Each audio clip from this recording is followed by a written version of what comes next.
Are you wanting to hold that, or you? Oh, it doesn't worry me at all. Just if it sits, it'll pick up the space. Oh yeah, okay, cool. That's right. Kia ora, no mai, haere mai. Welcome to Te Ruparaha Arena in Porirua, Wellington. Te Whanganui Atara. WRC 2, Day 2 action. My name is Bevin, Jenkinson of Bev's Broadcasting. Great to have your company for this one. Manawatu in the green and Bevin in the blue. As Sri Lasina breaks down court. It's caught by Nat Manville and it's a timeout called. It's actually pretty good timing here because now I can bring in my co-commentator for today. Good morning, bro. Oh, kia ora, thanks Bevin, and it's fantastic to be here at Ruparaha Arena. Ruparaha Arena named after the famous Ngāti Taua chief Ruparaha, who was dominant during the Musket Wars and also fought alongside to protect his land here in Ngāti Taua, and it's fitting that they have an arena here in Porirua on the land of Ngāti Taua named after him. Thanks for that. You've already started off really well on my book, so I didn't even know any of that. History teacher here, so I'm shocked. Alright, it's 10-7 currently to Manawatu. Lasina has the ball. Sri Lasina had a really good day one. They really did too. This is a day one Division 2 game. And Henry Mitchell scores 10-8. All being inbounded there from Manawatu. Impressed by Henry Mitchell. He's was pretty dominant in that early stages of this quarter, getting over the line, and Manawatu over again to extend their lead. Yeah, I mean, he is an able-bodied player. Is able to play at this level. Just encourages more people to get involved. Nationally, internationally, they can't. Good intercept there from Manawatu though. They get another one back, 13-8. But they work really well, and just because you're an able-bodied doesn't actually mean to say you're greater than either. Oh, exactly. And it's good, that they are able to participate in this tournament. It's a fantastic tournament. And you were here yesterday, Bevin, day one, and of all accounts, it was enthralling action. Yeah, there were some big scores. The big one though. The big game of yesterday was Canterbury Auckland 45-44, and I was standing there going, not a lot of wheelchair rugby games go into overtime, and I was pretty sure that one was going to. It came very close. Whether it's a pull match or knockout, there does need to be a result, so if it's tied up after 4 periods, go to overtime. And the winner of that game yesterday, Bevin, was? Auckland. Auckland won that one just by the solitary margin. Well, at least they did better than the Blues on Friday night. Mate, I think I'm going to fire you then and there for saying something as horrible as that to a Blues supporter. Game of today, before we get to the finals though, is a little insight into next week's Super Rugby final, Waikato versus Canterbury. Oh yes, exactly. And good insight. And here we go, Manawatu back on attack, and they're coming through by Mitchell Manville, and it's a legal use of hands being called there by the referee Beck, Swashborn. So that's resulted in a turnover? No, it's a penalty try. Usually a player would be in the box, but because they were pretty much going to score anyway. That one, I know it's your first time watching, but it is pretty much the same as rugby union. Yes. Yeah, in that respect.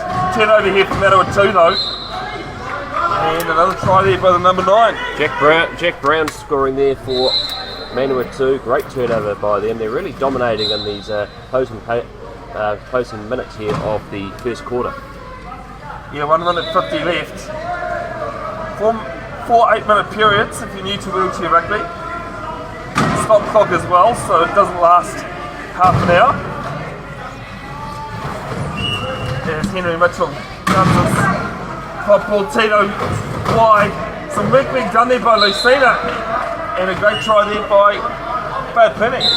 Yes, and he does it himself again there. Does Henry Mitchell.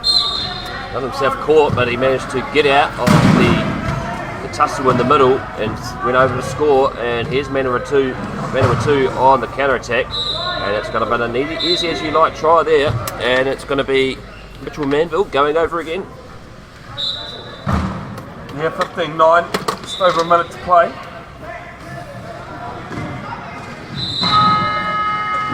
There's Henry Mitchell, there's a good wacky-doo coming in. Still hangs on to them though, another one coming in from Manville. And Sheree Lucina scores her second. Excellent work there by Sheree Lucina. She's a female AB as well, so any experience on the court this morning. Sarah now with the ball. Gives it a good couple of pushes. Mitchell marking her well. Ball into the middle of the court. And Michael Manville scores another one to his tally. Yes, and that makes the score now 16 points to 10. They really were quite close in the early stages of this first quarter, but in the last 5 minutes, Manawatu started to pull away, 6-point margin. Loose ball here by Claire Plenty.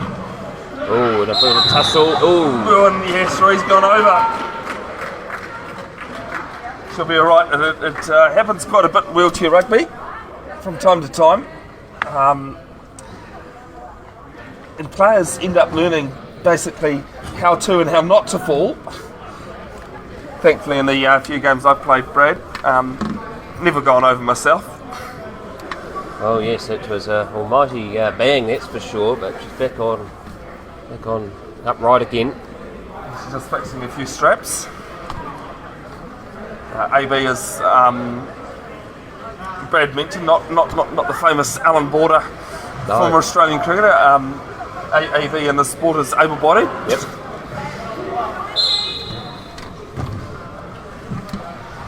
Sheree Lucina now. Is that onto the right-hand corner? Mitchell in the middle of the court. Coming up just at the start of the basketball key now. Now crashes through. Tries to get their ball over to Lucina. And straightens and scores. Excellent work there by Bay Plenty. Drawing their way back into this quarter. Score 16-11. Now there for Manville, there's only 5 seconds left on the clock in this first period. As you see a Manawatu player going over it in back play. And try scored. Well, that was a clash between Henry Mitchell and Michael Manville, and it's Michael Manville that has fallen over. Ended up the worst for it. Yes. He's just been assisted by the team management. Well, it's not just the team management there, Brad, it's actually his parents. That's right. That are pulling him up. So, Brenda, and I'm really sorry, but I can't remember his father's name, but he'll let you off. Oh, I don't know if he will actually. He will, yeah. Hey, at least I remember that they were his parents. Yes. 0.7 a second left here, first period. And because the clock doesn't start till it's touched on court again, it is possible to score a try in that time, but not from there. Oh, it's the end of the first quarter, 17-11 in favour of Manawatu. They dominated the later stages of the first quarter. Bay Plenty got out to a strong start, but Manawatu in control. And it's now quarter time.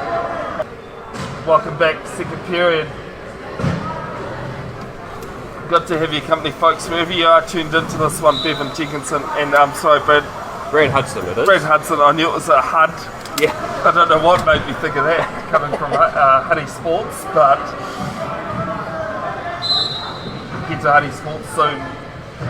I'm down here from Manawatu. Henry Mitchell being a nuisance, he's turned it over even. Sitting on the halfway, and it's an over and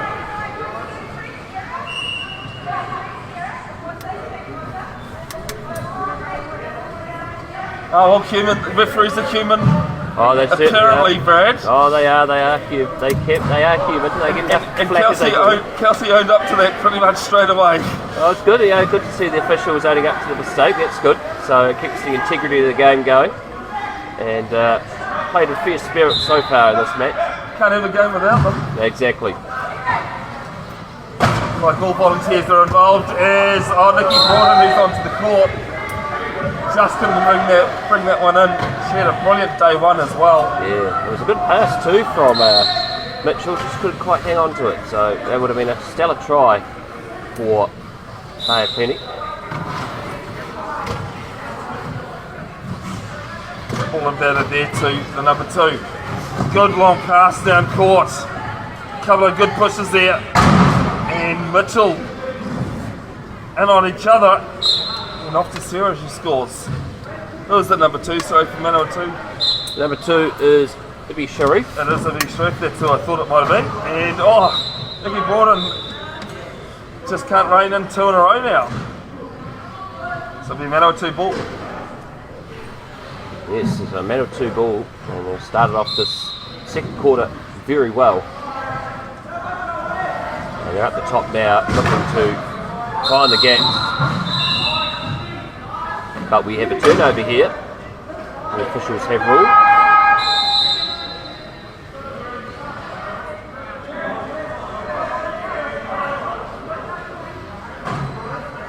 Unfortunately, Brad, I'm actually completely lost sight of all that. Yes, I'm not too sure what's... Oh no, so it's a 12-second violation. 12-second violation. So you've got 12 seconds to get over halfway? Yep. If you don't, turn over. Yep. Kevin Hobergen, a different headband that he had on yesterday. Ball in. Nikki Borden, no problems that time. That time, very good there by Broughton. And yet again, Mitchell really is dominating down this right-hand side of the court. Second time he's found Broughton, and that time Broughton was able to score. Oh, some nice play by Manawatu down the other end of the court though. Makes it 19-12. Just over 7 minutes to play. There was Jack Brown going over for Manawatu that time. Fits of giggles going on out there, Bevin. A bit of humour being discussed. It is not an unusual sound to hear in wheelchair rugby, mate. It's a hard sport, but the community, I think I even told you before you came that the community here in wheelchair rugby is brilliant. I was actually abusing players yesterday in commentary as well. Oh. That's the sort of spirit that wheelchair rugby has. Yeah. Mitchell goes over again. I should clarify, when I say abusing, a player took a falcon and I said to her that when they told you to use your head, that's not what they meant. No, that's exactly right. She appreciated the comment as well. Oh, good break here by Manawatu, and it's going to be another touchdown there for Jack Brown. And that extends the lead out to 20 points to 13. Manawatu ahead of Plenty. I see Chelsea is photography, taking photos just in front of us here. She posted up some photos yesterday on her Facebook page and Instagram. Chelsea Rebecca Photography. And this one's going to get away from Broughton on Facebook. And Chelsea Rebecca Portraits on Insta. Go and have a look at them. She takes some brilliant photos.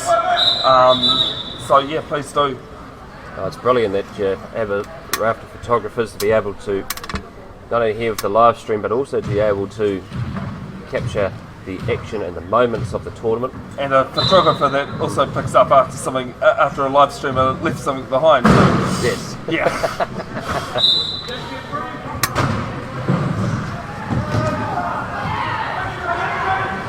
Manawatu on the attack again, and down the side here is Marion Buckley, and she looks to pass it out to Jack Brown. She decides to take it herself, but try scored.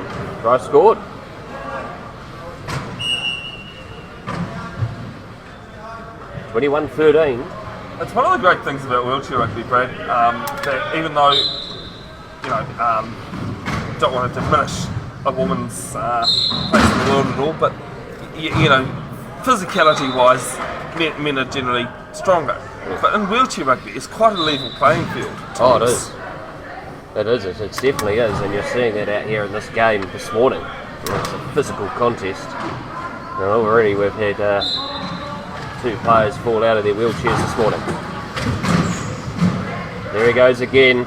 And this is Jack Brown, and he's extremely dominant in this quarter so far, Bevin. Okay.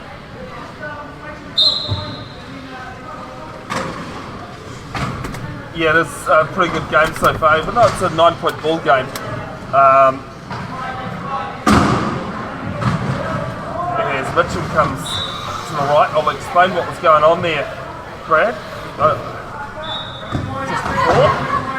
And ball into Broughton and scores. I just had to say to Luca, who's been doing a fantastic job on the laptop for me this weekend, to go and intercept those lollies that are going to be brought up for us. Oh, that's brilliant. They'll be much needed for the voice boxes as the match of this day goes on. Hence why I was distracted, but for a very decent reason. And it's another try for Jack Brown. I believe that's probably about the fifth one he's got so far in this quarter. I was going to say fifth in this period at least. Yeah, exactly. He's really dominant, really just exploiting down and cutting open this Benny defence. 23-14, 5 minutes 30 left, second period, first half. There's a nice ball over the top. Broughton chasing this one. And it's a good hit there from Ibn Sharif. Oh, you can see Broughton that time, that bit of wind, knocking the wind out of the sails in that hit. That was a massive one. And as big of a guy as Ibn Sharif is, and I've only seen him this weekend play. There's some substitutions roll on from Manawatu here. He's not the hardest player that hits in wheelchair rugby. In New Zealand, Hayden Barton Coots, who you'll see later on this afternoon, play in the Division 1 final, as Auckland's already made it. He is a big, monstrous figure. Really nice guy, and that's what I put on my notes too about him. The nicest guys tend to be the most physical in sport. Yeah. Manawatu getting us back underway as that ball was out off Bay Plenty. Ball down to Brendan Uncles. And some nice play here. Oh, it's just about put the commentator's curse on there, Brad. Oh, very lucky indeed. Manawatu. I mean, reeled the subs on, and this is going to be a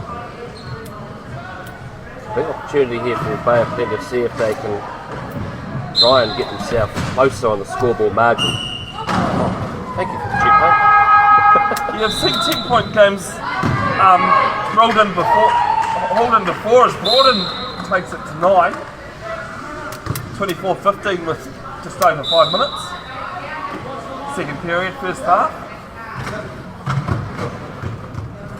Brendan Uncles has been involved in the Manawatu team for a while. Oh yes, and it's a different tussle here down in the Manawatu defensive way, but they managed to lure away the Bay Plenty defenders, and it's Manville again that goes over to make it 26-15.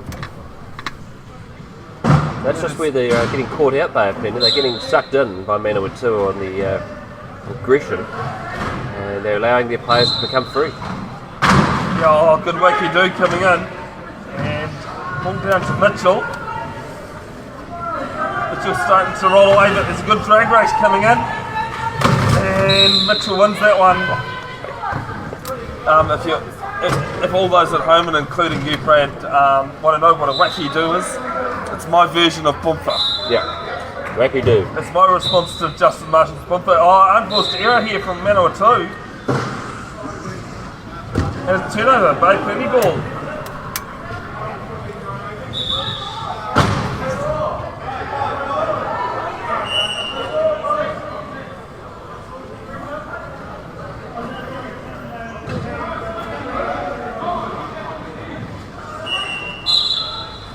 Hobergen with the inbound.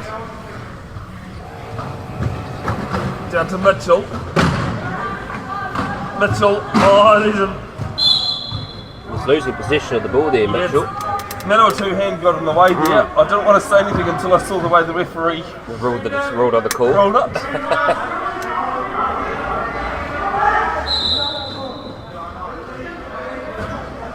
So it's still Bay Plenty ball. 34 seconds on the try clock. Hobergen doing a lot of the inbounding there. Finds Mitchell right on the baseline. And waiting to see what that was. No, it's not a penalty try. So the player gets put in the bin. Oh, in the sin bin. So, Yep, the number one, is that... that is Michael Manville. I was going to say Nat, I was at least half right. You were half right, yes. Yeah. And he's in the sin bin. And how long's that for, Bevin? It is for a try, Yep. a bad penalty try, or a 1 minute of gameplay. There with Lucina, and Lucina gets around. Not many issues. Michael Manville back on court, equals to the inbound. 24-17, Manawatu ahead of Bay of Plenty. Manville back on the court.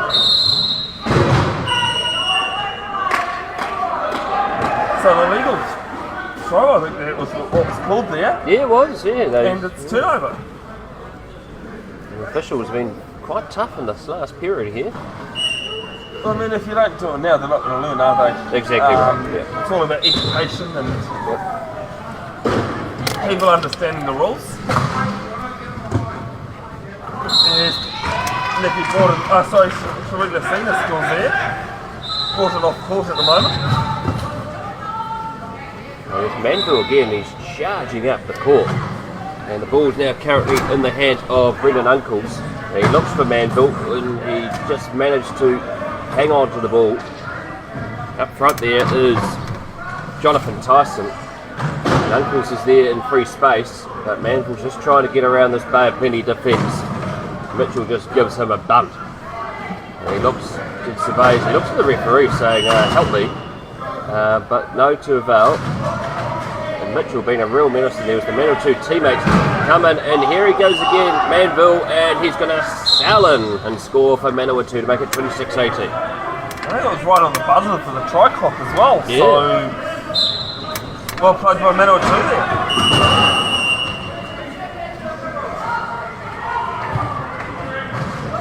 Lucina looks to pass, but can't find Mitchell, and it's got into the hands of Jonathan Tyson. He's got Uncles if he needs him, but he's just going to go in and score comfortably. Make it now 28-18. 10-point margin. A single try for try, I think, in this period, actually. Mentioned a while ago it was 10, it's still 10, so credit to both teams. Mitchell looking for Lucina. The option has not come out, but he's going to do it himself. And Mitchell was in for Bay of Plenty. It was almost a bit of a lazy try there. He made it look pretty effortless. It look, yeah, it was easy as you like.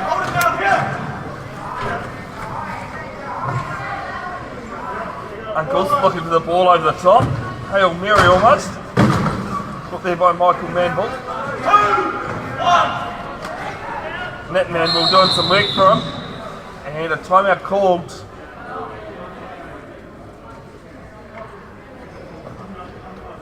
By Manawatu, so you get 40, I think some teams in games would like to have 40 timeouts. Oh, they would. 4 30-second timeouts, and they can be used at any time, even while the play is alive. And Brad, do you know any other sports other than water polo that allows that? Yeah, well, basketball have timeouts. But the ball's as well. got to be dead. It's got to be dead, though. Yeah. That's right. So, not a lot really. Of course, water polo, which I have commentated before, has that ability. The ball's in play to call a timeout. Yeah, I don't think there's anything else. I might be wrong. Someone said wheelchair rugby would be the only one, and then I came across water polo, and That's no, right. yeah, you're allowed to. Some substitutions rolling on for Bay of Plenty here. Tito and Lowry on for fitness. And someone else. Kevin Hobergen. Interesting little tidbit about Amanda Lowry. She has been quoted by many. She came up with a saying that wheelchair rugby is chess on steroids. Oh, wow. And I think that's the best way you can describe wheelchair rugby, to be honest. It is so tactical and yeah. Well, it's about getting your players in the right position in particular. And chess is such a tactical game, and wheelchair rugby is exactly like that too as well. Here goes Lucina, but Sharif managed to well done, get a hand in the way. Sharif for doing that. There's good work there by Sharif. He's a real menace. Apologies for the camera work there, folks. Kelsey couldn't quite make up her mind on which side of the court she wanted to do the inbound.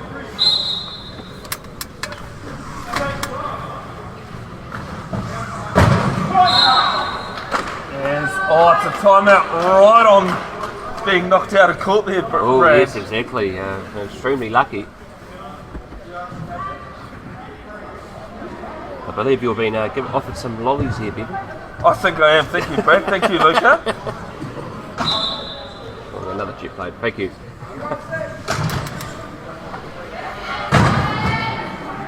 As Emmy Sharif now moving down court. And Jack Brown scores another 28-19, 2 minutes 34 left. Second period, first half. Oh, it's another strong quarter here by Manawatu. And they managed to use their substitutions well. Got good depth. Oh, a big collision in the centre of the court. And it's been picked up by Lucina. Can she go all the way? Sharif knocks it out again. 2 in a row. 2 in a row. 2 in a row. Same players, same opponent. He's an absolute menace. The only difference is this time it is still with Bay Plenty.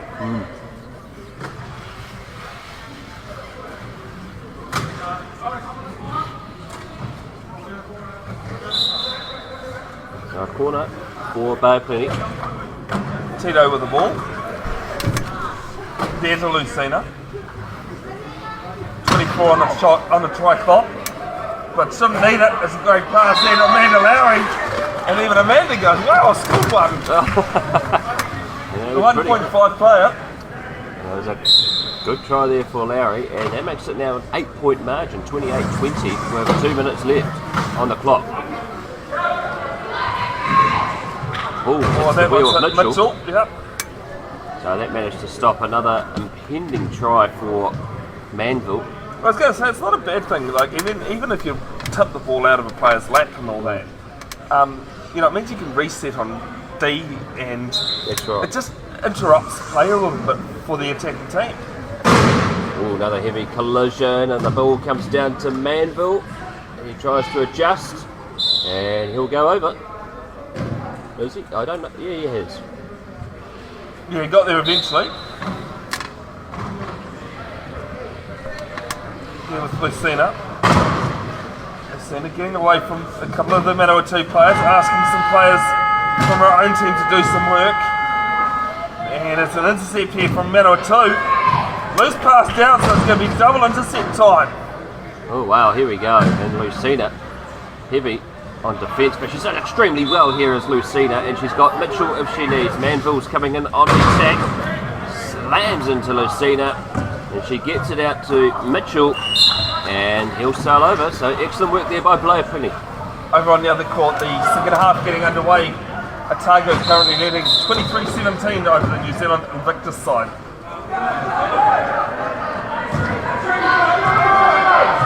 And here they go, he's chasing after it is Jonathan Tyson. Can he adjust? He gets through Lucina. And Bay Penny hit 30 on the scoreboard. Making a 9-point margin with 1:11 left.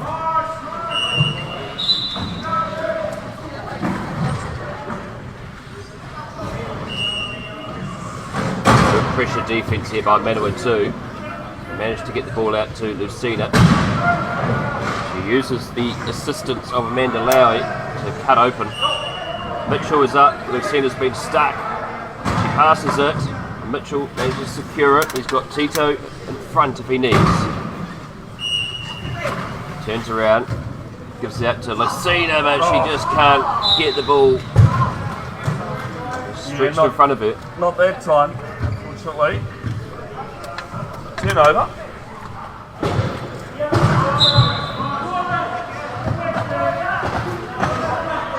There was Sharif. Sharif looking up and over to Lucina. Turnover time once more. 40 seconds left on the game clock. Second period, first half. They have plenty throw a set peg, a few back, and they do. And it's Mitchell in reverse that scores for Bay of Plenty. Making now 30 points to 22.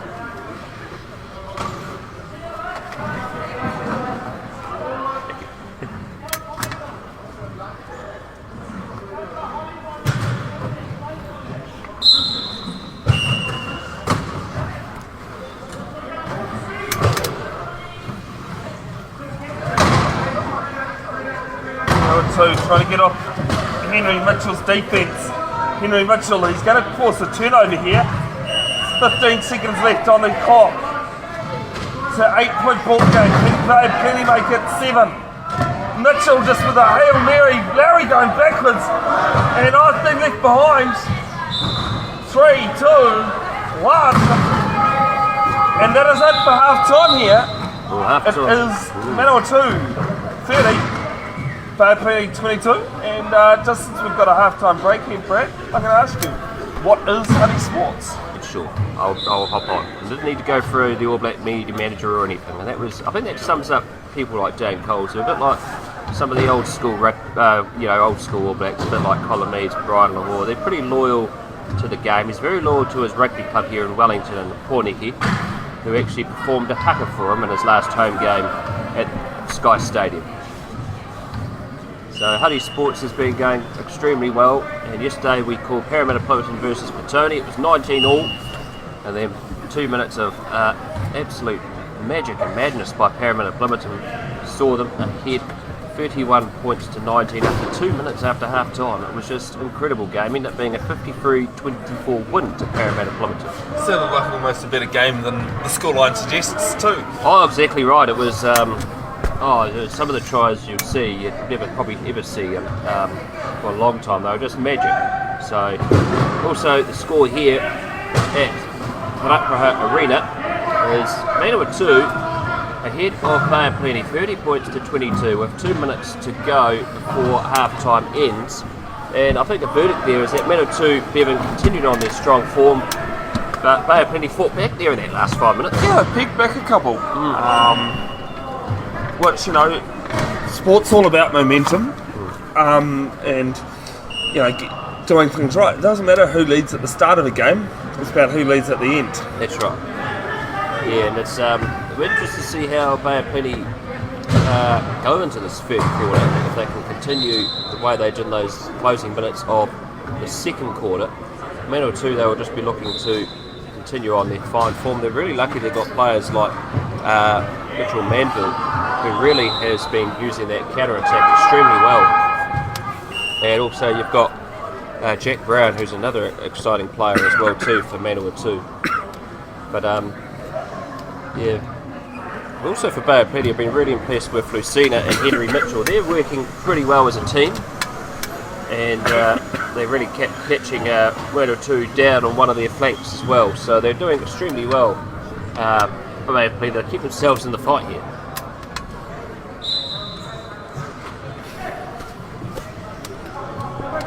Sorry, Brad. I was trying to swallow my lolly.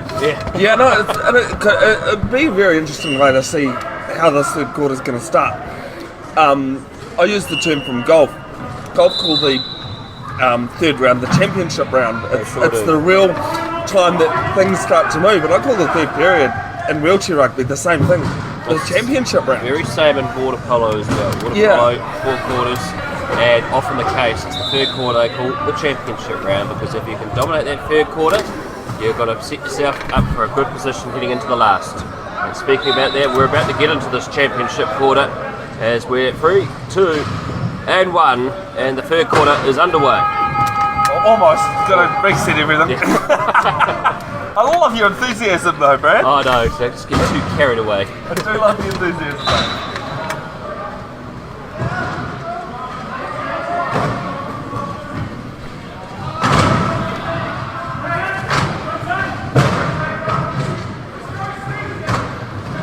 With Broughton, who's back on court. Nice ball around the back to Lucina. Lucina, good wacky-doo coming in from a couple of the Manawatu players, but Broughton scores in the end. Good start by Bay of Plenty. That's what they needed to start off this quarter well. Manawatu, Uncles has the ball. They'll be looking to find Jack Brown, who's moving around to expose himself from the way from the Bay of Plenty defence. And there's an opportunity here if Brown can get the ball. Look to pass it over the top, and that's going to be easy as you like for Manawatu. Marion Buckley going over to score.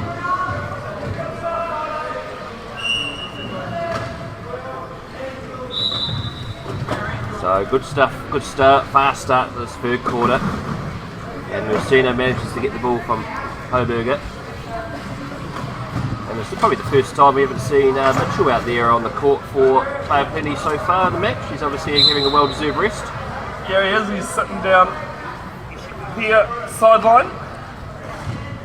There's no limit on how many substitutions you can make.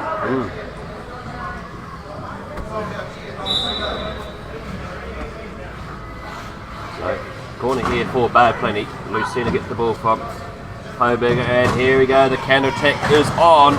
Nikki Broughton, but has slammed into Jack Brown. She manages to try and get around him.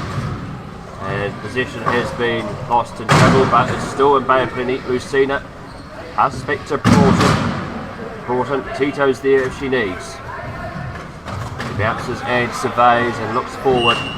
Hoberger's looking in to come in.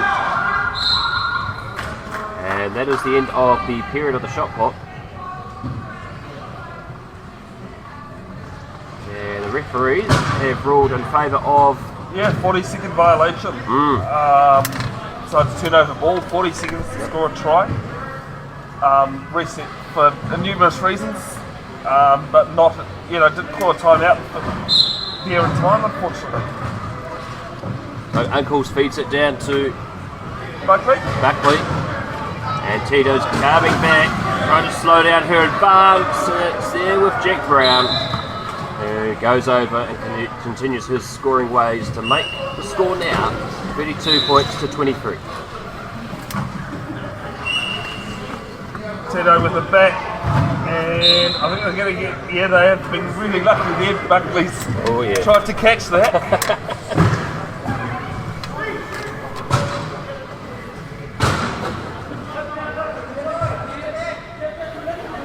So good throw in here for Bay of Plenty, and it's going to be Evan Hobergen with the ball. Passes out to Lucina, who has to go into reverse. And Jack Brown slams into the rear to slow down the advancement. Good crushing defence by Manawatu. Still be Bay of Plenty ball though. Just to disrupt it, as you say, Brad. Good to have your company, folks, wherever you are. Let us know in the comments where you're watching from, who you're supporting. Any comments or questions. Probably can't get to them in the stream, unfortunately, just because today is such a full day. We'll go back and read them though, and they're always appreciated. So, do let us know. Manawatu, ball comes down to Brown. He's got Buckley if he needs, but he decides to sail in and score. Make it a 10-point ball game. 33 points to 23. Tito looking for options, finds Lucina, manages to just get it before Buckley can get her hands onto it. Ball brought in with the wheelie, results in Buckley falling over. And we have a time off here just to check on the welfare of Marion Buckley. It might have been a bit of a nasty push. She could have caught one of the Manawatu players on the way down. I don't think anyone would be surprised that the original name that the sport was referred to was murder ball. Oh yes. That was the original name. It goes by quad rugby, wheelchair rugby is its official name. Yep. Just unfortunately with a name like murder ball, you couldn't really advertise and commercialise something like that. A sport with a name like that? No, not today. No.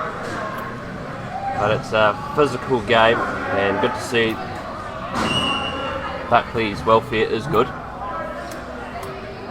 She is just a quick check in with the officials.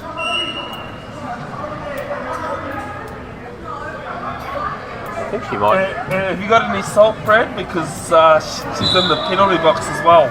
Oh, it's just been put in the air. Oh, they just had some more salt into the rooms here for Buckley. So, Manawatu down a player at the moment. Mitchell was back on the court for Bay of Plenty. He's got Brown, managed to slow down him on this left-hand side of the court. He looks forward, and he's got Sam Fitness if he needs, but Mitchell is just going to sail him. Sam Fitness did really well there. He played for the West Coast Falcons in the Australian Nationals. Oh wow. Yeah, him and another New Zealand player got invited over to play for Australian teams a couple of weeks ago. And he said he absolutely loved it. It was an absolute great experience for him. Oh wow, that's incredible. The opportunities to participate and travel, particularly to go to Australia. Beautiful country indeed. We try not to hold it against them too much though, do we? No, of course not, no. We'll say who's done the Bledisloe for a long time. Yeah, we just point that out. Here's Mitchell, looking forward and surveying. There's the chat around Buckley's now back on the court. And Mitchell finds a gap and he gets through. It's the narrowest of gaps to get in to score the try. He's very talented, is Mitchell. Makes it 33 points to 25. And Buckley couldn't keep control of the ball. Mitchell flips it back in. And Uncles has to wrest the possession. He's back in the chair to throw that one over the top. That was a massive pass, and it's going to be Jack Brown who's going to go over and score for Manawatu. It's about the third time this quarter he's scored a try with ease. Make it 34 points to 25.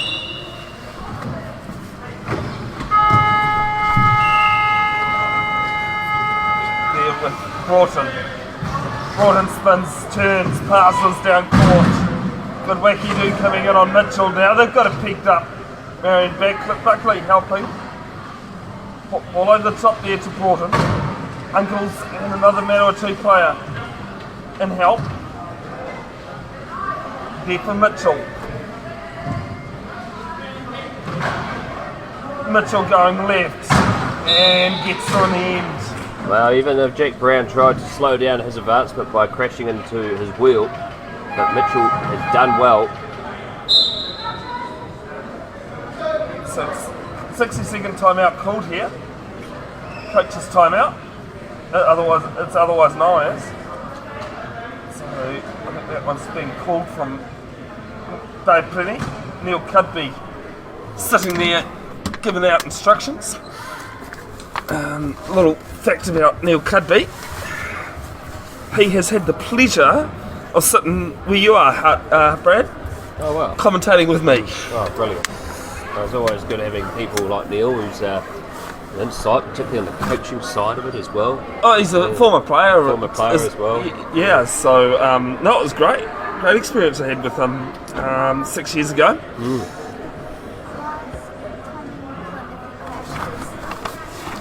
What was that? Yeah, no, try not to say that. Thank you, bud. Yeah. So it's discussions plenty here for Bay of Plenty, 24-26. Be interested to see what they come up with here. They've actually narrowed the margin back down. Oh, sorry. Yeah. So the timeout is coming to an end.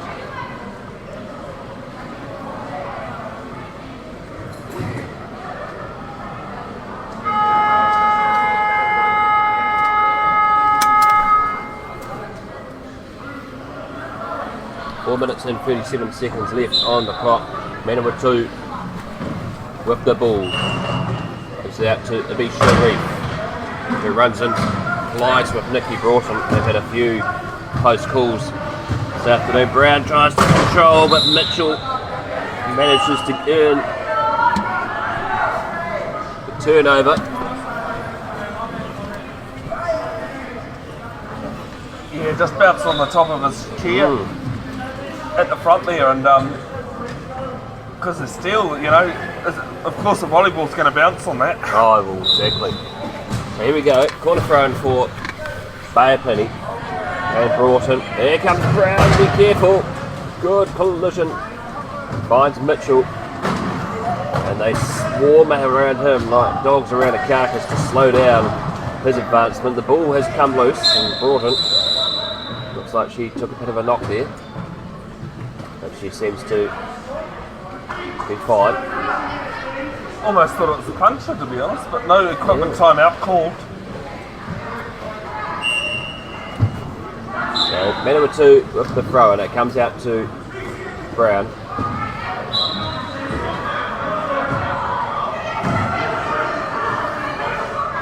And, oh, that is a fine. Oh, hang on. Oh no! Here we go. oh. He's gone the wrong way. He's gone the wrong. He's scored over the wrong baseline. Oh, he's scored so many down the other end. You think you'd realise, but a little bit of confusion.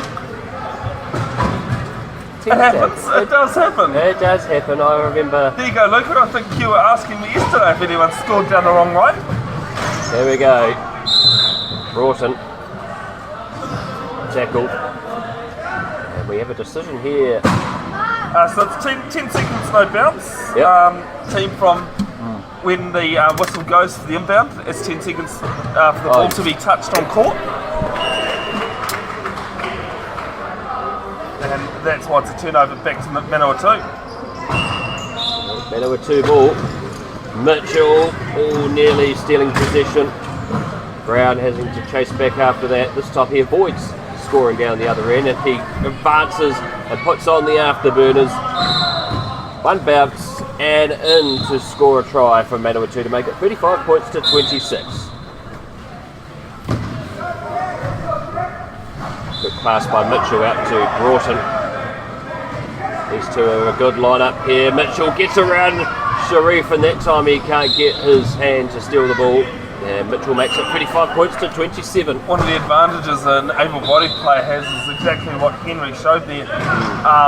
Just use his hips to sway the chair around. Do a bit of side weave or side step. Here's Sharif. Looks, gives it to Brown, and he'll go in and score again. 36-27. 3 minutes left on the clock for the quarter. Manawatu enjoying still a comfortable margin, still a 9-point lead. Broughton gets around, finds Mitchell, slams into Brown. Still in possession of the ball. He's there if he needs. Mitchell turns, and he's been heavily targeted by Brown this morning. Pass comes out to Broughton, but she can't hang on. And so Manawatu will have the ball. Bad plenty coming on. Some substitutions. Jordan Tito, Mandalari and Churina Sena on. That'll see Nicky Broughton, Kevin Hobergen and Sam Fitness coming off. Yes.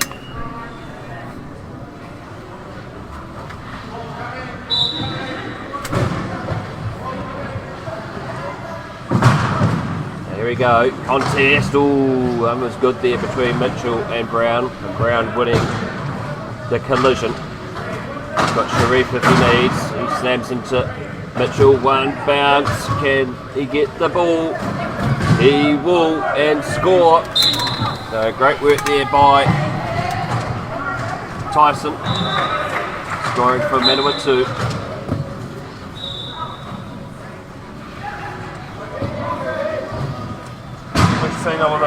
One of the key Bay Penny caregivers in the team. He gets around Sharif, finds Mitchell. Ball back to Lucina, and just Lucina's clutching at straws. Not a volleyball. Well, that time just couldn't quite control it. So the score will remain 37 points to 27, 10-point margin from Manawatu.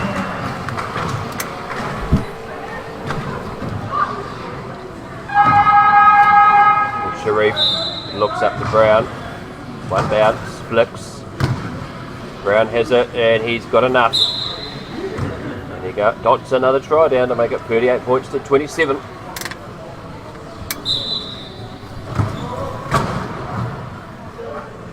has taken me almost 2 periods to work this one out, Brad, but it's Daryl Manville. Oh, Daryl Manville. As the father. Oh, it's the father. We finally got it. Yeah, finally, as I said. Yep. It's taken almost 2 periods, but I finally Remember, it is Sunday. We still haven't had our second dose of caffeine. So No, well, I haven't had my first either, actually. So, what's that saying? Yeah, it looks as though Bay Plenty have taken another time out here. well, I think they need to, because this quarter has not gone to plan for Bay of Plenty. They fought back well in the second quarter, but this time they've only scored 7 points in this quarter. Yeah, No, they've only scored 5 actually. I was going to say it must be 7-5 because it was a 7-point margin at half time. It was, yes. Now it's 9. Yeah.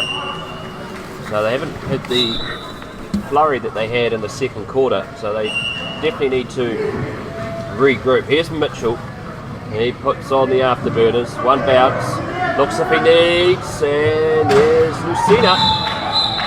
And that's what the doctor ordered, and they've got a point on the board. Takes it back to a 10-point ball game. Minute 30 left.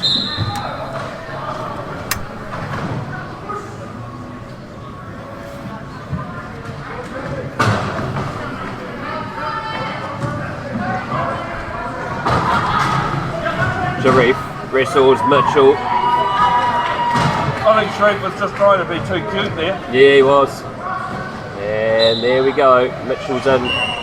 Takes it back down to single fingers, a 9-point margin. A good period of play there by Bay of Plenty. Timeout discussion must be working.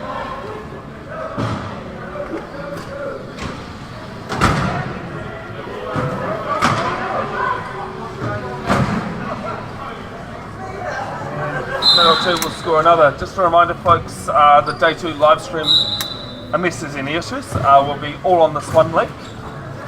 Catch all the games coming up next at around 10:20. We have Canterbury versus Waikato. Winner of that will face Auckland in the Division 1 final. Then after that Canterbury Waikato game, I'm pretty sure we will see these same two teams battling it out, Brad, in the Division 2 final. Oh, yes. At 12 o'clock, and then at 1:40 we will see the Division 1 final to wrap up things for WRC. Oh, yes. Big day of wheelchair rugby here at Ruparaha Arena. It's been a big weekend for all involved. Manawatu now with the ball in hand. To pass it up. Mansfield collides with Mitchell, lost possession. Jack Brown tries to get it, but it's been tidied up by Lucina. Passes it down to Mitchell. The hand of Manville gets in the way. Sharif tries to interfere. Slams into Mitchell. The pass comes. And it's got to be Tito that will go over and score for Manawatu. Good effort there by Bay of Plenty. Good team structure as well. 3 of the 4 players were using it. Yeah. 4 seconds before third period, second half end. He's going to try, but yeah, no, the clock's definitely going to win that battle. So the end, yeah. So the end of the third quarter, it is Manawatu ahead of Bay of Plenty, 39 points to 31, with a late flurry there by Bay of Plenty. It looked a little bit desperate there, Bevin, for Bay of Plenty about 3 minutes ago, but they've actually finished off the third quarter well. Yeah, they had finished quite strongly. We'll take a quick break, folks, and be back shortly.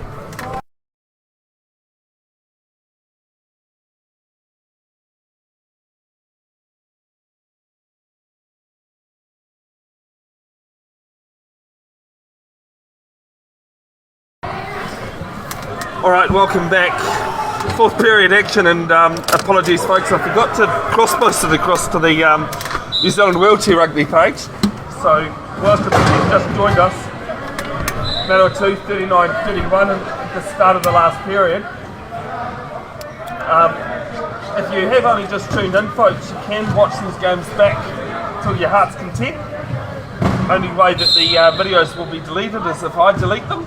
And I tend not to, so you can go back and watch all the games that have been live streamed as much as you like. Brad Hudson, what do you think? Well, your first game live with Wheelchair Rugby? Well, it's been entertaining, and it's been a willing contest this morning, and Bay of Plenty has started off well, as I've just lost my pen over the edge of the balcony, but we'll get that back later. Oh, but that's someone, good shot. Yep. Oh, here we go. Oh no. Cheers, mate. Cheers, mate. Thank you. The pen has returned. It's a good throw by the man downstairs. And we've just had another player who's just had to be attended to. Yeah, I think I've just clipped that one just to add it to my highlights. Well, actually, no, sorry. There are highlights and then there's lowlights. Oh, there is. Yep. Yeah. Sometimes in commentary you can get too excited that sometimes your pens can disappear. Oh, definitely. You're throwing everything, mate. I was actually doing Super Rugby pre-season at Mount Smart and I lost all my team list due to the wind down the scissor lift. Yeah. Here we go, Manawatu with the ball. Buckley looks up. There's Manful there if she can get the pass through. With attacking defence there by Nicky Broughton. Manful manages to get possession. Does he need to do it himself? Mitchell tries to slow him down, but to no avail. And Manawatu hit 40. 40 points to 32. Question here, Luca. Did I actually add that first goal on? Is that scoreboard right? Sweet. I'm glad I can multitask. But I say that and forget to video. Oh, we see Marion Buckley go over again. She's taken a few tips from. Well, that's the second one today. I was going to say she's taken a few tips from Henry Mitchell on the Bay of Plenty side. Oh, exactly right. On this one, of course, she wasn't. The first one resulted in her being put in the penalty box, but this time here, she looks a little bit better than the last time she was knocked over.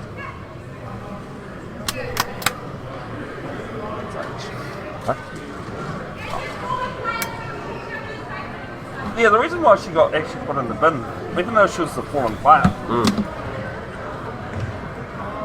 she fell onto another player and tried to break her fall. Yeah. So it's called a holding foul. Even though she's trying to do something safety-wise, it's still a foul. Yeah.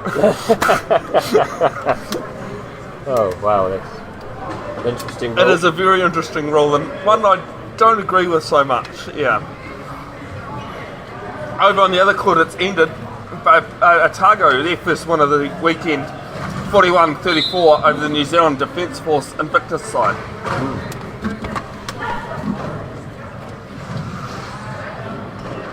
Mitchell tries to get around Uncles, manages to pass it infield. It's off the hands of the ball. Tito, can he get himself available? But there we go. It's going to be Mandalari going over and scoring for Player Penny. They've actually started this last quarter off well. 40 points to 33.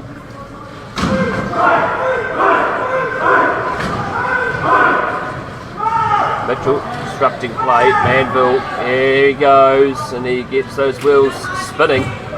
And he'll slide over to score to make it 41 points to 33. This game just seems to be coming to a slow end at the moment, unfortunately.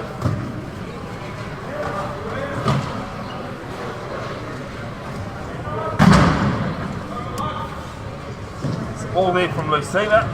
Lucina and Mitchell says, no, it's not. We're going to peg one back here. Well, they're keeping up their scoring rate at the moment, and it's keeping them in the match.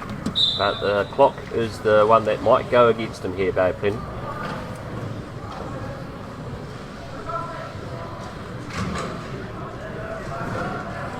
It's a bit of a time wasting going on down here. And timeout called. And again, Brad Hudson is a very strategised game, and I mean, Manawatu, by all means, could have moved that ball down court, but they thought, let's just waste a bit of time, use that clock, it's on our side, not our opposition's. Well, that's right, yeah, they could have easily done that, but they decided to have this timeout. 6 minutes left in the final quarter.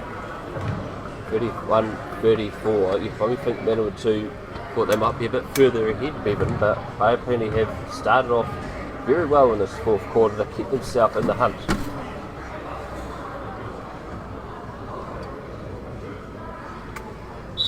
Thank you to my lovely partner who's just pointed out that we hadn't got the fourth quarter up. It's okay, Luca, you allowed one mistake. Just an extension of the field.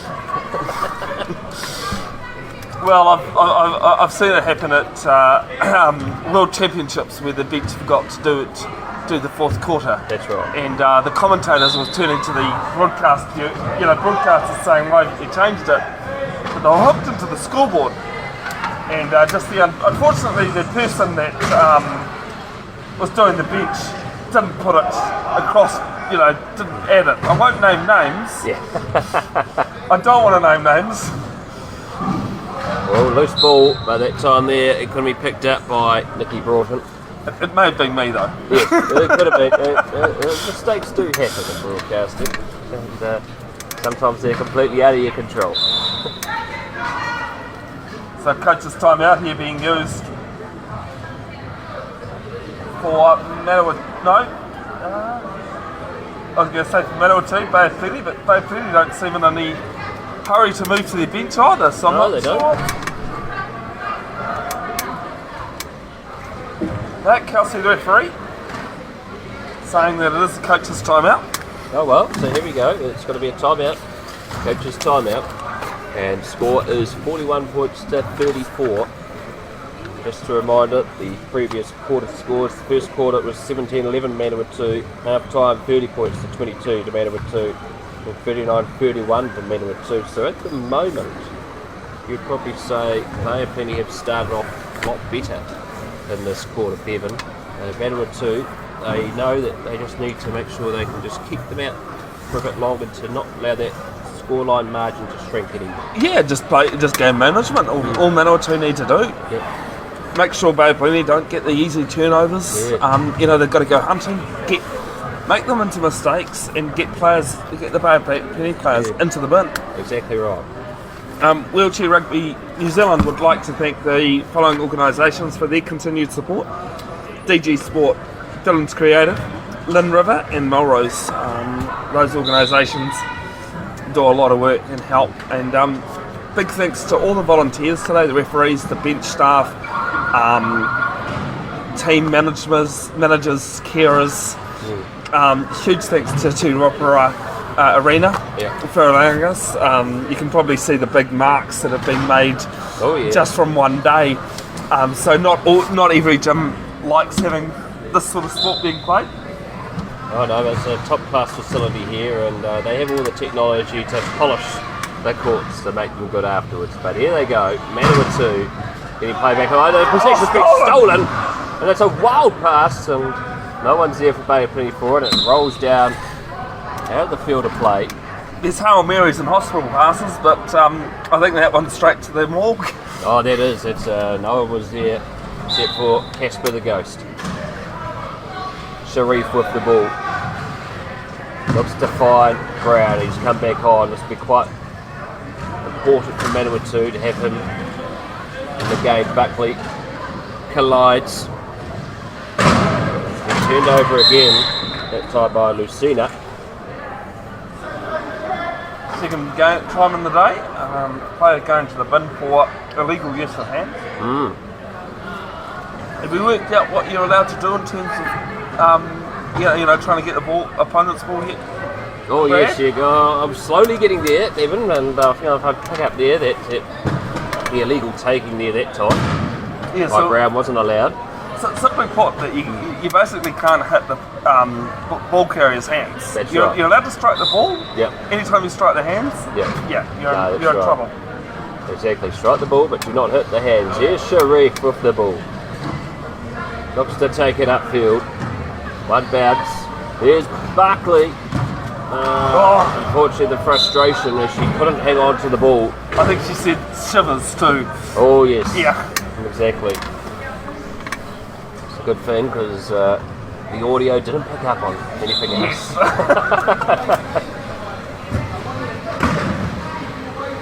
Lucina looking upfield. Broughton if she needs. And Broughton, can she go the whole way? She's got Buckley chasing after her. But Broughton will score for Bay of Plenty to make it 41-35. It's really interesting because on the other court, that one first 41-34. It sure did. So, So here we go, Sharif, Manawatu with only 2 goals in this period. But Sharif might be able to go the whole way here. 1 bounce and he'll go over and score.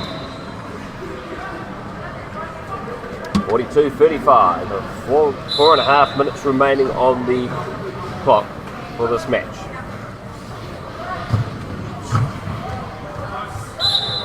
An error there by Broughton results in Manawatu ball. Those are those little errors I was talking about, Brad, just unforced, unnecessary, Yep. that Bevin can't afford to have. Oh, exactly right. Considering that they've started this quarter off well. Here's Sharif again. Looks around, heavy inside the box, and Broughton strikes the ball.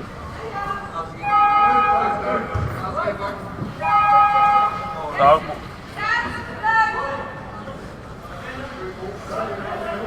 I think it is blue ball. Yes, there's some substitutions happening for No, I'm asking. No, it is Manawatu ball. The referee's just telling me off because she thought I was telling me whose ball it was. Oh, yes. What she should do if that was the case. Oh, exactly right. Here's Manawatu. Sharif looks for Brown. And Brown will go through. Cuts open the Bay of Plenty defence. 43 plays 35. There's some little errors there by Bay of Plenty. Has allowed Manawatu to extend their lead.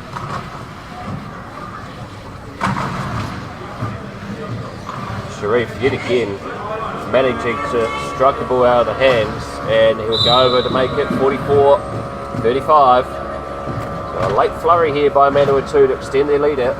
I think both teams probably have just gone, look, the result means nothing in this one. It's the next match, the Div 2 final, where it does count, and it's the same 2 teams playing each other.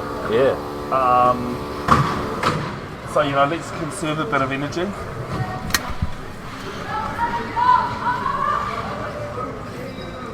So here goes Bay of Plenty.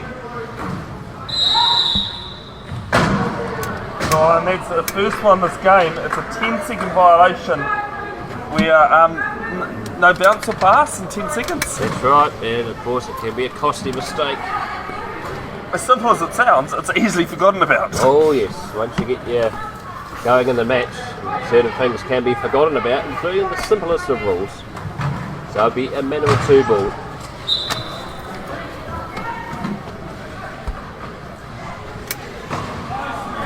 And here goes Marion Buckley. Goes over and scores for Manawatu to make it 45-35. 10-point margin.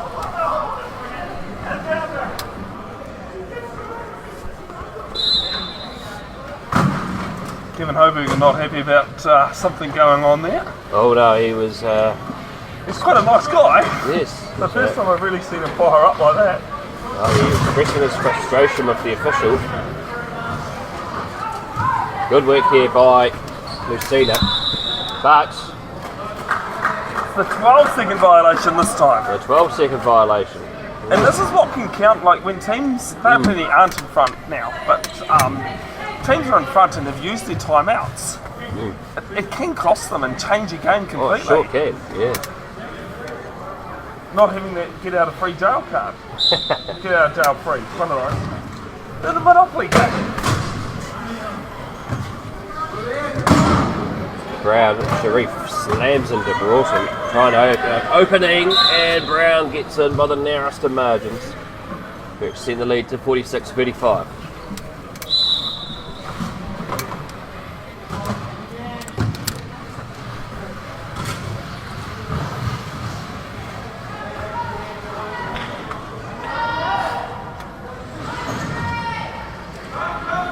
Here we go. Last 2 minutes have not been good for Bay of Plenty. Balls with Lucina now. As she looks, finds Broughton. A good collision with Brown. Quick play of the ball. Sharif surrounds it. They look to get it out. Here's Lucina. Can she get over? Oh, the Green Gates keep her out. So she has to turn quickly. Quick bounce of the ball. 3 seconds left on the clock, and Fitness has the ball. Can he get over in time? No, the shot clock is expired. Yeah, I've got a funny feeling they may have just called a timeout in time though.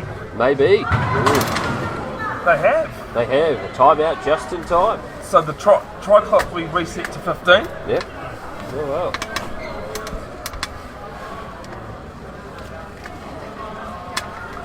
So here we go. Timeout for Bay of Plenty. Substitutions coming on for Manawatu.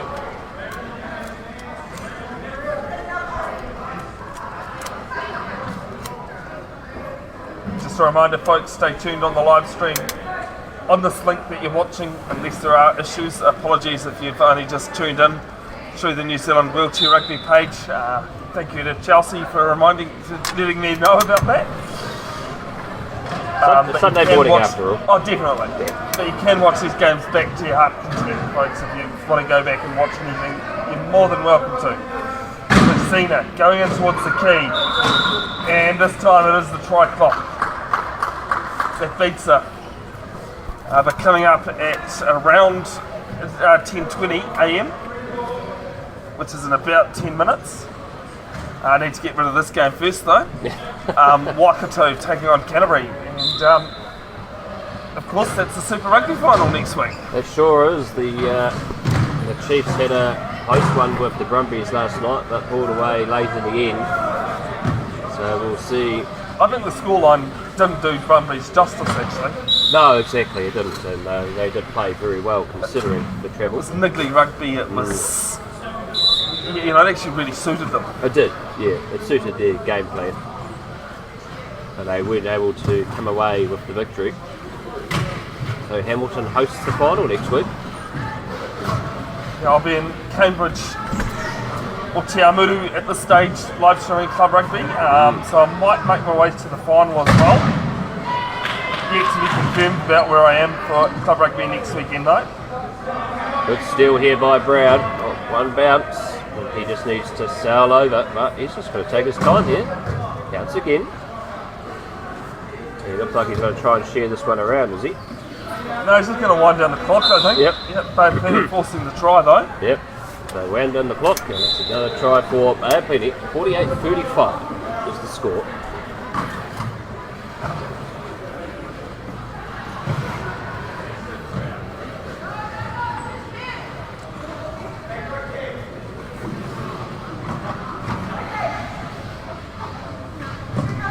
Here we go. Brown manages to get the ball from the Bay of Plenty throw. Just to carve it in. Winding down this clock. It's around Broughton. Passes into the middle to Sharif, and he'll offload it to Brown. And another try for Manawatu to make it 49-35 with a minute 12 left.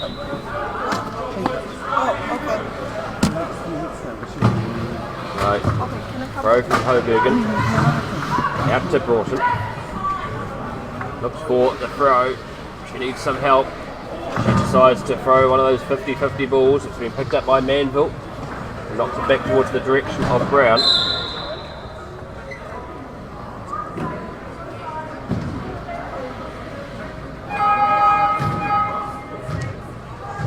So another coach's timeout called by Neil Cudby and Bay Plenty. The next event coming up, folks, in the Wheelchair Rugby calendar is Oceania Championships in Tokyo at the end of the month, 29th to the 2nd of July. The Wheelbacks taking on Japan, Australia and South Korea. Sorry. Oh, wow. The winner of that automatically qualifies for Paris Paralympics. Oh, wow. Yeah. You can catch the live stream. There'll be commentary in English. If you just want to see updates on that, there will be half-time and full-time updates for those games. I can guarantee that because I'm very much privileged to actually have the opportunity to go and run World Wheelchair Rugby socials for that. Oh, that's fantastic, Bevin. That's Yeah. Brilliant.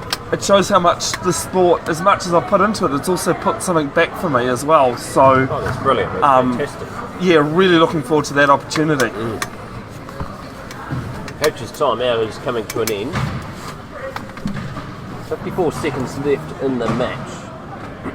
Manawatu with the ball. Uncles receives it from Manville.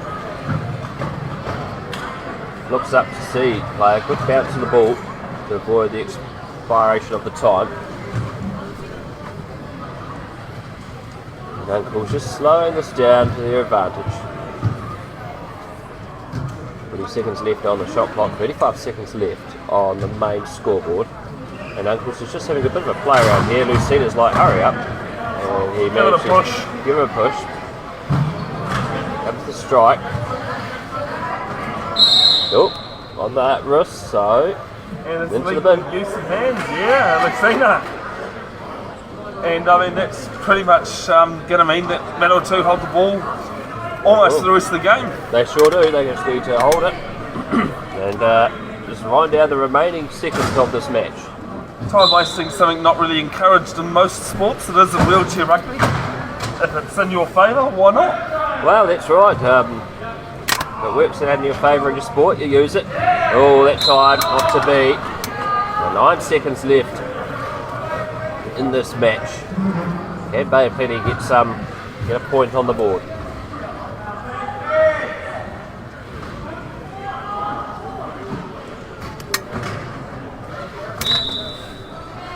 Hobergen with the ball.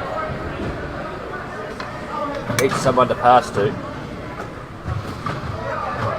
Fortunately, unsuccessful.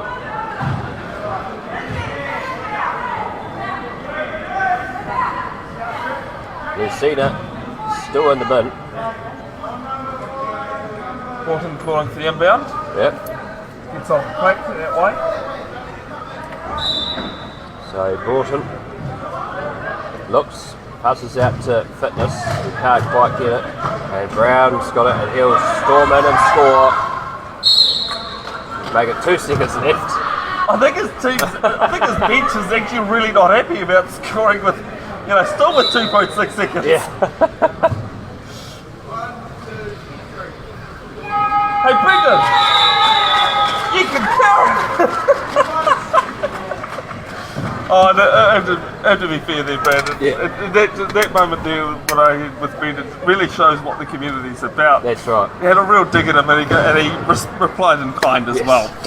Congratulations to Manawatu. They've taken this one out 50-35. We'll be back in roughly around 3 minutes. We will be having Waikato taking on Canterbury. The winner of that will play Auckland in the Division 1 final.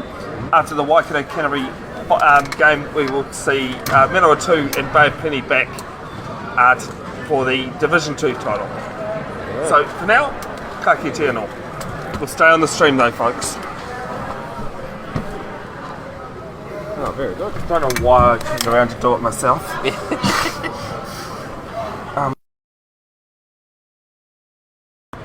Te Whanganui, Aotearoa, Wellington, WRC 2, Day 2 action, the second game on the live stream. Waikato taking on Canterbury. The winner of this will play Auckland in the grand final of Division 1 later on this afternoon.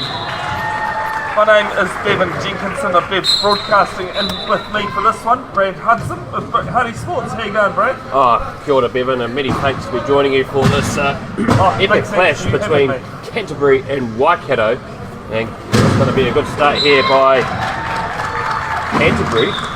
It'll be Greg Mitchell going over and scoring early. I'll get used to saying his name, that Greg Mitchell scored a try. Yeah. You will see that a lot today as Georgia Mekia rolls down court. Both teams won and lost yesterday.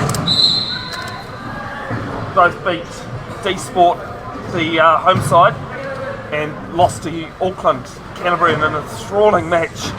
45-44 they went down, and Waikato, the scoreboard didn't look at them too favourably. No, of course not. And of course, it'll be a different story today. It's day 2, Sunday in action. As referees have a stoppage for something. Lloyd, who is from Brisbane, but originally born and bred in West Auckland. Oh wow! So he's half decent. Yeah. And Phil Washbourne from Canterbury, one of New Zealand's most experienced referees, is Mekia. Rolls down court, Mitchell prevents that from happening, and it's loose. Turnover ball. Mitchell has it. Jacob Phillips, the former track and field athlete. can't stop Mitchell from scoring. It's 2-0. Good work by Mitchell, former Wheel Black coach and mechanic as well. He has done pretty much everything in the sport that you can imagine. Yeah. And a lovely guy. Yeah. Good morning to Adele, if you're watching Adele. His lovely wife and mother of Aston, who's currently on the bench, Cuddy Everson, nickname of Lion. Good morning to you, Jess, if you're watching, tuning in from Otatahi, Christchurch. There with Mitchell. Mitchell gets through, Phillips and Nekia and scores. Wow, it's another one for Mitchell, and they're just carving open Waikato at the moment here.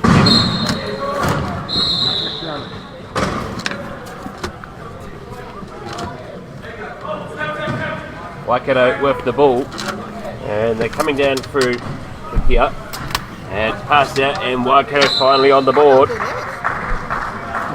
and that is Jacob Phillips that has scored for Waikato. Score is 3-1.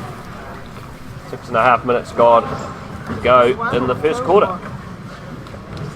Here's Mitchell in reverse, offloads it, and this is one bounce in front of Mike Todd, the Wheel Black, and the score through Todd makes it 4-1. Yeah, apologies about the video week there, folks. We've had very little turnaround between games, and I've just had to give some instructions to see if we can get some hydration up here. Oh, much needed, particularly the amount of games that we are covering this afternoon. And good pass that time there by Robbie Hewitt out to Jacob Phillips. Here's his second try of the match. 4-2 is the score. Canterbury ahead of Waikato. The Chargers against the Stampedes. Oh, Mickey did well. Stopped there by Phillips, but ball down for Mike Todd chasing.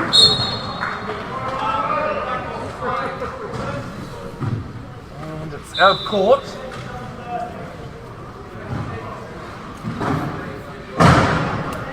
And it's actually going to be carried for ball. I think one of the Waikato players here, Brant's, left the court illegally. Really? Oh. Yeah. Well, can't do that, that's for sure. As Mitch Simpson comes on to the court for Canterbury.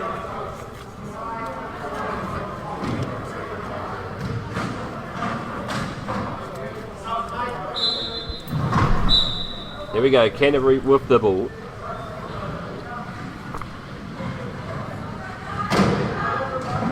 Fires it into Mike Todd.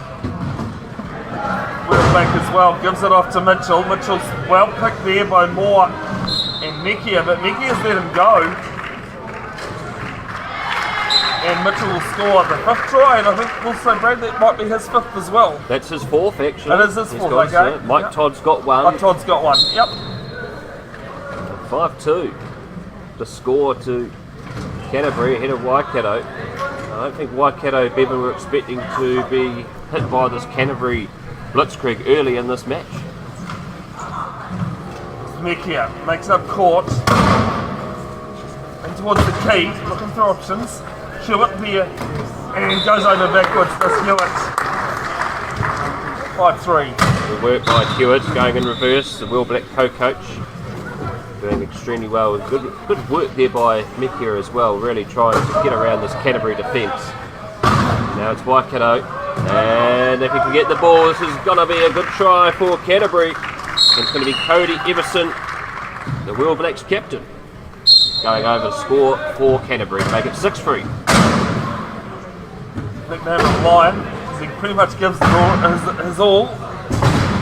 So, and a really nice guy as well, like a lot of wheelchair rugby players are. Ball over to Jacob Phillips. Phillips scores.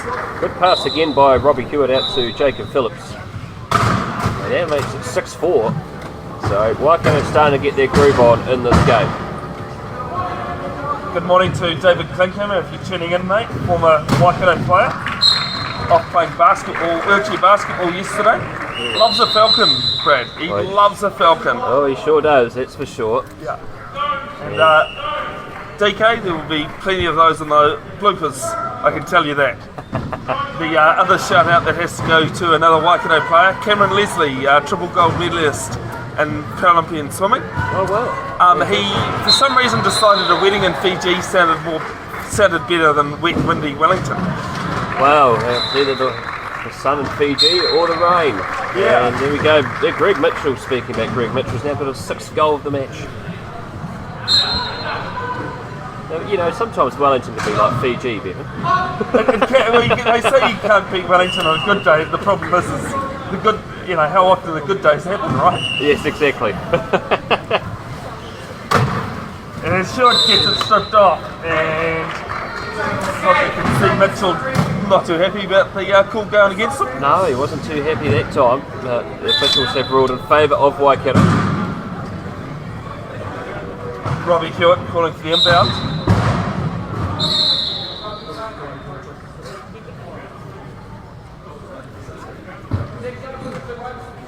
Mike Todd, who's been substituted, replaced by Jamie Cairo. Now for Phillips.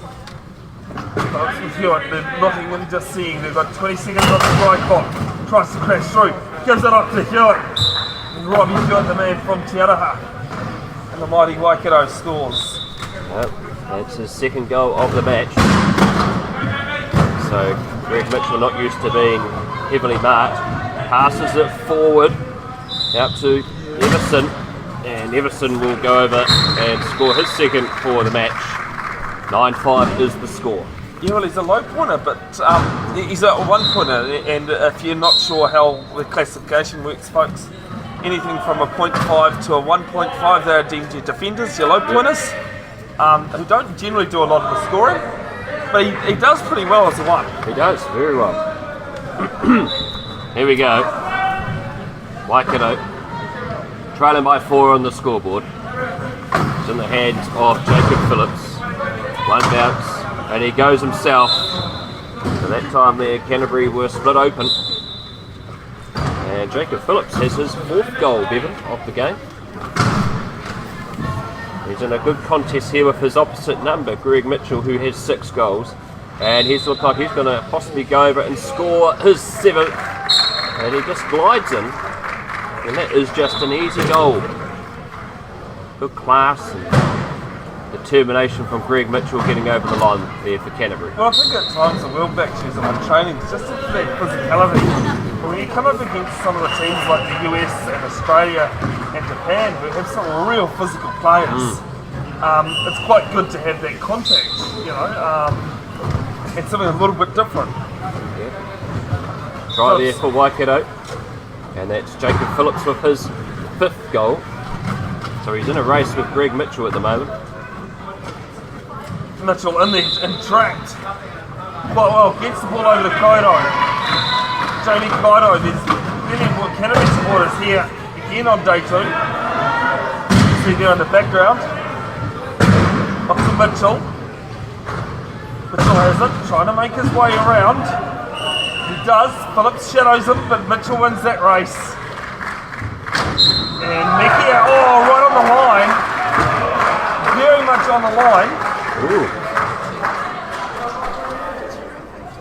And I'm just going to wait and see. And there's going to be a try, I know that much. Yep.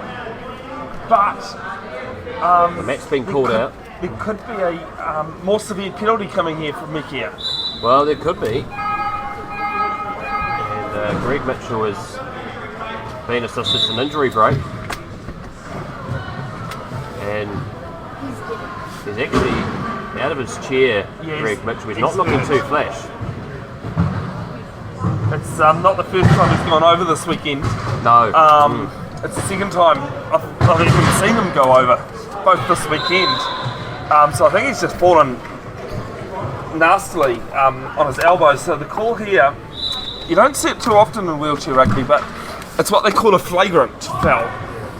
And it's the silly stuff like that, just spinning a player on the line who's clearly going to score a try anyway. Yep. So you get 3 fouls basically. So 3 tries of 3 minutes. because there's already been a penalty try awarded, Yeah. one of those gets cancelled. You know, 1 minute or one try gets cancelled. But so now she sits in there for 2 1 minute periods or 2 tries. Yeah, it's very confusing. Yeah. And I apologise if I'm not explaining it right. Very detailed. Easiest way to explain it is, it is pretty much the closest you can get to without being sent off. Yeah. So he's back in his chair, Greg Mitchell, that's good to see. And Mika has been put into the sin bin as explained by Bevin. And it's good to see Mitchell back up. It was a nasty fall.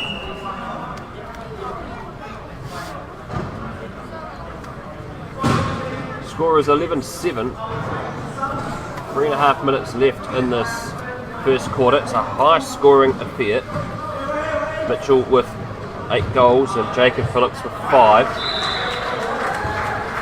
Ed Carson, who's on the team list for Waikato as rugby mama, Oh, wow.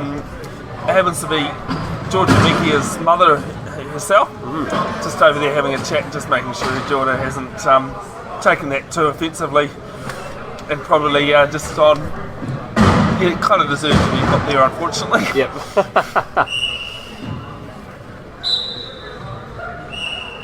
There we go. So Waikato ball, hand of Hewitt. Out to Phillips, heavily marked. Hewitt's having to chase after this ball. Bounces it, collides with Everson. And the ball has been thrown out, and it's going to be Canterbury ball. Yeah, there was not too many options there for Hewitt to find with help. Over on the other court, Auckland leading D Sport Wellington 11-8.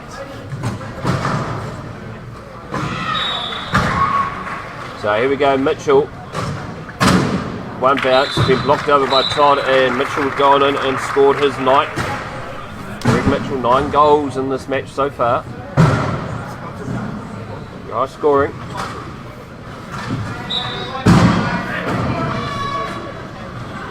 Oh, just lucky there, Phillips. Inside Hewitt. Bounced it off the chair of Simpson. Thankfully it's not a rugby ball, right? Yep. And exactly, here he goes. Goes over for his 6th as Jacob Phillips. That was clever play there by Robbie Hewitt, using that bounce of the ball. The rugby ball could have gone anywhere. Long ball down, Mike Todd sitting high, and Phillips is there on him. Support from Greg Mitchell though, who doesn't seem too affected by that tumble. No, he seems to be fit and healthy, and he has now scored his 10th goal, make it 13-8. He's also a counsellor in one of the Christchurch sports as well. Oh really? Wow. Yeah. Wow. I should say a city councillor, not a councillor, mental health counsellor. Picks up another try to his tally. 14-8, 2 minutes 30 left. First period. Well, it's good to see that he's a city councillor. He can take all his frustration out on the court here. I think he almost does sometimes, yeah. There's just a bit of stoppage going on. Both referees highly experienced, so they're just making sure they've got the time to do it and get it sorted. Exactly right. Make sure we got it all right. Good crowd in here, building up throughout the day. Free entry. I mean, if you're in the Wellington area, do come down. Yep, come down and enjoy some wheelchair rugby. Free entry indeed here at Ruparaha Arena, out here at Porirua, right next door to the shopping centre. Chris Moore with it, the .5. Experienced campaigner. Hewitt gets it back off him. It's just bounced around, ping-ponged. He's trying to wiggle his way in. And it's a penalty try. Moore just crossed the baseline there. It was a bit of a traffic jam trying to stop Canterbury there. It results in the penalty try. And now Mika is back on the court, and it's a good pass out to Phillips, who has his 7th. Mika has the filled her time in the sim bin. Vision again in the hands of Cody Everson. Loafly pass out to Todd, and he'll just comfortably go over the line and score to have his second of the match. Just under 2 minutes to play here, first period, first half. As Brad, what was that noise? I think that might be a flat tyre. Oh, possibly. there was no debate about it. As Mitchell gets the ball, and we'll have an equipment timeout. And that looks like it's Robbie Hewitt who has wheels Blowing. gone. It's just blowing. You can hear the hissing noise echo throughout the... There's no mid-puncture. It's either really soft or it's really loud. And if a spare wheel is coming out, and there's look at that, the mechanic work. Yeah, how quickly. Peter Klinkhammer, the father of David that we were talking about earlier, doing his fantastic work that he does for Waikato. It's quick and easy as you like. It's like Formula One. Now they quickly change the tyres. He's back in the game. I think at 2018 World Championships in Sydney, they were actually putting on those sounds of Formula One tyres being changed. every time one did, you know. Here we go. Mitchell glides over again. That's his, believe it or not, folks, 12th goal. And 17-9 is the score. Canterbury ahead of Waikato, and it looks like... Yeah, Peter having to do some... I think one of the axles, or both axles, looks as though they've popped out there on Georgia Mikia's tyres. Georgia Mika's tyres, the axles. Are they operating now? Oh, and there goes the tyre again. And that's Mikia. And the Waikato tyres are popping left, right and centre here at the moment, Bevin. It's one of those things, it's just you can go a whole game without a tyre popping, and I think we did in that last game. We did actually, yes. And then you can just have periods like this where every hit. Yeah. And it's about, you know, where the contact's made and all that, to how the tyre pops. It just doesn't take much of the pressure. How much do you think a brand new tyre on those wheels costs? Oh, don't get me started. I think it'll be a fair bit of money. Give me a figure, Brad. I'll go a few hundred, about 1k Oh wow. each. 1k each, that is incredible. Brand new, yeah. Here's a 10. Here's Hewitt. Those new set of tyres are working well for him. He scores his third, makes the score now 17-10. I think it's pretty good that we can use a basketball court, a volleyball ball. Yeah. It cuts down a bit of the costs when you look at it. Oh, it sure does. Mitchell does well, glides through and he gets around both Hewitt and Phillips. Scores goal number 13. It's a bit of the New Zealand Defence Force Invictus side that's just sat in behind us here, Brad. Looking forward to the sixth edition of the games set up by Prince Harry. Oh yes, that's right. In Dusseldorf, Germany in September this year. In Germany, well what a fantastic place to go to is Germany. And that is Jacob Phillips' 8th goal. The Invictus Games, a fantastic competition. Remember that very famous phone call with, or that video meme with the late Queen with Harry and the banter with the Obamas. Oh yeah, those were great. They were very good. Yeah, whether you're a royalist or not, I can't say I would call myself a royalist. I do enjoy the history, but yeah. It just shows that the late Queen did have a great sense of humour. 2012 London Olympics. That's right. There we go. Jacob Phillips. One bounce, looks. Can he give it out? He's going to go it himself. And he has try number 9. 19 points to 12 is the score. 40 seconds left in here, and Mike Todd, he's got Phillips chasing after him, but it's not going to be enough. And Todd scores. He turns away. Has his third of the match. Chris Moore calling for the inbound. Just because Cody Everson and Mitch Simpson on his pick. So he's allowed to be set free and go, it has to go down an inbound. Oh, good. can't use it just to be Yep. unkind and unsportsmanship. Yep.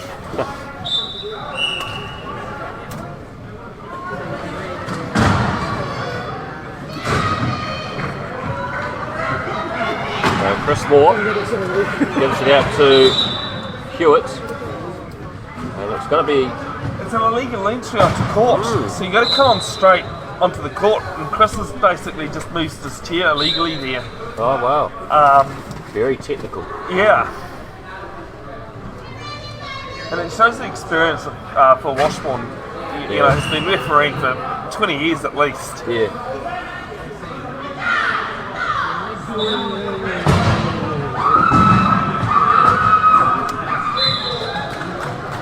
Over on the other court, 16-13, Auckland Rhinos leading. I think D-Sport just pulled one back, so 16-14. Thrown from Mika out to Phillips, chasing after it is Hewitt. He's got Mitchell behind him. Rotates around. There's Phillips there if he needs. Mitchell surveys, gives it out to Phillips, and he has got himself jammed. Can he get release of the ball? Looks to try and reverse around side. Can he get over? And it's going to be a turnover. Yeah, he's just gone in and out. This is what I was saying to you earlier, Brad, in that quick. No, it's a try actually, sorry. Oh, it is a try. Mike Todd's been ruled going out of court first. Good collision. Man, I just mentioned back to Emerson. Emerson and Hewitt with a big wakey do. Well, Black's teammates, some great play there from the Canterbury team. Ends with another try to Greg. Excellent try for Greg Mitchell. Great team sport out there. Wrestling in the middle. Goal number 15 for Greg Mitchell. 1 second left in the quarter. And that'll do us for the first period here. Full match. But it's virtually a semi-final. The winner of this one taking on Auckland and the Division 1 final later on today. It is Canterbury 21 leading Waikato 13. We'll be back very shortly for the second quarter action.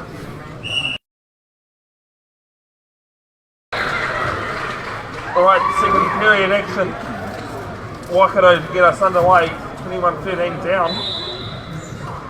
A couple of changes to the Waikato side, Brad. There sure is. They've got 2 players on. Amy Dunn in 8, and a number 3 is Emphy Swedita's on, and here goes Waikato scoring first through Robbie Hewitt. The dominant opening quarter by Canterbury. Mitchell, the flash of the steel of the wheelchairs. Box through, chasing after this one is Aston Mitchell. Offloads it to Greg Mitchell. You'd think they were related the way they passed that ball together. Oh, you'd think so. It's an excellent try again by Mitchell. That's goal number 16 of the game so far.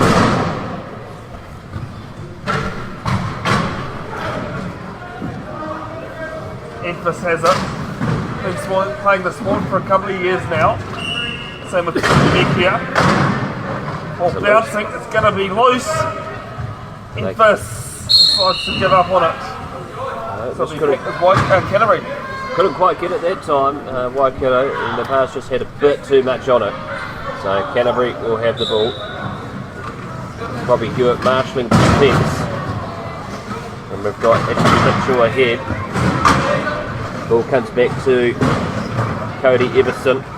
Goes down this right hand side of the court out to Mitchell. Passes out to Aston Mitchell, who is free. And he'll just glide over and score his first goal of the match. 12-year-old. 12-year-old indeed. Year 8, I believe, we've been told. Yeah. Must be youngest at the tournament. I'm not saying everyone else is old, but by a distance, I think. By at least 8 years. See with Hewitt. Flies that over his shoulder to Georgia Mekia. And it's a timeout called right on 12 seconds. And we know we're halfway. Yep. Some good D there by Canterbury. Oh, very good defensively by Canterbury. They've been playing very well both on attack, but their defence has been puzzling Waikato in this match so far. The defence in particular has resulted in 2 punctures for Waikato in this game, replacement wheels. There goes Hewitt. Got Mitchell around him, and it's a good pass out to Georgia Mika, who scores their first goal. That makes it 23-15. Mitchell being swarmed around by the stampede of the Waikato players. He goes in reverse, and he's going to pass it from behind to Aston Mitchell, who scores his second. They make it 24-15. I think the highest scorer this weekend will be Mitchell. I think so. Yeah. If you combine Aston, Greg, Mitchell Simpson, Henry Mitchell. Oh yes. There's a number of them. There's a heaps of Mitchells on display. And that's a good point there by Emphasis. Good work. Makes the score now 24 points to 16. Right at the bottom left hand of your screen there, just fixing it close.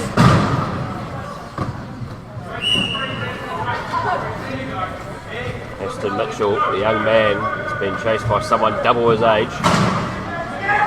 Looks to pass it in, looks to see if Everson's there, and he gives it out to Greg Mitchell, who just twists around like he's going around the corner on an F1 track.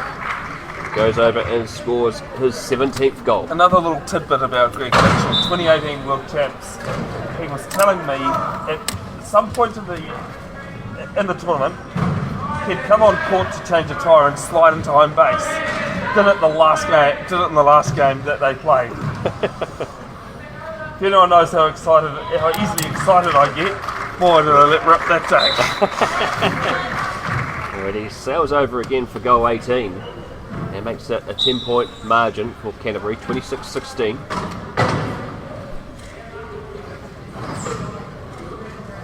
Pretty much the Greg Mitchell show here at Ruparaha Arena. Well, and we just mentioned that he's got goal 19. Just stole it. He just stole it.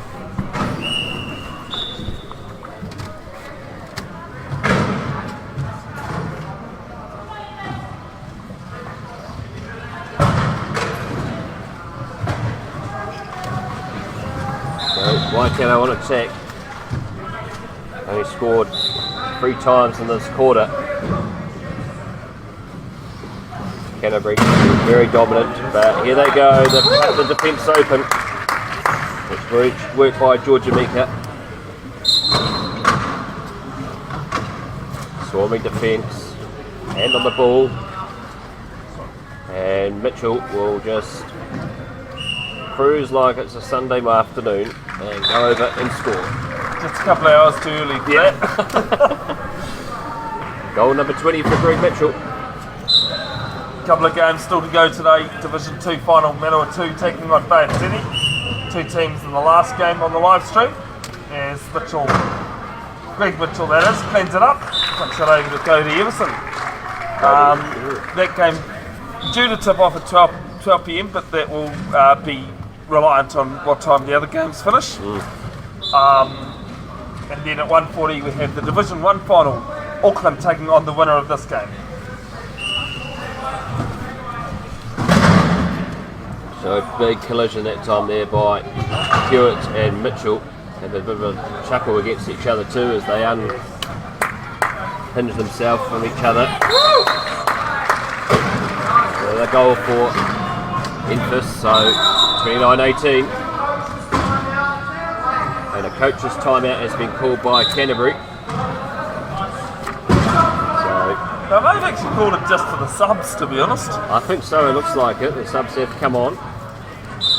Ashton Mitchell and Everson have come off for Canterbury. There's a number of times where you can do subs, but generally after a try that's scored, you can't. No. But if you call a coach's timeout, you can that time. Yeah.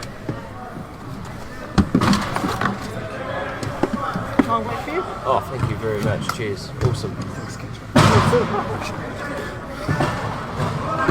So, actually, looks as though they're going to have a bit of a chin wag as our hydration has arrived. Oh, and much needed.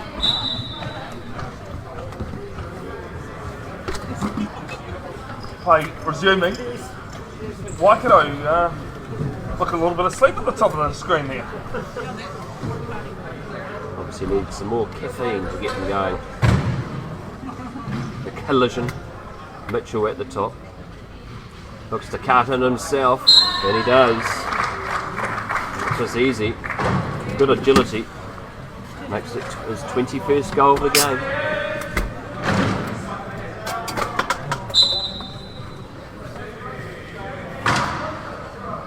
$30 points to 18. And Robbie Hewitt looks to cut open this Waikato defence. Receives the ball. Jamie Kaito gives him a few good pushes. Ball over to Jacob Phillips. And Phillips scores. As first Canterbury tyre being needing to be changed here. Well, it is. Third tyre puncture of the game. And it looks like he's collided in with number 12 from Waikato. Now, another little interesting fact about this game.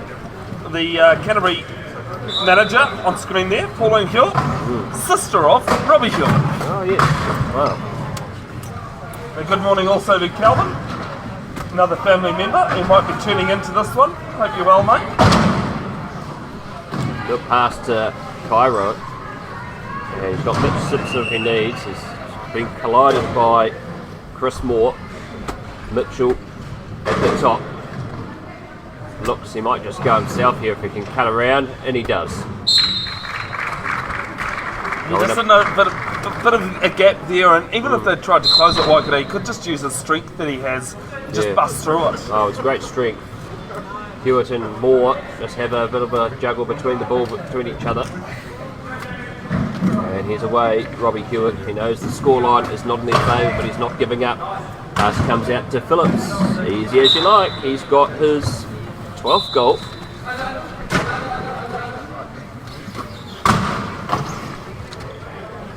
Big Mitchell calling just under, get it underneath for the pass.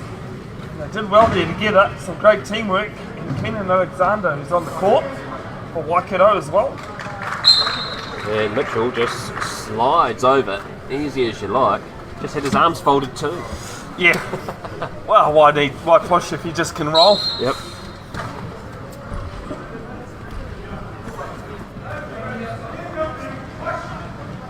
Keenan, the man from Thames in the Coromandel Peninsula. About 10 minutes away from where I live in Porirua. Good try there being scored by Phillips.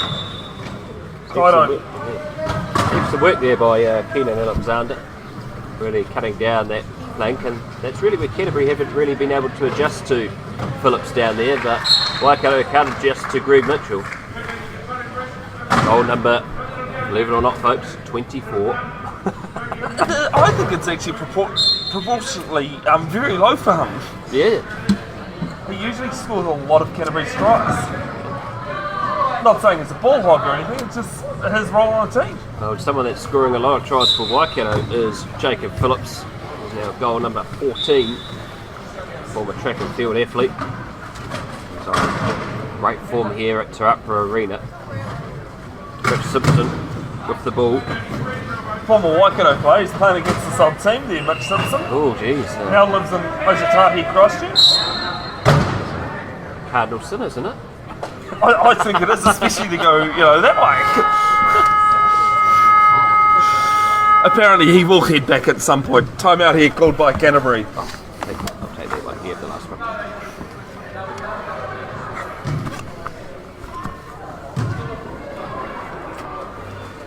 Over on the other court, it's half time.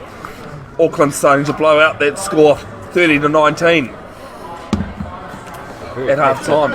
Some very passionate Wellington supporters over there, but they've just gone quiet in the last few minutes. They thought they were in with a chance, but Auckland have blown them away. If anyone watched the last game last night, they would have noticed Rose Via's mum very vocal on the sideline. Oh, yes. Added to the atmosphere. It's great to have and to see it, wheelchair rugby. And anyone who walks in that instance when she's getting in behind her team, must think that, this is a great atmosphere to be part of, which is great. Yeah, it's brilliant.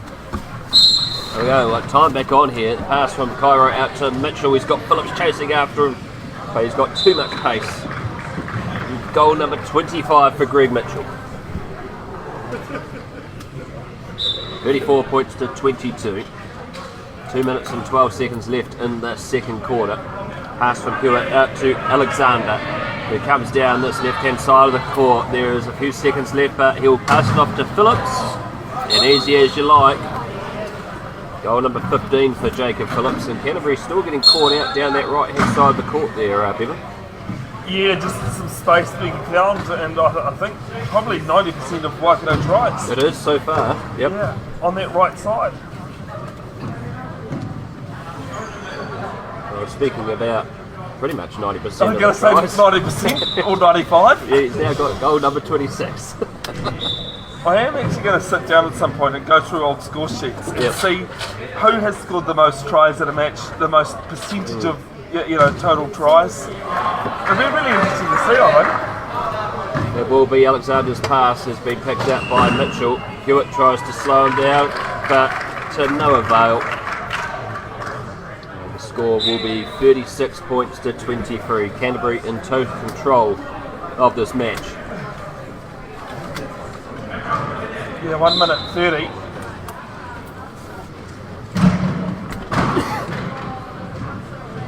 Brown manages to give it out. I was going to say, give and go there with Chris Moore. Chris Moore doing very well, but Hewitt managed to pick up the ball. He's got Phillips if he needs. It becomes three. And it's the other side this time for Logan Phillips. I think they hurt us. Yeah. Yeah, decided to change things up. Change things up, they did. Phillips just decided to change sides. In reverse goes Greg Mitchell. Quick bounce if he needs. And he's going to go all the way in reverse. I'm glad I captured that because I think yesterday, I thought he was going to do a whole try length of the court. Not quite there, but pretty much. It was pretty much nearly the whole length of the court. Here goes Alexander, pumping those arms onto the wheels.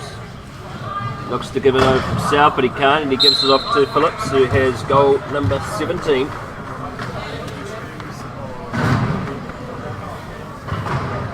And it's Phillips that's keeping Waikato in this match so far. Yeah, it'll be interesting talking oranges at half time and just under a minute to go. And seeing what Waikato can do to disrupt the Greg Mitchell show almost. Well, they've slowed down Greg Mitchell, and it's going to be Jamie Cairo, and that's the loudest applaud. He's obviously got a big fan out here watching. Yeah, those are them there on screen. Great support there for Jamie Cairo. I think there's a few people watching too. Here we go. Hewitt. Phillips is just sitting there going, yep, anytime the ball comes. And Phillips will just take his time. You better hurry up. Oh, he's stalled! But he's got over just in time, has he? Yes, he has. He's just trying to limit the amount of time Canterbury can score. 15 seconds left, second period, first half. Mitchell with it. And penalty try. Legal use of hands. Real interesting call. That far out from the try line. Oh, but to be fair, it's a good call. It was an open court. Everyone was behind. Yep. Waikato don't end up with a player on the bin. Well, let's suppose you use it and use it well. 10 seconds to go. Hewitt getting his arms going. He's chased there by Jamie Cairo. Phillips and Mitchell off to the right of the screen. Out to Phillips. And Phillips will score with 1 second on the clock. 1 second left, and that is goal number 19 for Phillips. And so it is half time here at Ruparaha Arena, and it was Good. Welcome back to Ruparaha Arena in Porirua. Wellington, WRC 2, second game, the winner of this one, getting to the final to take on Auckland. The loser will take on D-Sport, the third and fourth. Currently it's 39-27 in favour of the men from Canterbury. Bevin, Jenkinson of Bev's Broadcasting with you, cameraman, and commentator. Great to have Brad Hudson alongside me from Huddy Sports, Brad. Oh, fantastic to be joining your Bevin broadcasting this afternoon here at the Wheelchair Chiefs here at Ruparaha Arena. And we're watching a thrilling game here. Canterbury in total control. In particular, this man at the ball at the moment, Greg Mitchell. He has scored a hell of a lot of goals and he's going to go over and score another one now. And let me just do my math quickly. I'm trying to work it out before 29th goal. Oh, 29, okay, yep. Greg Mitchell, 29 goals, that's incredible. Out of 40. Yeah. And actually, to be fair, 29 goals out of 67. That's right. That's a pretty impressive stat. And there's actually going to be a possible change of goal scorer here, and it's going to be Cody Everson going over for his fourth, the Wheel Blacks captain. Yeah, not long ago got married and had a child as well. Oh, fantastic. That's Tom and Jess. Well done.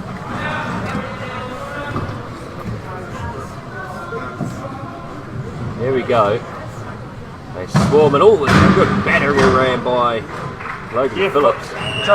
Jacob Phillips is trying to make some room.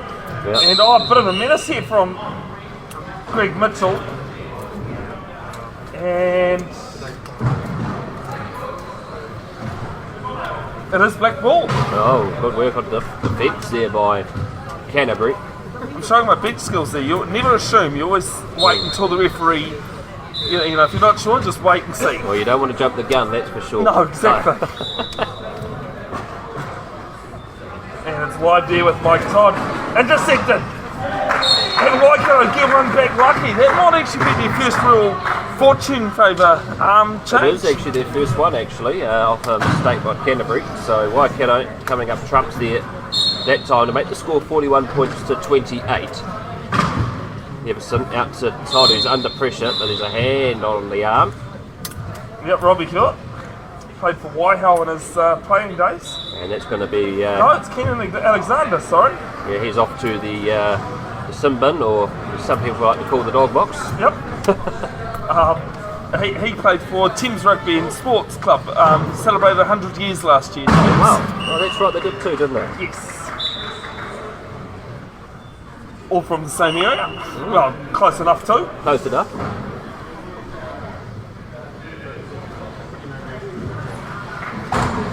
Good collision. And that time there, Mitchell couldn't get his hands on the ball from Todd. And it's Waikato ball. Waikato ball. There was good defence that time there by George Amika, who, as we already know in the first quarter, sent Greg Mitchell tumbling out of his chair. And obviously that injury he had in the first quarter has had no effect on his play. Here we go. Chris Moore with the ball. Hits it in, but it's been taken by Everson. Actually, it's fooled me. I was, for some reason, thinking he was going the other way. Yeah. We've already seen that once today. Well, we saw that in the game before, actually. It was the Manawatu player who most of that quarter had been scoring wildly, Jack Brown. At the same place. And then all of a sudden went the wrong way. Well, went the same way, but the wrong way. Yeah. Oh, this has just bounced off Chris Moore's knees. So it'll be with Canterbury again.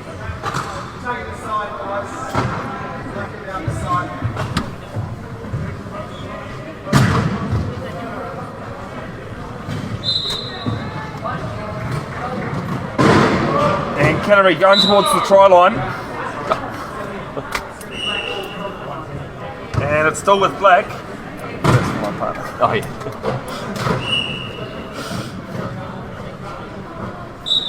And there with Ian Simpson. Jacob Phillips, sorry. With a great intercept. That one probably make the highlights. A few pushes and away he goes. There's Jacob Phillips. And that's goal number 24, the game for Jacob Phillips. So slowly catching up to Greg Mitchell. He's kept pretty quiet in this quarter so far, as Greg Mitchell. No, but everyone else has done the work right. Well, they're saying that, I've just cursed it, and then he's gone over to score goal number 30. It's a happy commentator's curse. It is, yes, it is.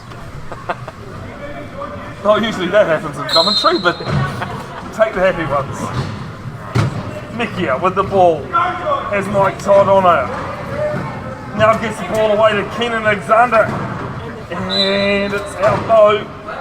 Alexander just couldn't pull that in. So Ian Simpson from Canterbury.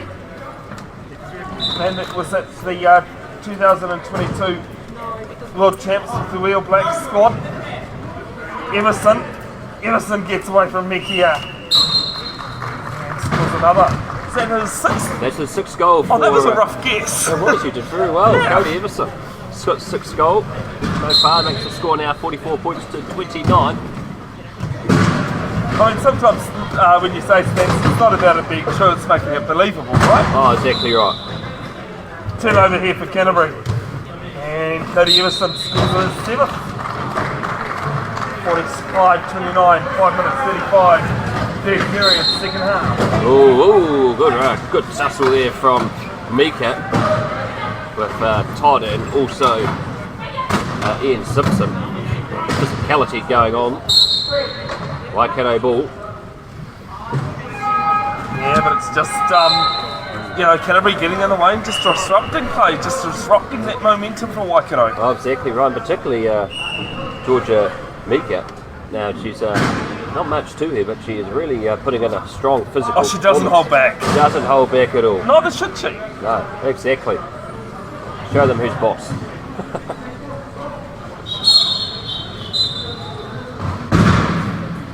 As Chris Moore and Kenan Alexander comes off court, Amy Dunn and Enfys Wedita on for them.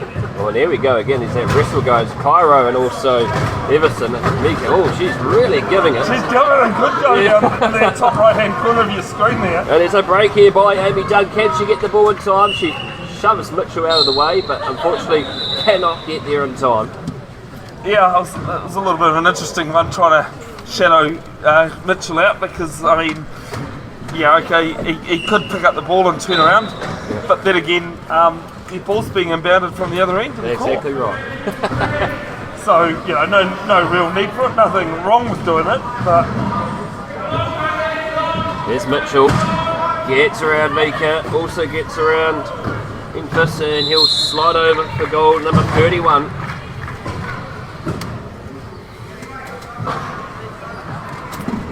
(46-29).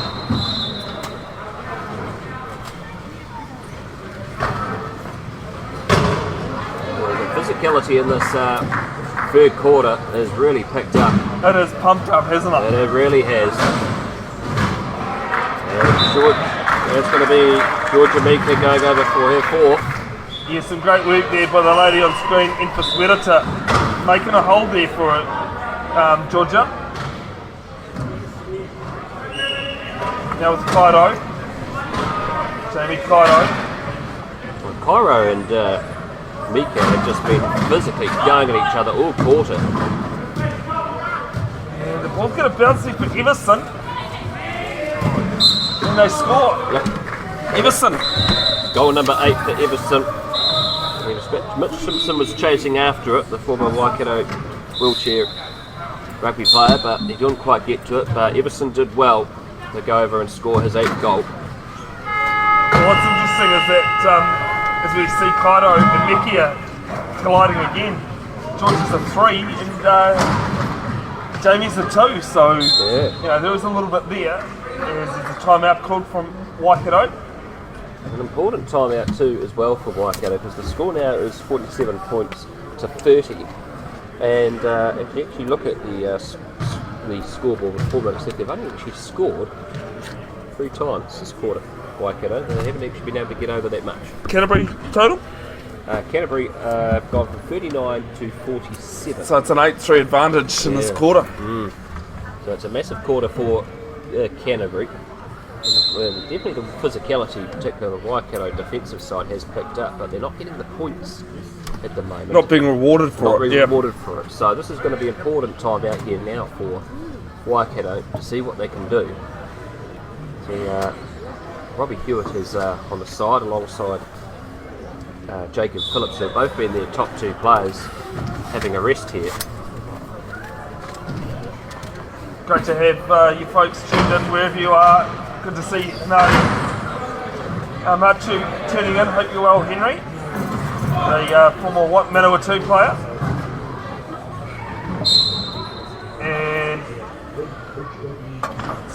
Greg Mitchell going to the naughty chair. Player illegally leaving the court.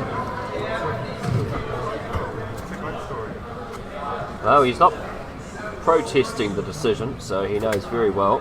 I think he also knows who's going to win that argument. Yes, exactly. So the Waikato will have the throw-in and a new time at new shot clock. Oh, Alexander gives it out to Mika, and she'll go over and score her 5th goal. Makes it 47-31. Mitchell back onto the court.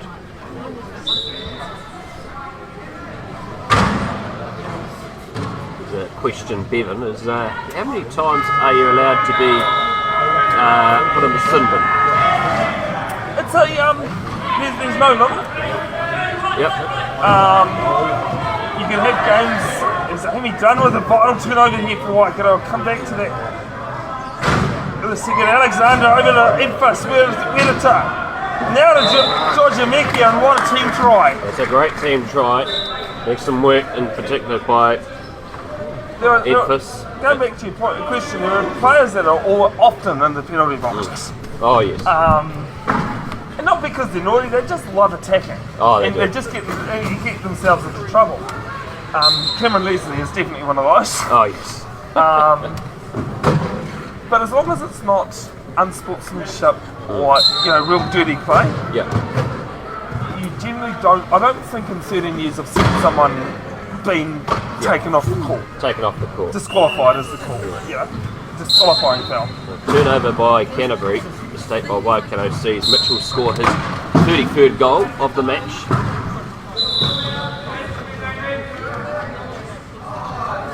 Nice hands there by Infus Wedita. And she will score.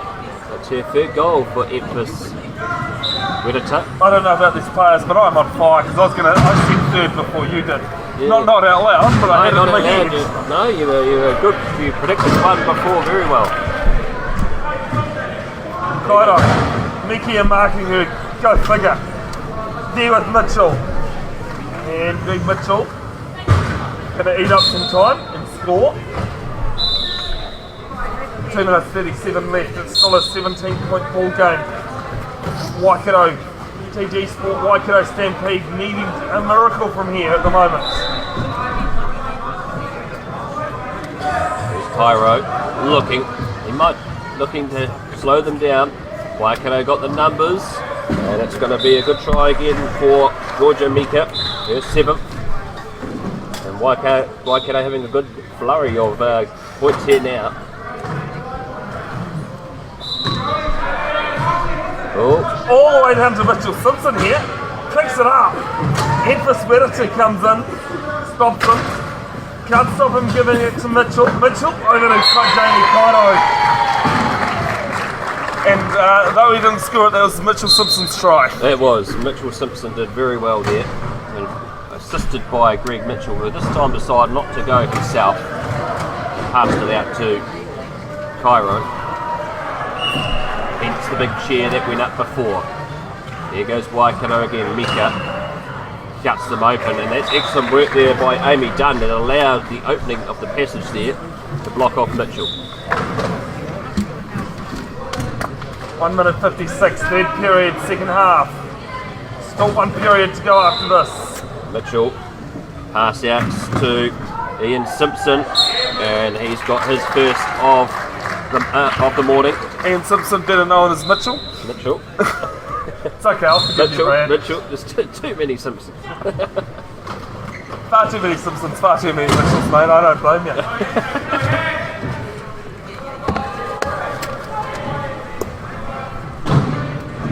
There was Wedita.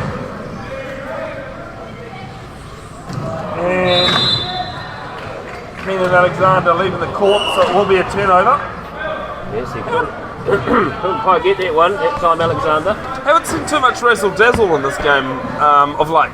No, this quarter has been pretty quiet, except for the physicality early on, where there was a lot of collisions. But Talking of razzle-dazzle, Brad, why was only one Yogi Bear invented?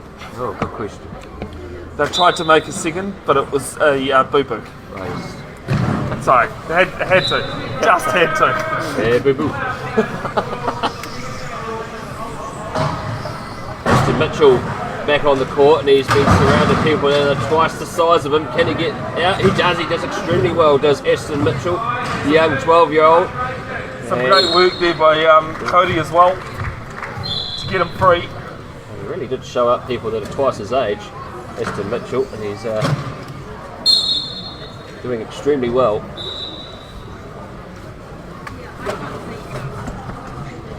Good take that time there by Robbie Hewitt. Received the ball from Redita. Good smashing collision. That time we didn't hear any hissing sounds. No, I think that was just steel on steel, that one. Steel on steel. Oh, more. Hewitt looks to give it out.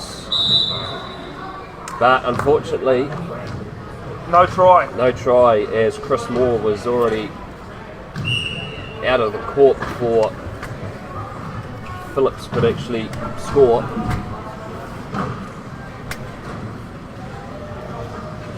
So over on the other court, there's a similar scenario between Auckland and D-Sport. 49-31, Auckland currently leading. Aston Mitchell passes it off to Greg Mitchell. Aston Mitchell was looking to try and score himself, but he saw Logan Phillips with a bit more pace coming after him, so he managed to pass it off to Greg Mitchell. Give and go with Chris Moore in Memphis. When it works well, it really does. Good pass out to Hewitt. Collision again with Aston. Aston's really coming in here with good physicality. And this is what we're going to call, I think it's a toss, is it, Bevin? 2 thumbs up? Yep. Yeah, it's a held ball. Held ball. Same. I knew it. I figured that's what you meant. Yep. 2 thumbs in water polo means it's a toss between both. Yep. 2 players in possession at the same time. That's in correct. wheelchair rugby, I mean, as it is in water polo. Yep. That's the reason why we have the arrow. Works the same also in basketball if you're more familiar with basketball. 15 seconds left. Robbie Hewitt has the ball, looking to find an opening in the Red Sea of Canterbury. He tries to wrestle through. Mitchell grabs the ball. And it's a holding foul going against Greg Mitchell. He might have just basically held the arm cheekily there. Cheekily, and so that's a penalty try for the Waikato. 54-36. Tries to chase after it, but not that time. I had my money on the corner post, to be honest. I think so too, yeah. Yeah. Skimmed past it there. So Waikato ball, and this to close out the third quarter. And it will be 54-36 to Canterbury over Waikato, heading into the final quarter. Back very shortly, folks, for the last period.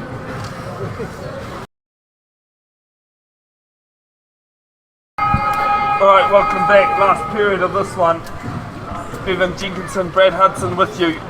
Brad, it is really one-sided. Extremely one-sided.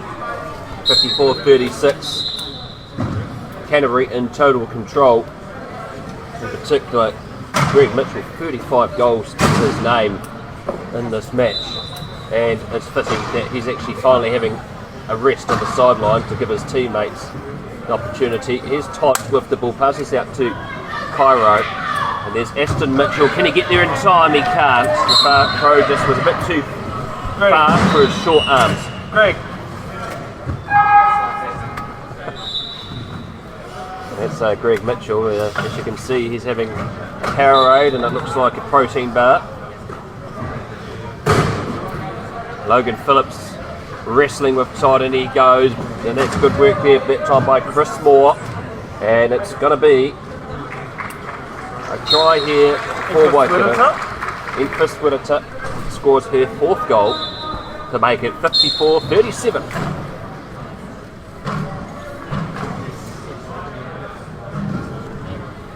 Mike Todd was definitely a character in the last game against D-Sport last night. Oh yes. He,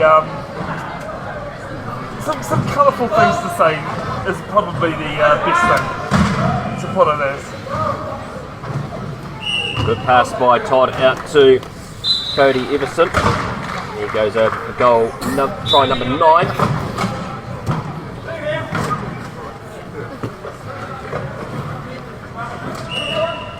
Oh, they've cut them open here, Waikato. Wedita passes off to Phillips, a collision in the middle, but Phillips will glide in and he'll score goal number 21.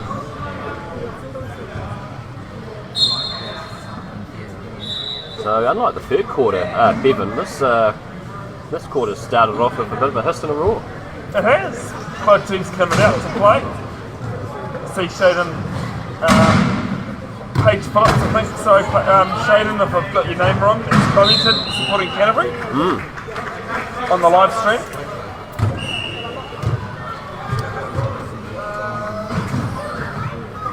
No offence intended if we do get names wrong, folks. It's we do our best. There with Mike Todd. I actually called him Matt Todd yesterday. Ooh. I don't think he would mind though, both big Cantabrians.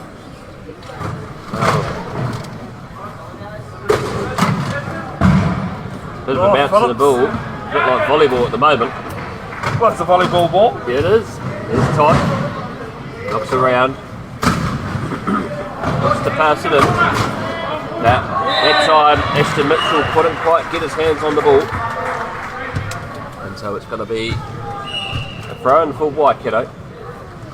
55-38. 6 minutes left in the final quarter. Good take by Phillips under pressure from Cairo. And it's good work. And Phillips is just going to glide in here and score number 22.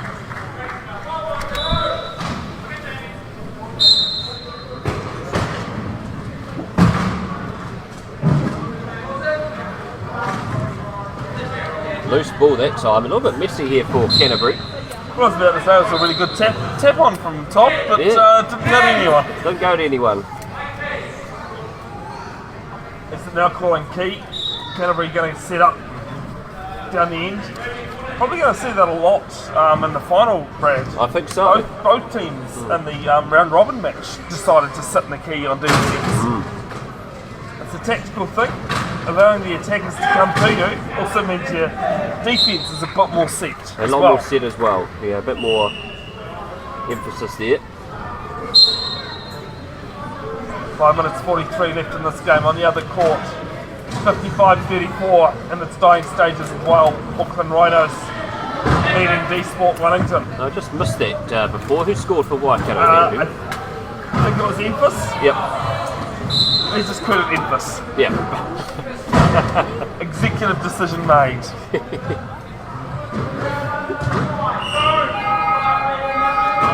Chris Moore calling for the inbound. And Waikato running some substitutions. Keenan Alexander and Georgia Mikia coming on court.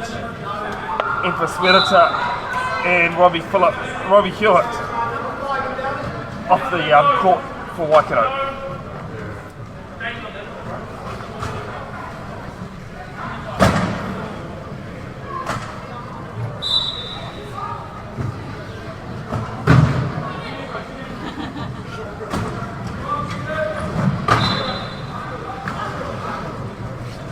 Alexander trying to get away from Aston Mitchell.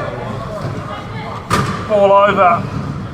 And just too much pressure from the Canterbury side. Great pressure from Canterbury. Its margin has been narrowed to be reduced to 15 now. Do you have what it was at most? I mean, I remember 18. Yes, it was 18, heading into that third quarter. And here goes Cody Everson. And he goes over and scores goal number 10.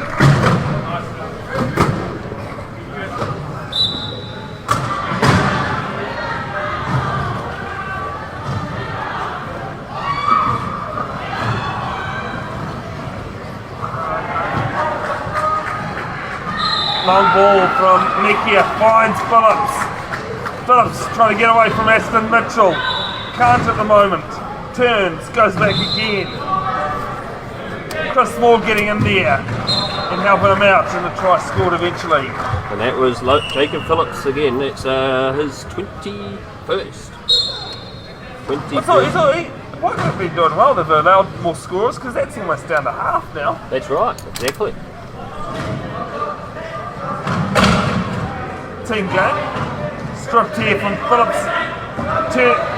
Todd cleans up. The ball going down. Kaito and Mekia. The ball wins the race. Well, they have a good chuckle, those two, but they've been at war with each other the whole game, particularly in that third quarter. Oh, they were just all over each other, weren't they? Oh, they were.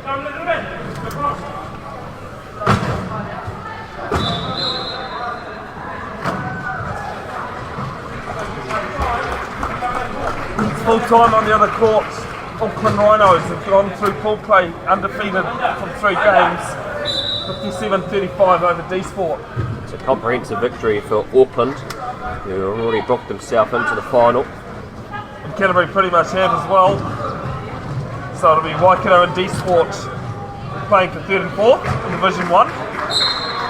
That game coming up after the Division 2 final. And the Division 2 is next, Manawatu versus Bay Plenty. That'll be on this live stream. Is turnover for Waikato. And Mekia scores another. Well, she just scored just only a few seconds before, and she's got another one. Now it's 56-43. There's 4 minutes left. Now, Bevin, this is a bit of a break here by Aston Mitchell, and he's going to go over and score. But Canterbury don't look too flustered, but I think they've just got enough buffer. And they've got enough buffer, but Waikato, though, they're crawling their way back slowly. I think Canterbury's strategy here is just to conserve some energy, knowing that game against Auckland. And folks, if you want to watch the first game of Wheelchair Rugby, watch that final. It was a 1-point ball game yesterday. It's probably going to be something very similar in that Division 1 final later on today. It certainly will be, and Jacob Phillips goes over again for Waikato, 57-44.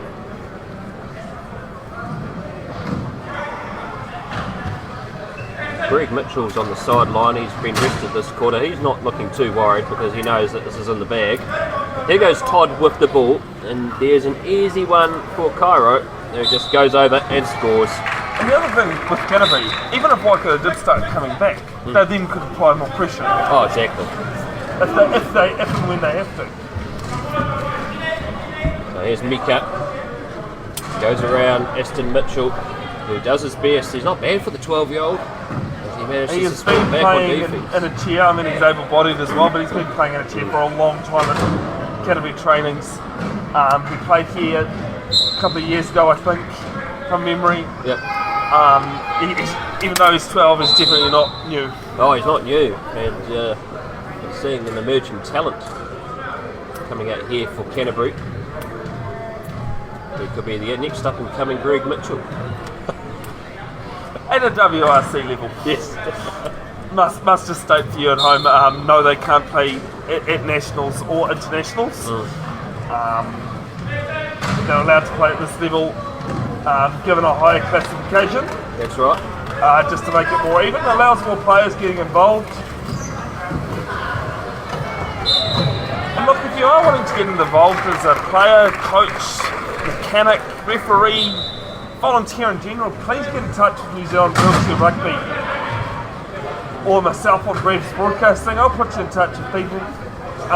Volunteers make sports like this run, and you can't have a sport without it. Oh, exactly right. Volunteers is what makes a country run. Makes a country run. Not just sport, yeah. And here's Aston Mitchell, glides over, scores his 5th. And a quote from the legendary Sir Mad Butcher: the best thing you can give someone is your time. Exactly right. And that's the most important thing when it comes to sport in our country. It's historically always been part of growing communities, and there's a strong community here with the wheelchair rugby community. A lot of volunteers that have given up their weekend, including yourself, Bevin. And your day too, mate. Oh, exactly. Yeah, and I mean, it's pretty much been your weekend since you did club rugby yesterday. Oh, done yes. alright? No, it's a pretty busy time of the year when you get down to winter and winter sports. I love it when you do get a message from people.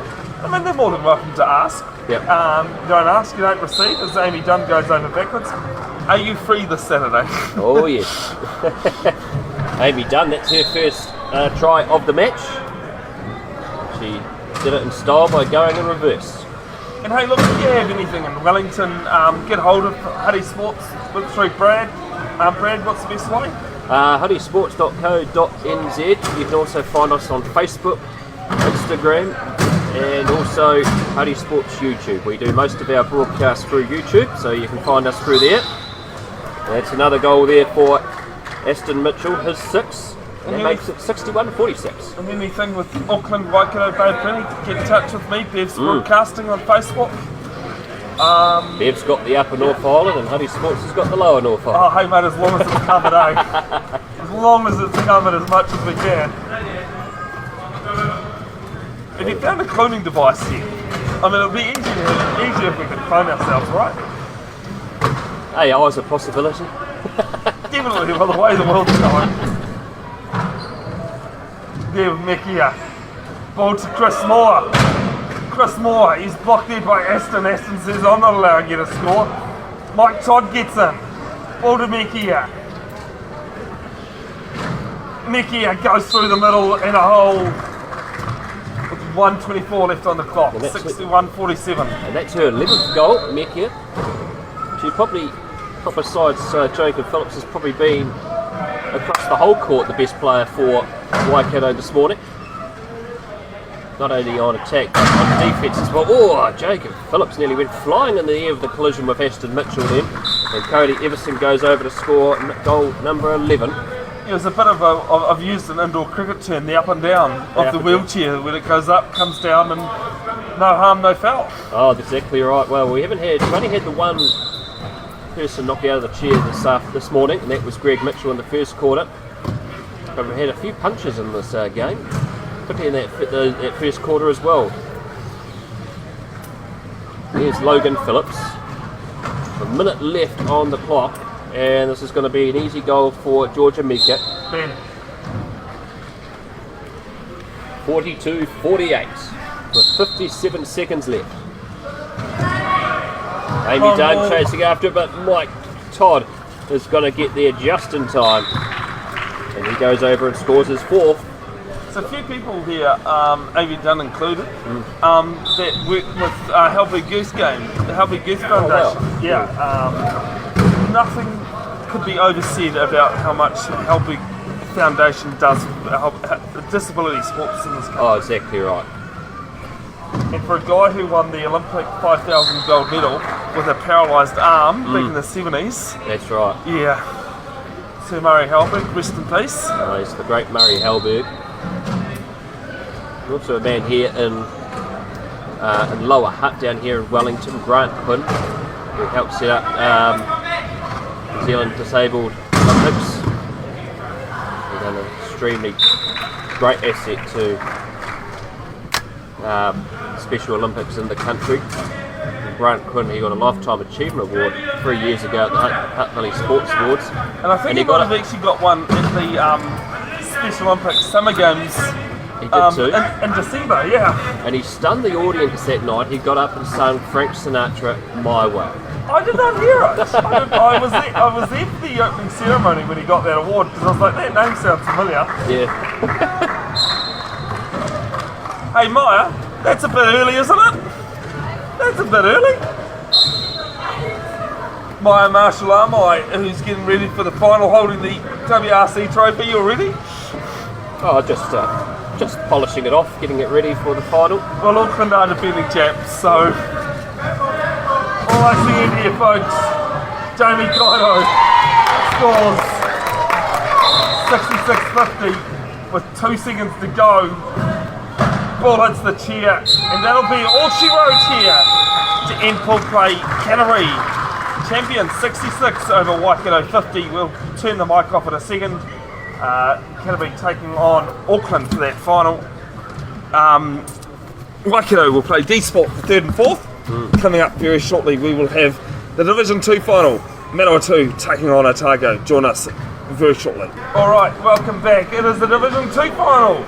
WRC 2. Manawatu taking on Bay Plenty. My name is Bevin Jenkinson of Bev's Broadcasting. Welcome back.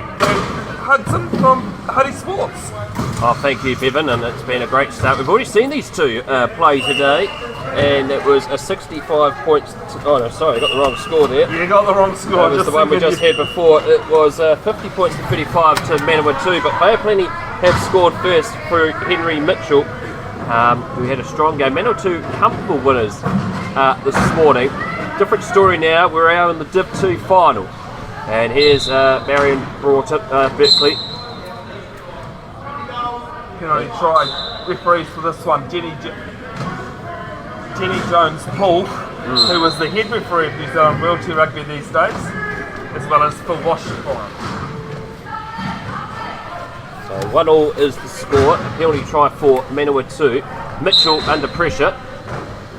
And timeout called from Bay Plenty. I do apologise, folks. Just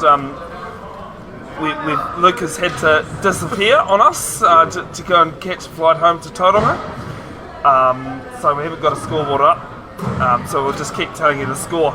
But no, big thanks to Luca for her help and doing the score, maintaining the stream as well. She's done pretty well. She's done a sterling job and takes a lot of extra pressure off us here. And here goes Broughton, and she will sail through as much to the avail of Buckley. So Waikato off to Bay Plenty here, off to a strong start over Manawatu. Waikato Bay Plenty, there's only a hill between them. No, that's right, there's not much between them. And it's a turnover, Bay Plenty with it. Well, when these two played each other this morning in the first quarter, it was 17-11 to Manawatu, but we've seen Bay Plenty come out of the blocks flying here. Berkeley couldn't quite control the ball. She tries to get around, but excellent cover by Michael Manville. Had a strong game as well in that first one. He had a very strong game, Michael Manville, and he is showing why he is such a dangerous player. He's got Berkeley if he needs, but he'll just glide in and score his first goal of this Div 2 final. Now, good morning or good evening to a family member of Sam Fitness watching in Scotland. They're on live streaming there, Brad. Well, excellent work. The ability of live streams now to go all over the world. As that time Henry Mitchell goes and scores his second, make it 2-2. Not 3-2, I mean, to Bay Plenty. You got to give the score bench a second to catch up. Exactly right. There's Sam Fitness trying to get the ball. Broughton's picked it up. She's under heavy pressure from Sharif. She manages to find Mitchell. Hobergen doing well. The pass comes and it's taken. No goal. Over the line she was before she got the ball. I was just going to say it's a pretty easy way of explaining it, but you did it just there, Brad. Oh, it is. Yeah, no, the referee was very clear and we were able to hear his decision. Sharif was a real nuisance for Bay Plenty in that game this morning. Oh, he sure was. He stopped at least a handful of Bay Plenty tries over the line. Big collision here between Broughton. It's an up and down from Berkeley and Mitchell. Berkeley, yeah. And what skill there from Michael Manville. Oh, he's done extremely well. He's picked it up, called time out as soon as he had control, knowing he was going out. Oh, that is brilliant vision there by Manville. He knew he had Mitchell coming towards him. He acted very quickly. And as Bay Plenty bring on some substitutions, Jordan Tito and also Amanda Lowry coming on, and that will be Kevin Hoberger coming off, and also Sam Fitness.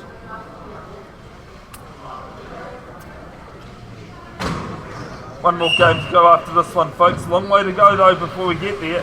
Division 1 final, Auckland taking on Canterbury. As we got a spill.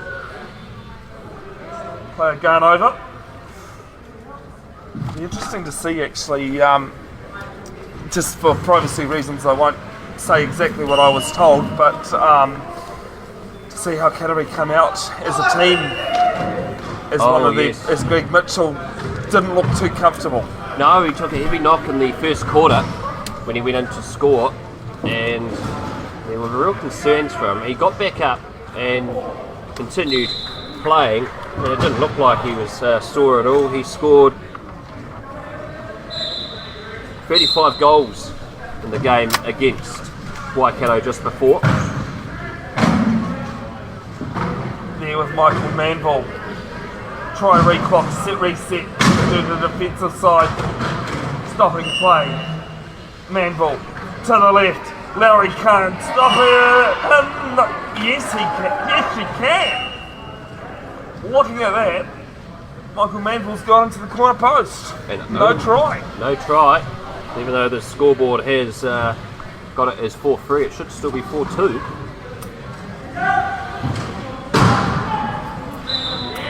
So, to confirm, we have it as 4-2.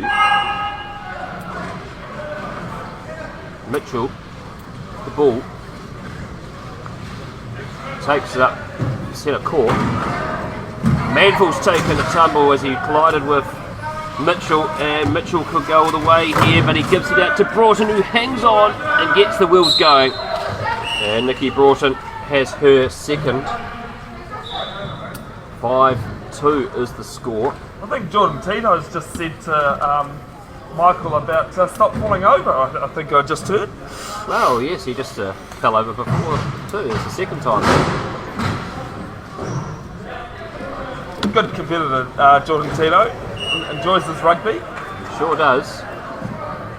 Scoreboard has been fixed now. So 5-2 is the score. Bay of Plenty ahead of Manawatu. Good pressure on Berkeley. Oh, Mitchell nearly took a tumble that time. And Manville, with the help, allows Berkeley.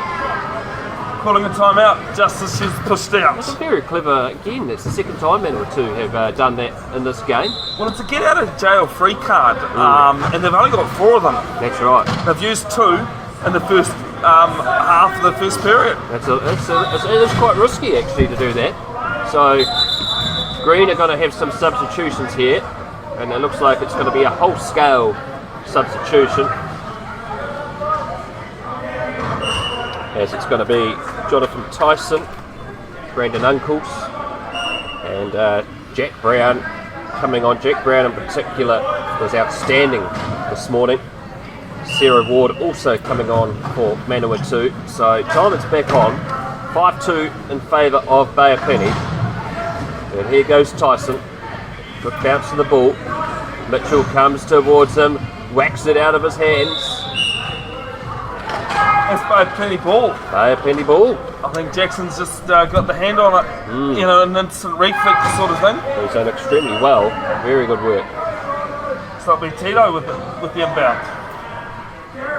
Jordan Tito passes it out to Mitchell. Mitchell has been rear-ended by Jack Brown.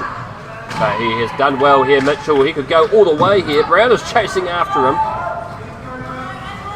And Manville has done well, and Mitchell has got over. That's his 4th goal. 6-2. And I don't think many people saw Bay of Plenty getting out to a big score here already. I was going to say, the scoreline's not overly surprising going on.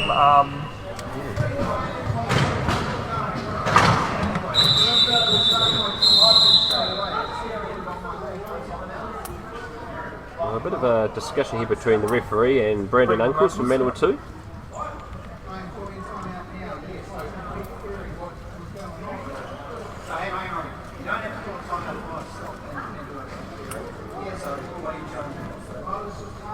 So Brendan Uncle's just asking about clarification here, and once we get it rolling, I'll explain what's going on. Yeah.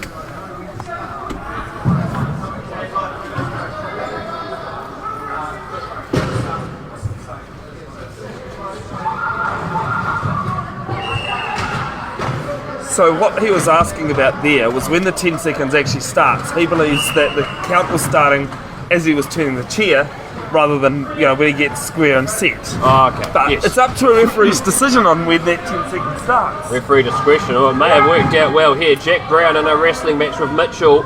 One bounce, and he's going to go over and score his first goal of the two final. And the big thing for Manawatu and Brendan Uncles there, he was almost having to use the third of 4 timeouts. It's a big call. But in the end, no, it was just a referee's time. Referee's time.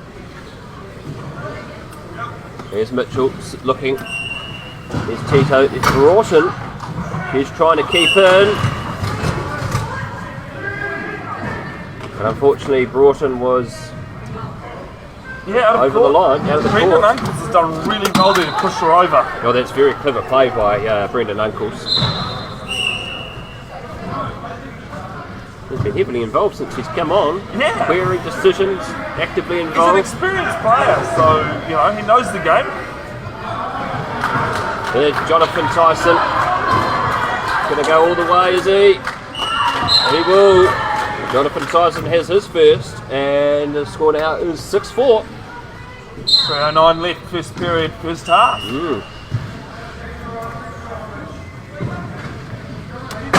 Oh, heavy collision. And here goes Lucy. This is Amanda Lowry. Gives it out to Mitchell. Good battle between Brown and Mitchell. Good change of direction. Fast-paced Lowry cutting off Brown, and it's going to be Broughton. That goes over and scores her third. 7-4.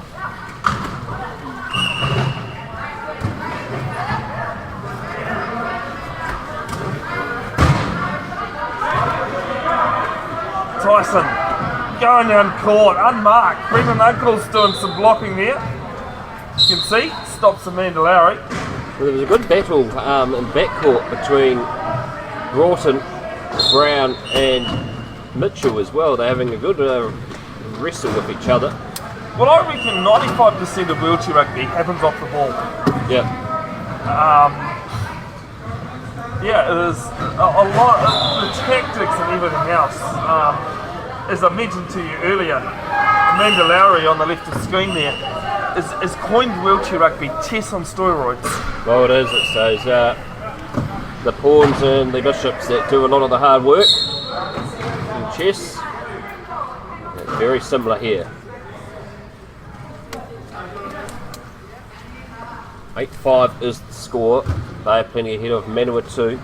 I think Jai White, who is the Auckland coach, was questioning a post earlier this week on the vintage wheelchair rugby page. Why is it left up to the low pointers having to always carry the trophies? And I said, well, the low pointers do all the work on the court. Why not they do it off the court as well? Exactly.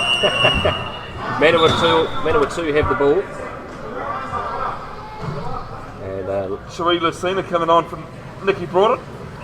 big change. Both very similar tactical players. We've seen it, not afraid to have a go, and neither is Jonathan Tyson, who's going to go over and score his third. His 3 tries have all been pretty much untouched, Bevin. Yeah. Been touched by anyone. Other than himself, of course. Of course. Well, I hope. Here's Mitchell. 5 tries to his name so far. 8-6 is the score. Tito blocking off Brown, and Mitchell can get around. Here's Brandon Uncles. What can he do? Lucina coming in. There's a crash and a bang, and it's going to be Lucina to score her first. A lot more physicality in this game than there was this morning between these two sides. Yeah, I think it was just really a warm-up act, to be honest. Both teams knew that they were going to be in the final no matter what. Yeah, it's got to just to be a lot more physicality shown than there was this morning. Here we go, Tyson with the ball. Mitchell coming in to support. Oh, he nearly went flying. Brown has Lucina to beat. And it's going to be Brown who's going to go over and score his second.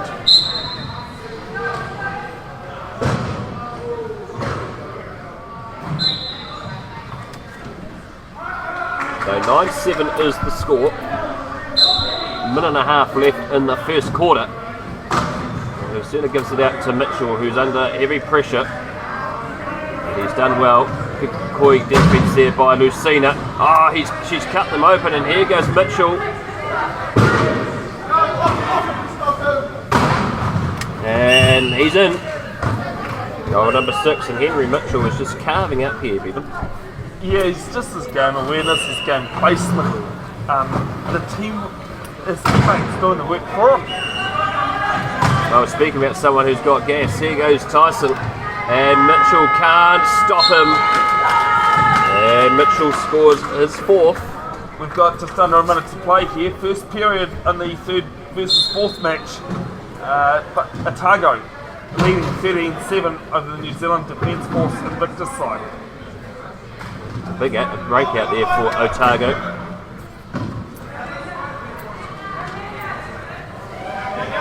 Gets Amanda Lowry, it's loose ball, and Brown is chasing after this. Watches it go over the line, so Manawatu will have the throw-in. Unfortunately for the Invictus side, they've been coined the poor cousins. They've had to use borrowed chairs. It's they haven't had a lot of time together. They're still really learning the sport. But I mean, it's great to have them here and involved. Oh, it's brilliant. It's good to have the sport growing and having more people participate. As you can see here, it's a tactical game, it's a physical game. And Tyson that time with a good pass under pressure to Jack Brown, and it's now a 1-point margin with 22 seconds left in the first quarter, 10-9.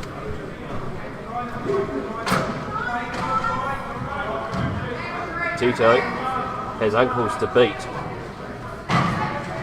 And he whacks it upfield. And here's Lucina. Lucina twists around Tyson, and Mitchell, he's going to go all the way. And that's his 7th goal. 11-9 with 7 seconds left. A lot of talk coming from Manawatu, and I just don't think they're going to be able to get any chance here. It's 3-2-1. Tyson's quick, but he's not quick enough. And that will be the end of the first period here. It is Bay of Plenty 11, Manawatu 9. Back in a couple of minutes.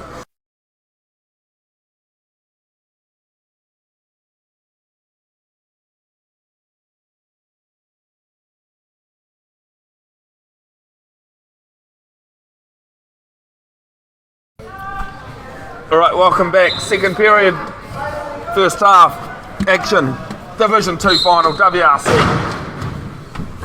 Bay of Plenty leading 11-9. Long ball. Interesting choice to throw that one away, Brad Hudson. Well, it was, and he was heavily under pressure from Sharif and also Manville there, Mitchell. But be interesting to see Manawatu we're under pressure a lot early in this first quarter from the physicality of Bay of Plenty. We're interested to see what Manawatu does now. Here's Sharif, who's come in very strong, passes the ball out to Manville under pressure from Mitchell, and of course Broughton putting in there, but Manville slides around and goes over and scores his 2nd. Some good cycling going on in there. Oh, some very good cycling. Side weave, yep. Yep. Side weave was a coin termed in the 2018 World Champs. I put it out there to people listening. Oh, very good. And had someone watching in Otago Christchurch, and you said it's going to be.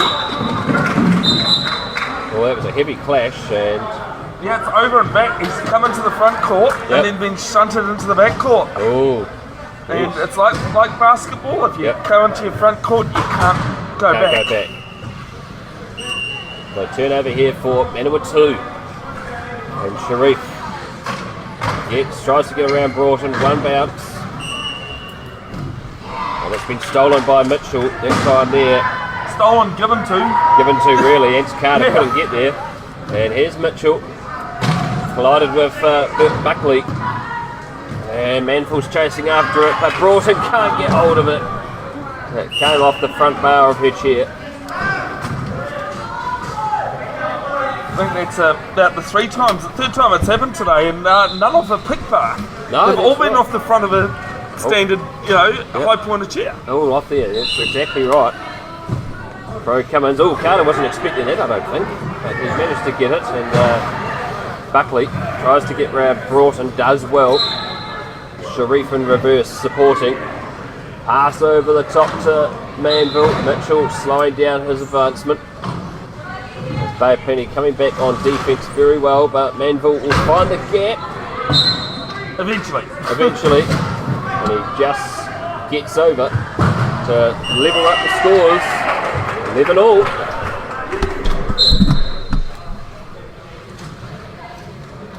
Oberger, one bounce out to Broughton.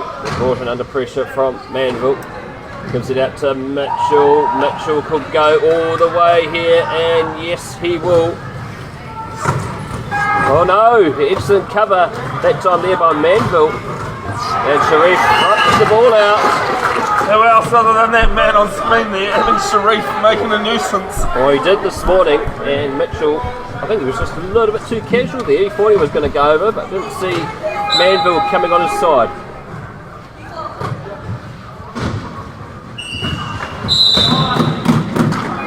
No, Broughton that time again couldn't control the ball. Manawatu bench enjoying that. Didn't have too much to cheer about in that first period, but come out strong in the second. And so Broughton has been replaced by Lucina.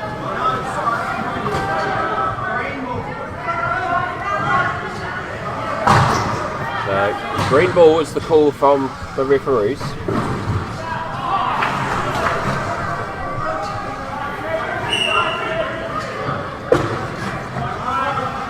Sharif, long ball down to Michael Manville. He just gives a good couple of pushes, and away he goes. That's great work there by Manville.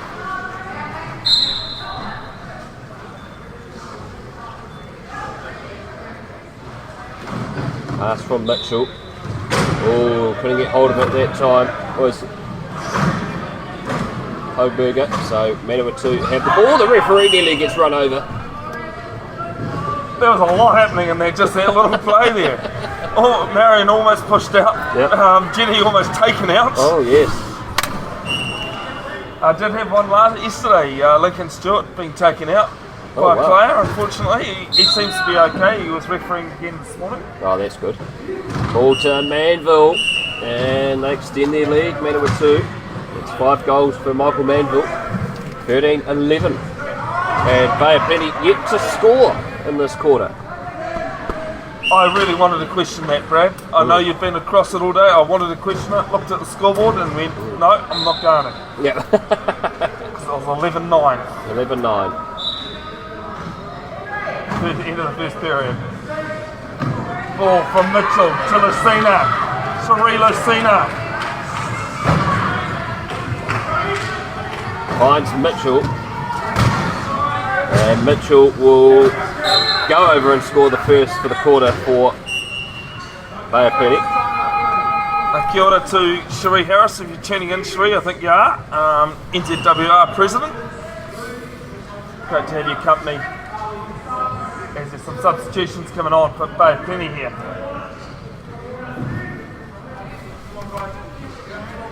See, it's might be coaches, Jenny?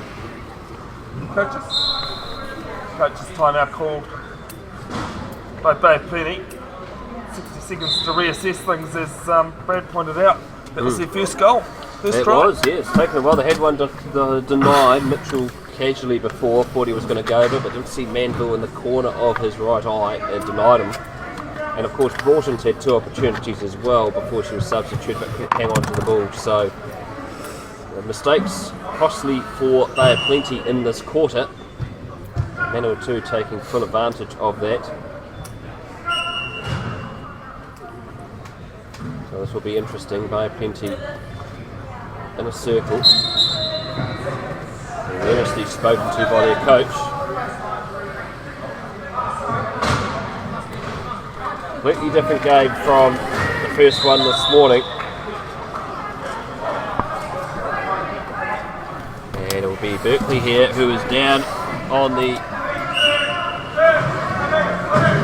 try line to throw this ball in.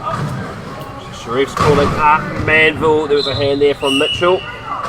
It's going to be green ball, much to the perplex of Mitchell. The Sunday program at 7:30 tonight on TV1 A must-watch Carl Heyman talking about his head injuries from rugby Oh, and the court cases that they're trying to bring on. Be very interesting to hear. It will be interesting. There was a series done with him last year on One News, I believe, or TV3, with Carl Heyman talking about when he revealed that he actually has dementia.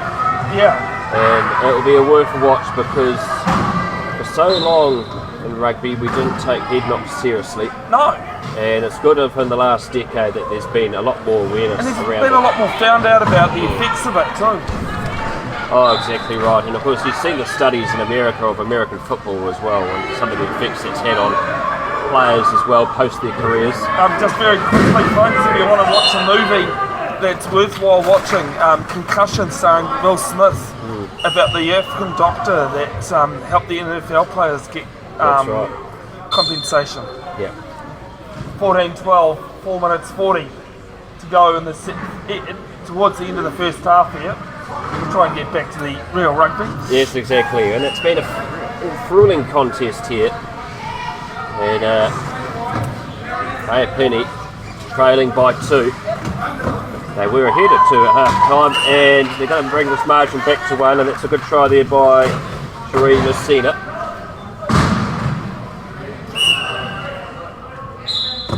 Buckley out to Sharif. Sharif good under pressure, and they've boxed him in, trying to keep him at bay. Lucina, Buckley under pressure. And it's a 10-second violation for no bounce or pass. Oh, right, so turnover to Bay Plenty. And sometimes you see referees in games that have been blown out, they let that 10.5 go. But here, because it's a close game, those 10 seconds count. Oh, they sure do. And here's Lucina. Mitchell tries to cut open. He's still going to pass it, or else the violation might come. Here's Tito. Tito slammed by Manville. He's got to get this ball out. And Lucina gets over the line for her second. And we're locked up, 14 apiece.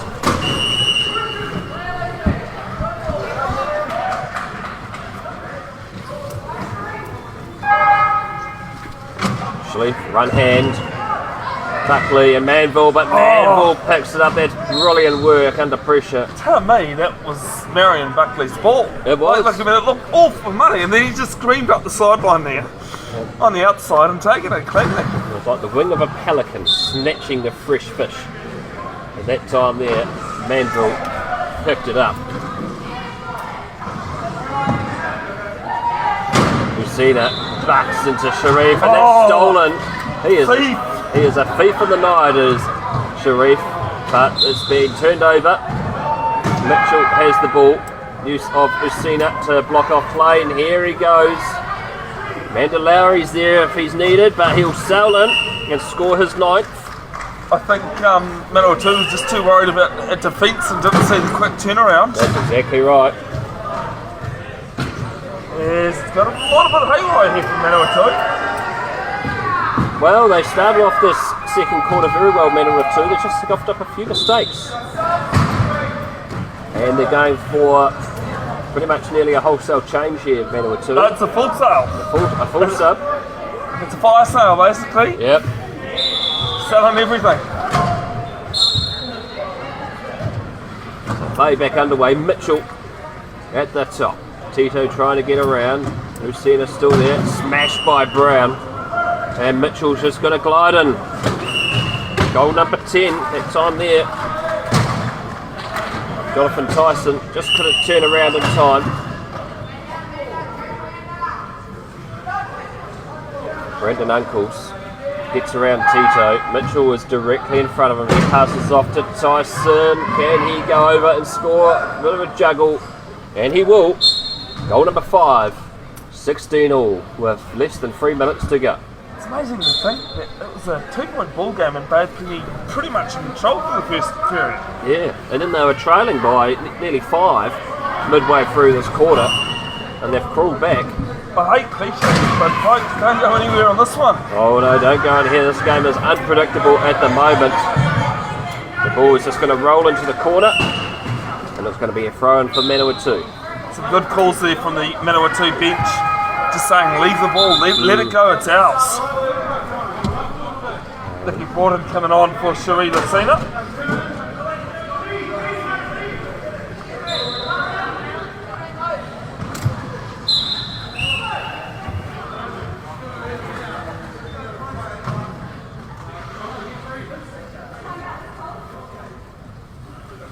So timeout called by Manawatu. Now is that all their timeouts, Bevin?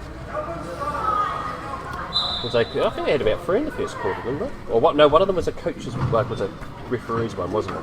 Yeah, I think they've still got one left. Yes. Yeah, they definitely had called 2. Yep. 2 30 seconds, sorry. That's right.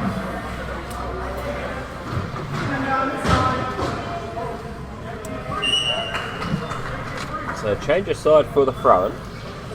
Yeah, after a timeout call, it always takes place opposite the bench. Yep.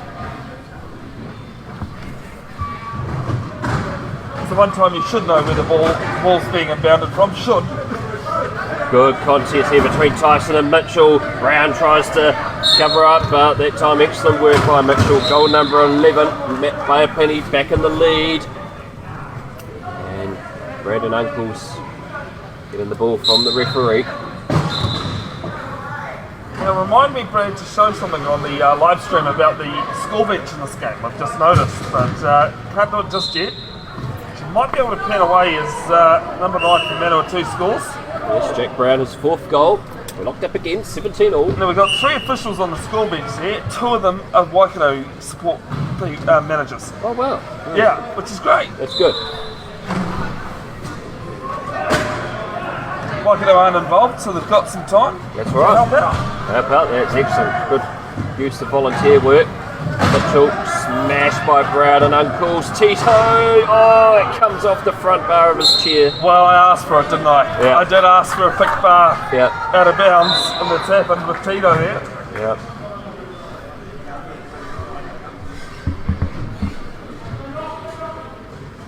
And this Div 2 final. It was a close one. Ben.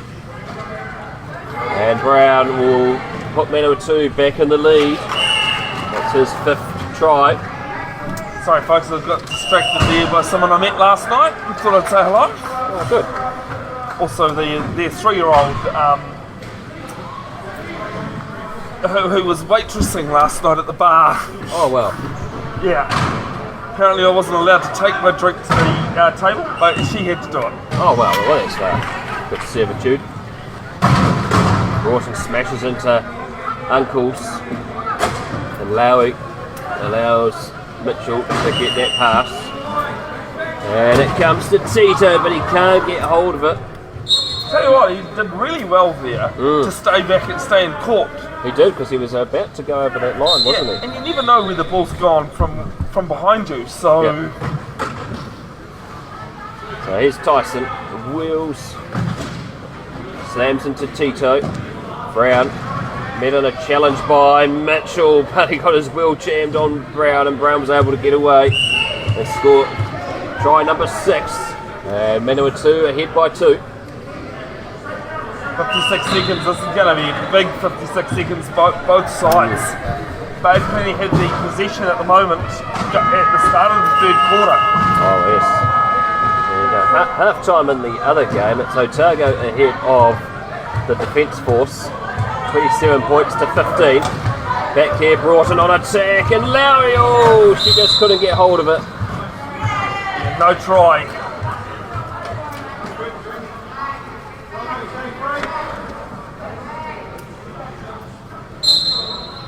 Manawatu with their team that comes on halfway through each quarter seem to be doing the damage here at the moment. Got 2-point lead, Mitchell and Brown. Then a wrestle. Brown looks to get around Mitchell. Mitchell doesn't have enough pace. And that's try number 7 for Jack Brown. 20 points to 17.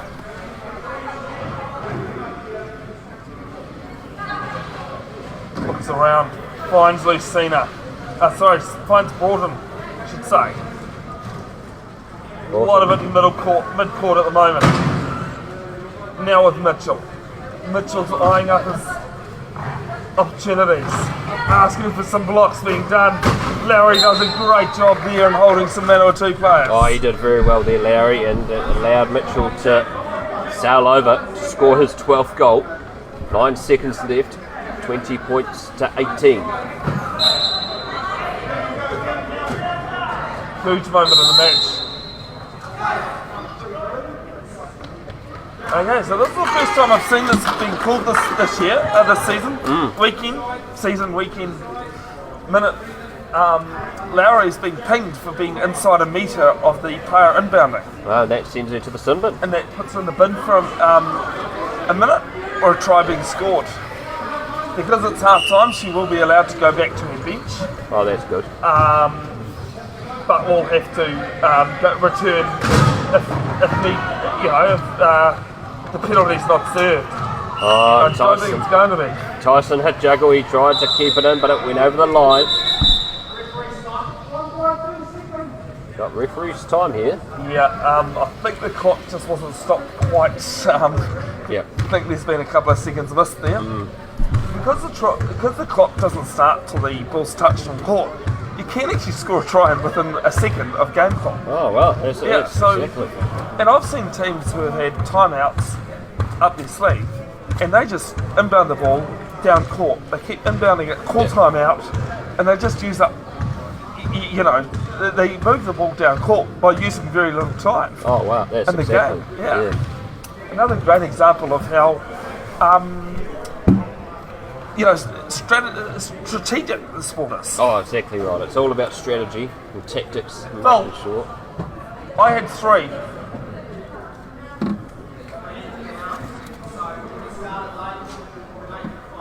Oh, Oh, there we go. So 5 seconds. sorry, folks, just trying to help out with the officials. I mean, the officials got the last say. I did notice at the time and tried to help. Yep. And to be honest, I mean, I don't think either team's going to complain about 5 seconds. No, it's only a few seconds and the time it. So here goes Mitchell. Throws. Oh, it's hit Tito on the head. As Broughton couldn't quite catch the ball.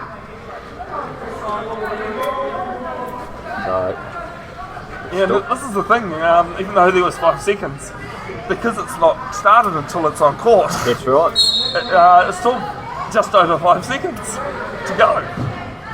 So in the hands of Nate Manville. Ball has been passed, the clock isn't gone. So the referees have decided, well, because the clock wasn't going, that it's going to be half time. Well, he does a visible count. He said he's counted the 5 seconds done. Let's call it, rather than try and do it again. Oh, exactly. End of half time here. Division 2 final, Manawatu 20, Stampede 18. We'll be back shortly. Second half action. Brad Hudson, Bevin Jenkinson.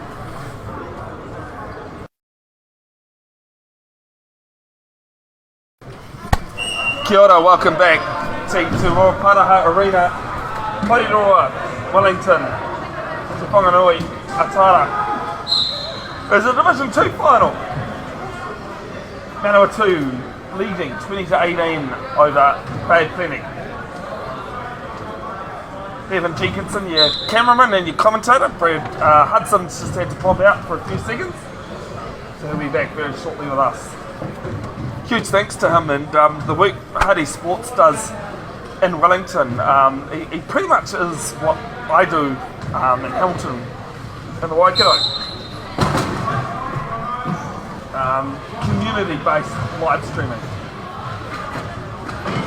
Juggled here from Bad Clinic. It's loose. Pop ball up. Manawatu with an early turnover from the restart of the third period. All over the ankles. Brendan Ankles. Roll over. 21-18 at the start of the third period.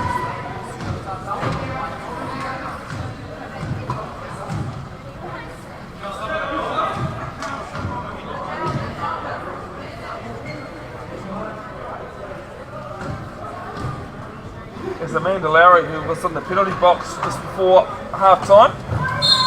Is back and she'll inbound the ball. Finds Broughton. Broughton with it. Pop ball up to Henry Mitchell. And Mitchell will score another. 21-19. 2-point ball game. Line out to 4. I think for both sides of this match. It's been a tight tussle. Now it's loose. Picked up there from Manawatu. Got to get over halfway. And the timer's going to run out. Yes, it will. Just in time to come back then, Brad. Oh, right back in time, and hopefully I haven't missed too many. No, it's a goal apiece. Goal apiece. Who's scored for both teams, Bevin? Henry Mitchell definitely has. Yep. And I knew you were going to ask me about Manawatu. Yep. Might be Jack Brown, was it? I think it was actually. Yes. Yeah. I just had to go move my car, folks, so I avoid the dreaded nature of a parking ticket, but we're back in time. Henry Mitchell with ball. Big Wakey Luke coming in. On Mitchell. Still going. Sand Fitness doing some blocking for Mitchell. Still has it on that right wing. Goes through. And scores the try. Well, that was good work there by Mitchell, and his teammates, particularly Fitness and Hoburger, were good at sucking in the Manawatu defence. This time here, Hoburger hasn't got enough pace, and it's going to be Jack Brown to go over and score his ninth try, 22-20.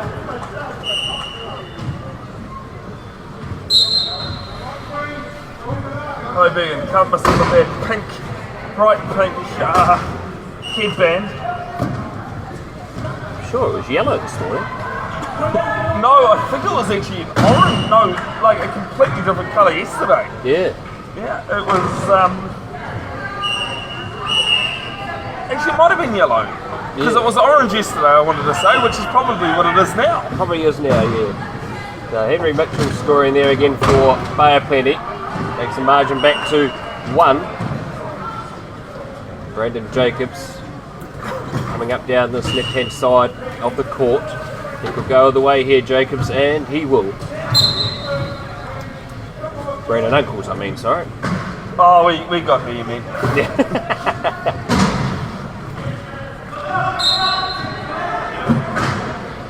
Yeah, even though it's played inside the sweat that some of the players, come up with is incredible. Mitchell. Nothing hurts like sweat in the eyes. Oh yeah. Broughton does well, and here goes Kevin Hoburger, and it's been passed to Broughton. Mitchell tries to get around Brown. Yeah, it's illegal use of hands. Pretty much the elbow on the inside of the elbow there. And that's Brown going to Sinbin. He was a bit perplexed by that Jack Brown, but it was the right call. Well, it's up to the referee's discretion, like, all things in a game. I think Law 4A, 6A in the Rugby Union Code used to say referee is sole judge of fact and time. That's right.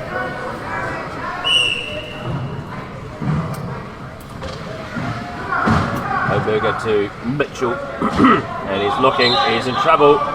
He's going to pass this quickly. He won't. Well, he's got Sharif's big long levers in the way, hasn't he? Yeah, and he's going to go at himself under all sorts of pressure. And Mitchell, he's a real talent, isn't he, Henry Mitchell?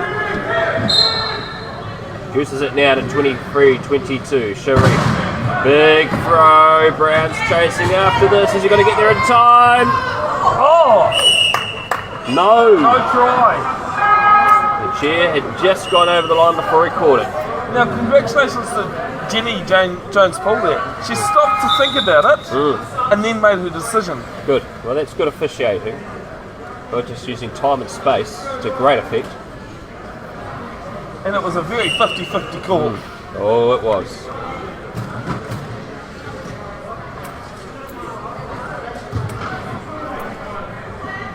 So Mitchell under pressure. Hoburger coming in to try and help. He's going to have to try and move this ball soon.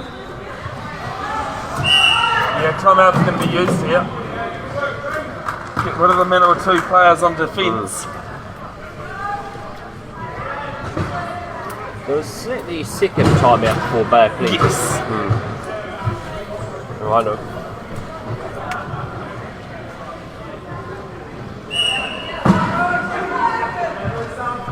Oh, cool. Oh, that's good. Most of the email now or something. It's just big. So here we go. The timeout period has come to an end, and Hoberger gives it out to Lucina, and Lucina in a match here with Berkeley. Can she go all the way? Berkeley's fallen over again, and Lucina controls. She's going to have to pass this and she's stuck. And Lucina manages to go over, and we're going to have time off here as Buckley has taken another tumble. Yeah, I hope she's okay. I've got a funny feeling she may have whacked her head on the ground. There seemed to be an extra hit. Oh, and also Hoberger's fallen over too. There's a bit of a tussle here with Sharif. He's got his arms up in the air. It's all happening here.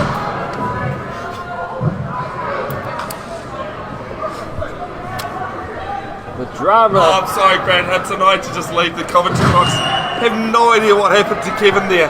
It is on screen. I'll be able to have a look. That's really going to make the bloopers, but I just had to go and gather my thoughts. Yeah. Having seen Kevin go over. Well, we know Marion Buckley went over in a pile. It seems strange, that one. Maybe I think he might have just clipped Sharif. I don't think I've ever seen that in 13 years. So No. Wheelchair rugby is someone falling over after someone else, well after the fact of someone else doing it. Well, he must have just got his weight back a bit too far in his chair that resulted in him falling over, but he's back up, and so is Marion Buckley. Her welfare is in good order. Okay, so Techville going against Ibi Sharif. Now, Techville is anything unsportsmanship-like.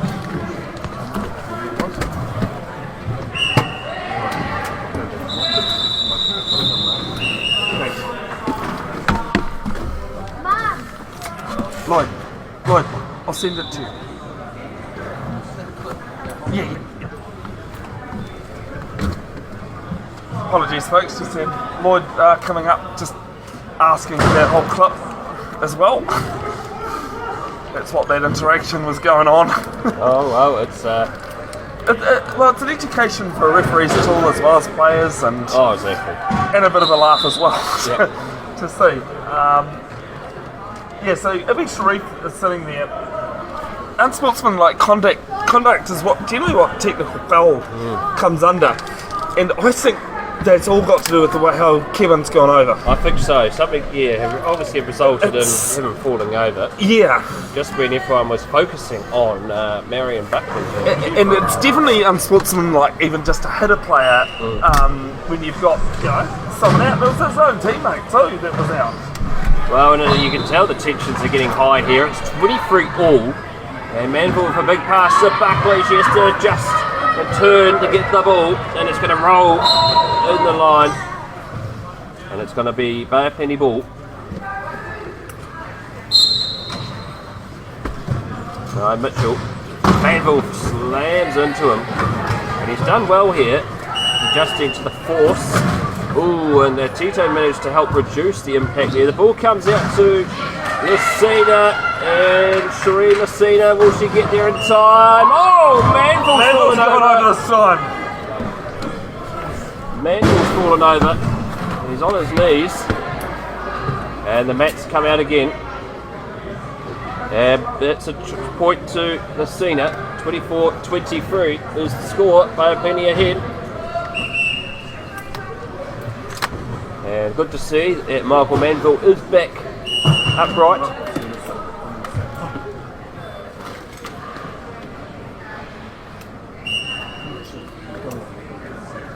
Just checking on his well-being. And Sharif is back on the court as well. Tell you what, this is I've just had another person approaching me about What happened before? what happened before, so it's certainly going around the traps about to see what actually happened. Well, that's right. Plays back underway. Buckley gives the ball to Manville. And it's going to be Held ball. held ball.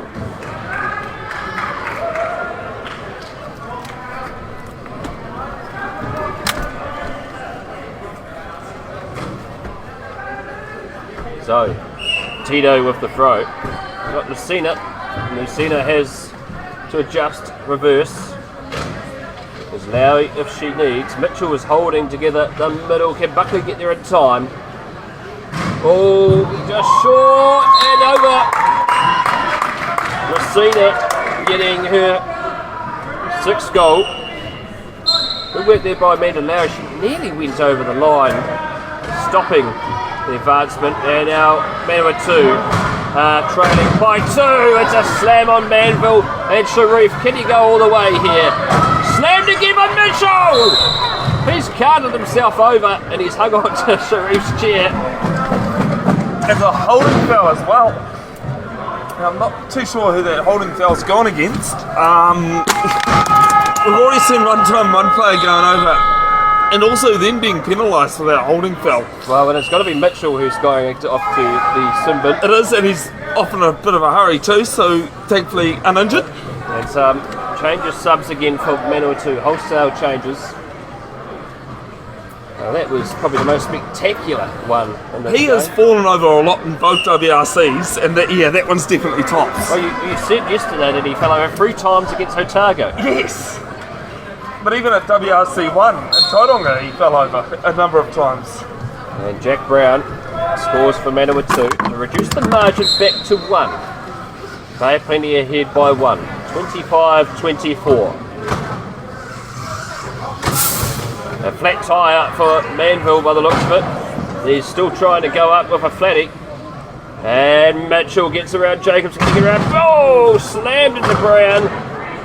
He offloads it to Lucina. And can she go over? She does.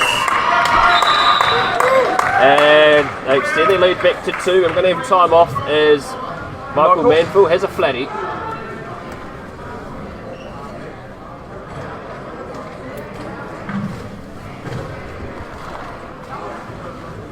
Well, this is a real contest, this final. This morning, not anything to go by. End of the 3rd quarter, Manawatu were ahead 39-31. It's a different story here in the Div 2 final. Doesn't matter how dominant you are in regular play, when you get to the final, doesn't matter. No, it's only one game. All you need to do is just win that one game when it comes to the final. Manville's new tyre is back working. Tito can't get around him. Mitchell blocks off Brown and evades him. We see them coming back in support. Manville has to adjust. Tito slams into him alongside Lowry.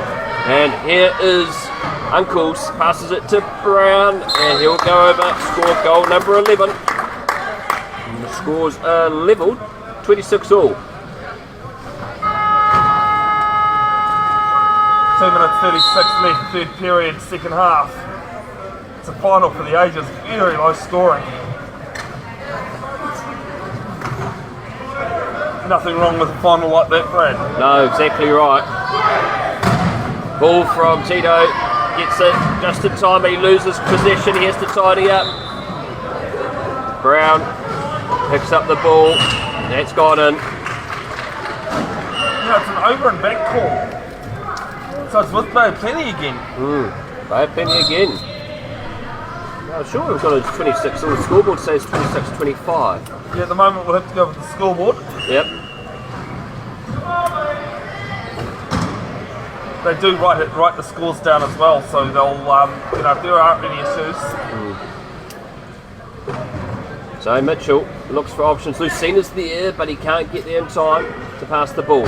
He looks, and Tito, he can't get it, and Brown intercepted the pass, and he's going to go all the way. And this will be helpful for Manawatu. The scoreboard has it now as 26 all. It's anyone's game here at Ruparaha Arena. Tito puts the ball out to Lucina. Can Manville get Lucina? It's going to be close. Mitchell's in support. He will. Mitchell does well. That's his 17th goal. Oh, there's some good action going on in back play. Brown's frustrated. He's trapped by. Just to the left of your screen there, folks. He is not happy. doesn't need to worry because Manville's just going to sail away with this one.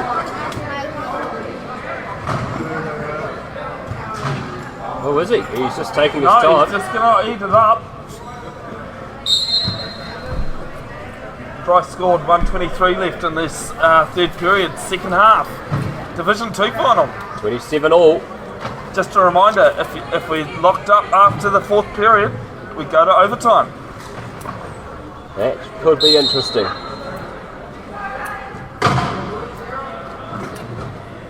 Oh, poor Mitchell, he's boxed in by Brandon Uncles and also Jack Brown. Manville has the ball. Lloyd. Tight tussle. And I think reaching call. Reaching call, it's going to be Tito going to the sin bin. Lloyd.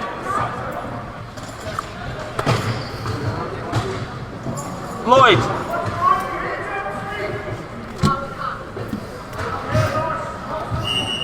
Sorry folks, I'm trying to get the referee's attention. Can you go up to that guy just on the end here and tell him to come to me, please? So Uncle slams in the Manfield through Mitchell. And Manfield's going to go in here, and Manawatu are going to hit back in the lead. 28-27.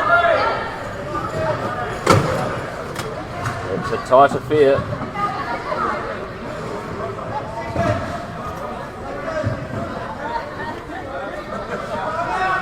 Here in the Div 2 final, a minute left. Bayapini finally gets someone to have the ball. Mitchell tries to look, might go for the long pass here. Here's a bounce. 35 seconds left on the stop clock. Lucina, Tito can't get it, has been picked up by Manfield. They look to boxer Manfield, but he's got to get away. Brown manages to cut off Lucina, and Manfield will narrowly try to avoid going in. Good work there by Larry, but he's going to go into the reverse, Manfield. Bryce scored. This team is a little bit funny there, and managed to get 2 wheels over the line. Well, that's good then. He got his try. 29-27, 20 seconds left. Manawatu were ahead by 2 at half time. If they can maintain it here, they won't, because it's going to be, oh, they might, oh, he's fallen over again.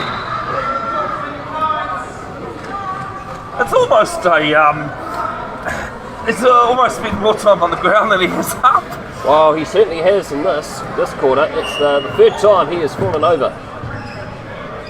And it's the rough and tumble of what was originally known as Murderball. That's right. Well, he's back up. 3 seconds left. It is blue ball because try had been scored and that the defensive side has stopped play, so it's a turnover. Alright, so that was a try to Lucina. 29-28, 3 seconds left. 1 point lead to Manawatu. So there might be a referee's time here.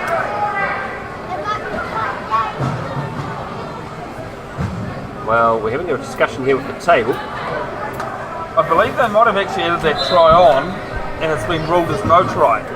Okay. May have. Still has 29-28.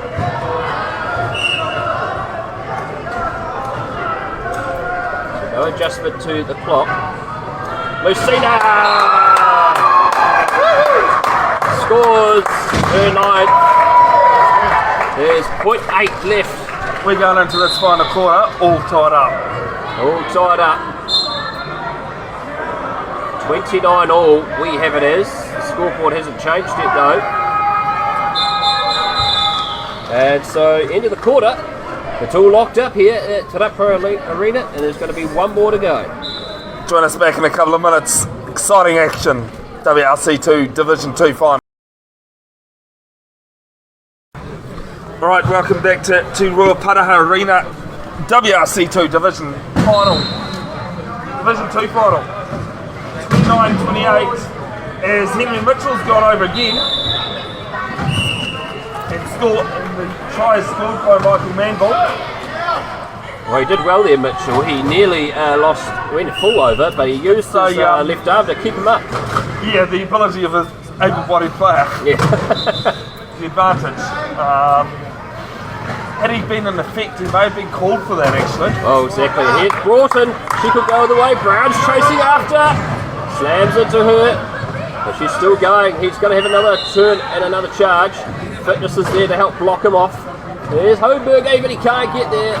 And Manville, sorry. Manville has the ball. It's a choice here between Brown and Uncles. But Brown will go over and score his verdict try. 2-point margin. Oh, well, she. Well, it's 2-0 now in the first now half. in the quarter, yeah. In the quarter, yeah. I knew what you meant. That, Right? Yeah. 31-28.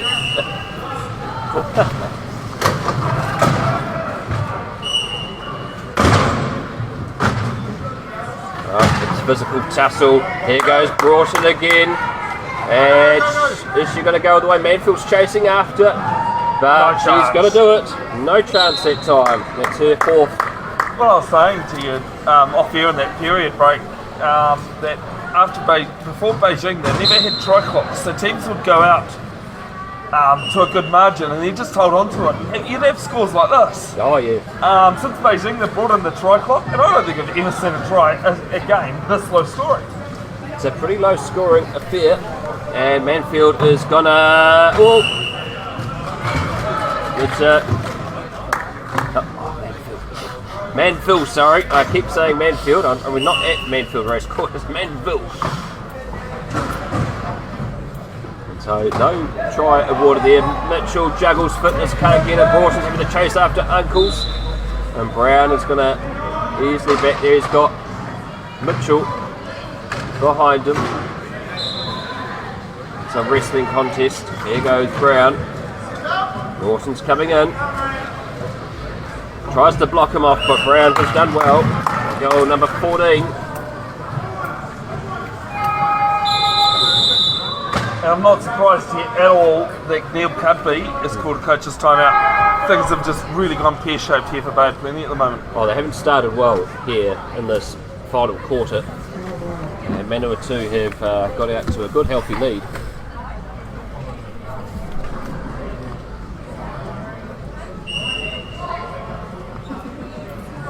Big thanks to all the volunteers that have helped out this weekend, to Ruparaha Arena for allowing us the facility works, D-Sport for their organisation of this. Catriona Bean does a great job every year, and it just really helps things run more smoothly than it otherwise can.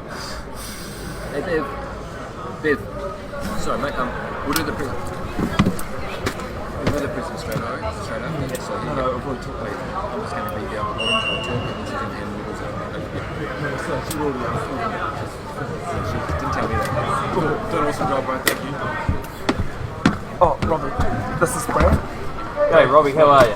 Nice to meet you, mate. Yeah, cool. Awesome. I hope you're doing it. Oh, it's good fun. Yeah. Appreciate your help and support. Nah, it's been awesome. Here with It's been Tito. great. Awesome. Cheers, mate. Thank you. We're with Thanks, Christina. Masco. We just don't have enough power. That's right. We're getting there. Bit of power. You know, I'm off Carmo. Okay, Carmo. yeah, good. Hey, awesome. Enjoy it. We'll catch Cheers, up mate. afterwards. Thank you. Thank you. Alright, sorry folks, we're just chatting off to the side there to Robbie Hewitt, who Brad, not only is a Waikato player, he's the administrator for New Zealand Wheelchair Rugby. Oh, fantastic. So, yeah. Good to see him not only doing the administration but also playing. Man with plenty hats. A substitution here for Blue, and Henry Mitchell's in a brief spell, and he'll replace Nicky Broughton. Lowry doing a good job to stop that down in the corner. It's loose from Manawatu. This might be the break that Bay of Plenty need. They do. It will be Bay of Plenty and they need to capitalise. Oh, they do. They haven't started this final quarter off well, and they're going to have to really step up here. Tends to be the even quarters that they haven't done too well in Bay of Plenty in this final. They actually won the third quarter. Oh, it's been picked up by Mitchell and he will go all the way. There's even some spectators beside us here that had to help their breath. They thought that ball was going to be with Manawatu like most of us. So 3-point margin, Manawatu ahead of Bay of Plenty, 6 minutes to go in this Div 2 final.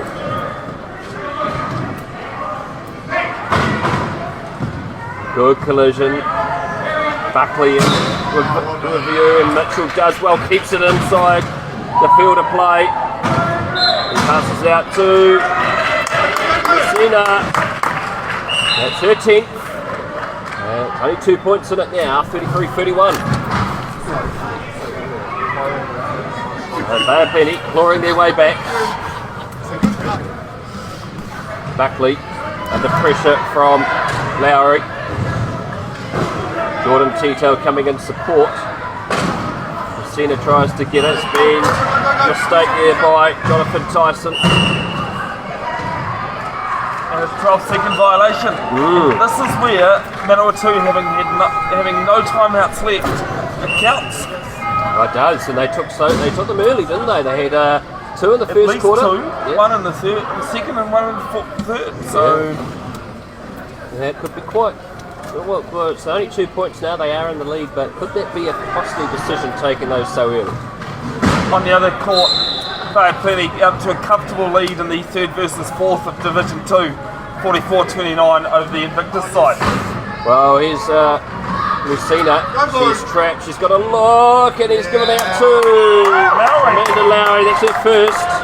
She's almost used her head and her hands to catch that, and when you've not got much hand function, like a 1.5 does. Well, she's out there to cause havoc. That's why she calls it chess on steroids. Manville. Now he darts his way over, one bounce over the line. I think he's just done a Henry Mitchell to Henry Mitchell. He has. The way he moved his chair there. Yep, he certainly did. 34-32, 5 minutes to go. Attack by Tito out to Mitchell. Mitchell is stuck. He's been trapped. That's out to Lucina, but...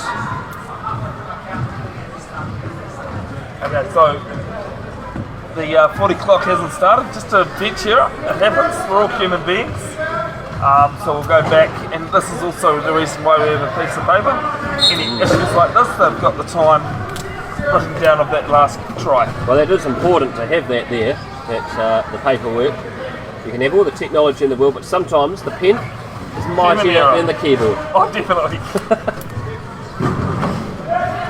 Mitchell throws it up, Lucina's there, but oh! This could be a oh no, it's going to go too far. But did it come off Jack Brown's hand? Let's see what the officials say. No, it's going to be Manawatu ball. Oh, Brad, it's been a pleasure having you, mate. The comments like the pen is mightier than the keyboard. Oh yes. That is great, mate. Manville looks, and he's going to take this up. Brown's got to block off Lucina. Ooh, nearly, but he's got to keep it safe, and he's going to extend that lead out to 3. Well, that was very close to making the bloopers real. Oh, it would have been. That would have been a good blooper. There's a coming time out on Michael Manville, just having to adjust some straps. Give and go with Lowry. Mitchell. Mitchell goes round the Manawatu wall. Lucina's cut off Brown. Can Mitchell go all the way? Manville knocks him off, and Lucina! She's going to be blocked short of the line. Out to Mitchell. There's Tito there. 15 on the try clock. And the gap's there for Mitchell. Oh, well done, Jordan Tito. Holding the player in the corner. Oh, excellent work by Tito. Good tactics used there.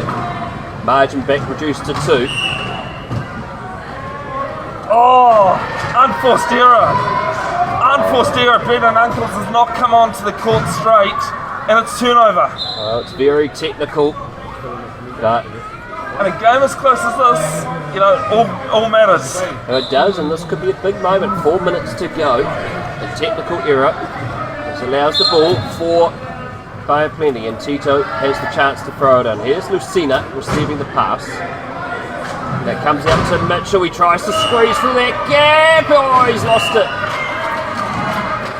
And Manawatu survive a scare. Yeah, and it comes from that unforced error as well, so that, you know, got that back, it's cancelled.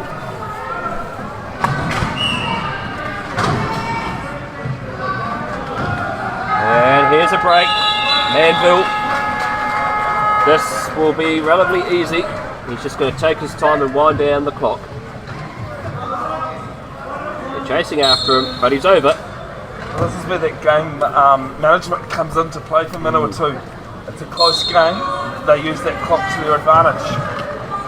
Well, they won so comfortably in their last pool game this morning, but Bay of Plenty have really stepped up here this afternoon in the Div 2 final. The key to this has been this man here, Henry Mitchell. And good blocking again by Tito. That's goal number 20 for Mitchell.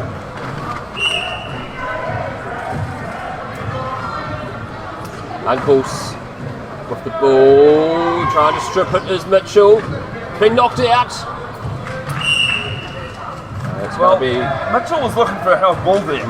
Very close to it. Oh, it's very close. It just went out of Uncle's hands just enough before it could have been called. 3 minutes to go. Oh, Hail Mary pass from Jack Brown. And Bay of Plenty have the ball. What can they do here? Mitchell through the gap. Goal 21. And Bay of Plenty bench are enjoying it there on the stream. Well, what's interesting here too is that Jordan Tito has been influential here in this last 3 minutes down there, cutting off Manawatu. Touchdown by Mitchell. He gets the ball and slams into Manville. That's about the 5th time he has crashed and fallen out. But that time there was spectacular. It was like a swan dive. It was, and he actually fell out of the chair. Yeah. By the look of it, he's only got leg straps on rather than lap straps and chest straps that some of the other players have. I reminded Kevin Hobergen, who plays for Bay of Plenty at the Bay of Plenty tournament, that one of the first games I saw him play, he was not strapped in at all. And he just kept falling out completely. Well, Manville has actually been substituted because there's concerns for his chair. It looks like part of it has snapped. Yeah, it looks as though it's the ball handle. Yeah. The ball placer. So, Bay of Plenty ball. Mitchell looks to turn. There's the gap! Even Stevens! 2 minutes 44 to go.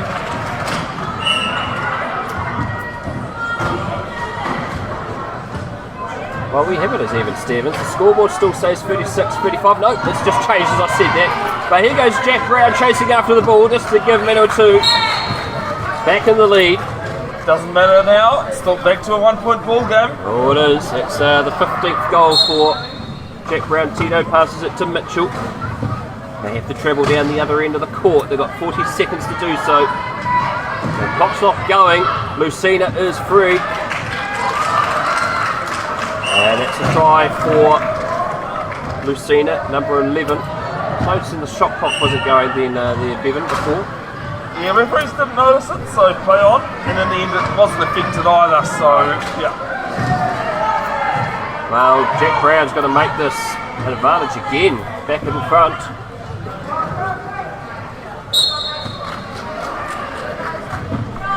.37, 38 plays 37. 2 minutes 15.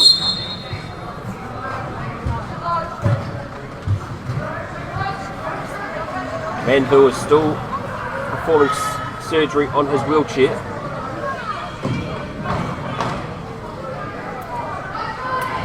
Here goes Mitchell. This has been a catalyst to the Bay of Plenty attack this afternoon as this man. There's gaps opening and he's going to go through. Tie it all up, 1:52 left. Oh, this is going down to the wire. Now, you would know, Bevin, if it's a draw on full time, does it go to extra time? It does, 3 minutes of overtime. Well, that time Lucina couldn't do it and Brown goes over for try number 17. If we don't have a result after 3 minutes of overtime, we go to a second one. Oh, there we go. And then we just keep doing 3 minutes till there's a winner. So Mitchell looks, Lucina's up there if he can get the ball in time. Tito looking to cut off. He does well, and Mitchell, there's some gaps. Has he got to get there? He's got to do it again. 39 all. Where's Brown? 1:25 left on the clock. Brown, Mitchell's getting back after him because he's already scored too many with that advantage. Here goes Tyson. He's lost control of the ball. A mistake by Jonathan Tyson. Basically bench, not a criticism of them, they've been quite a weekend, but except for the last few minutes of this game. They've got up for it.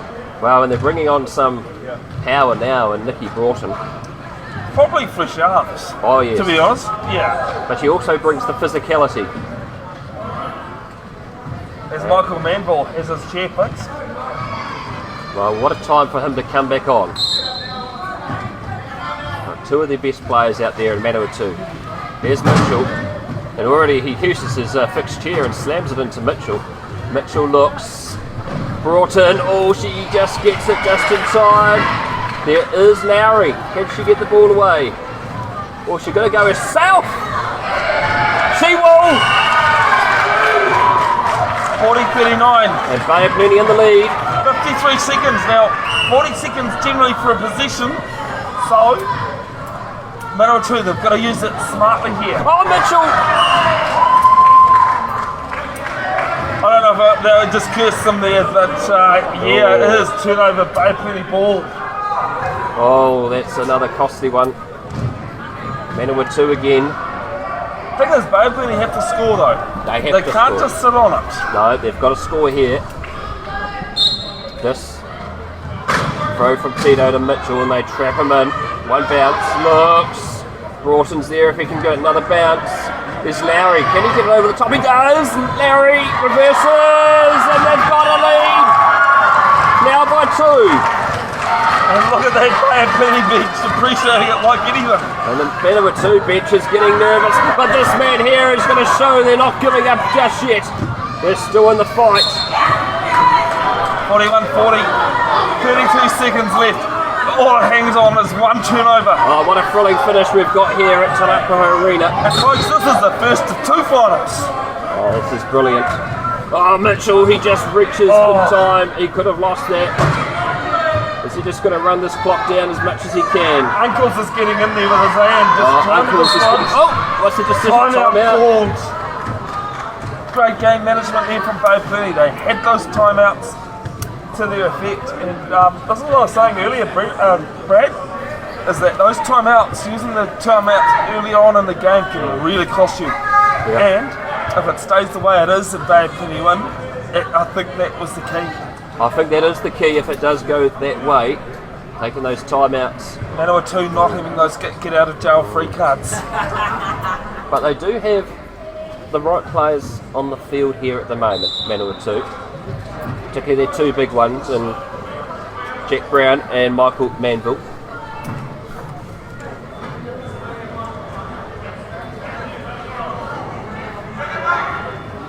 So look at this. So Henry Mitchell calling for the inbound. Well, Mitchell is the throw-in here on the right-hand corner of the screen. Tito to Mitchell. They need to get it over halfway and just kill it from there. Well, they're going to try. They're wrestling with him. Here comes the throw. Uncle's just getting there, but Broughton's got it. Oh, absolutely great spotting from Phil Washbourne. Lucina's taken it in the front court and taken it inside to the back court again. No. Turnover ball. That is incredible. Here we go, here's Brown. Brown looks to get around. There's a gap, they shove him off. He's over! 41, 2 seconds left. I think we got overtime. This could be overtime. 41 all. We're off to overtime. Expires, it's overtime. Off to overtime.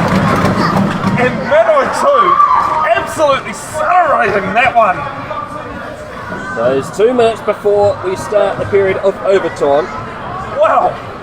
Take a breath. Go toilet. Do what you can. Come back in a couple of minutes, folks. 3 minutes of overtime. And we need to have a winner. If we don't, we go another 3 minutes, and we just keep doing that. Two's the most I've ever seen. We're in for an absolute ripper for the Division 2 final here, Brad. Oh, it is. It's a ripper of a match.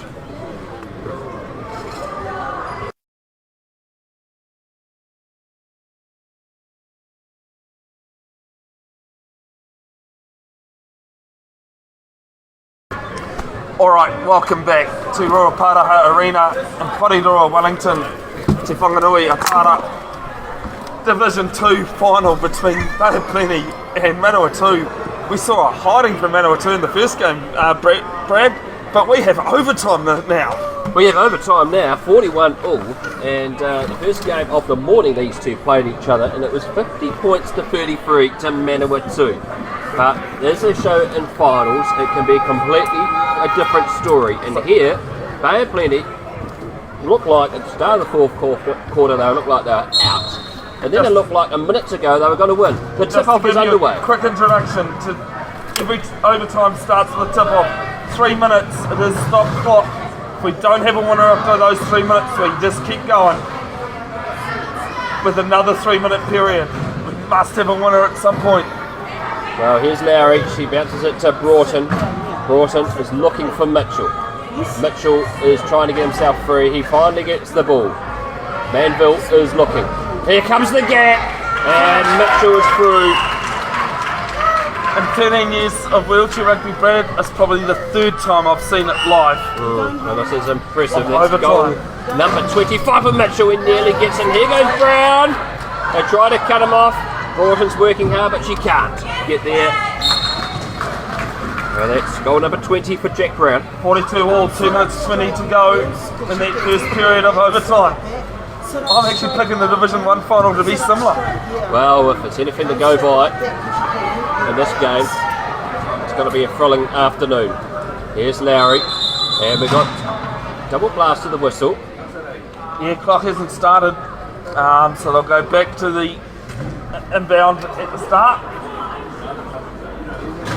42 all, 2 minutes 11 remaining in overtime, and the pressure's getting quite high for the coach of Manawatu. He's trying to hold it together. The mayor of Porirua is here, Nita Baker, wearing her iconic purple top. She was here yesterday as well. Yeah, she's a good I was mayor. told after the fact that that the mayor was here. Yep, so Also videoing and taking photos and all sorts. in her second term as mayor of Porirua. Oh, this is risky. Turnover! Brown has the ball. Manville looks to try to cut them off, but they surround him like dogs around a carcass. He finds a gap. He's been blocked off. He looks for the options to pass. Broughton. Oh, very lucky not to be touching the arm. He goes close, but a tumble. Oh, big moment. Big moment and celebration there by Mitchell. But yet again, I think that must be about the 8th time that Manville's fallen over. Oh, 8 or 9, take your pick. Yeah. And this time, you know, not for the first time in this match, Brad, we have a holding foul.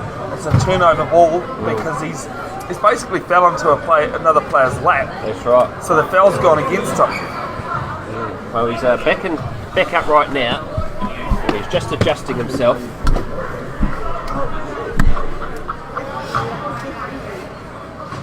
And it's going to be Bevin ball with Tito to throw this in. And he gives it out to Mitchell.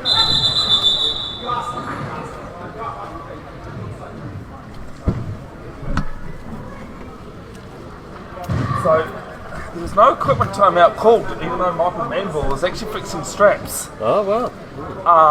You've got to call the equipment to have that break. No. So here we go. Mitchell with the ball cuts open a gap. Can he go all the way here? Brown's got enough pace to get him. Manville slides again and blocks him off. There's Lowry and Broughton. Tito is there. Mitchell still manages to get around. Tito's blocking off Uncles. And Mitchell takes the lead. 43-42. Bay of Plenty, 1:16 left. First overtime period. Can they hang on this time? Uncle's under pressure. Oh, the ball's come loose and it's going to go over the line. But Manawatu ball. Yeah, Manawatu won't mind that. Give them a chance to reset. They're a bit under pressure there. And Henry Mitchell managed to get his arms out. Did very well. Here's Manville. Passes it to Brown. Brown hangs on. Broughton can't catch him. And we're locked up again. 43 all. 1:05 left. Manawatu keeps getting in behind their team as well.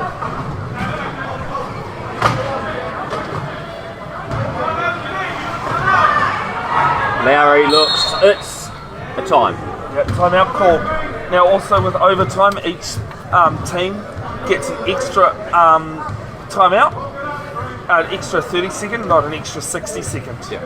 So Manawatu will have an extra one more. Not 100% sure. I think Bay of Plenty might have one, if that. Okay, each team has one 30-second timeout left. Well, there we go. Thank you, Phil Washbourne, for explaining that. Here's Mitchell. Brown. Manville. Brown gets knocked out of the way. Uncles tries to get him. There's some dodges coming in for Bay of Plenty. Pass comes. Broughton! 44, 43, 50 seconds left. There's Brown. He's getting up there quickly. Tito's trying to block him off. Is the pass going to make it? Manville. Slammed by Mitchell. Nearly grabbed the ball. He was quite risky. Here's Broughton. Manville's going to go all the way, is he? Tito's coming in to block him off, but is it going to be enough?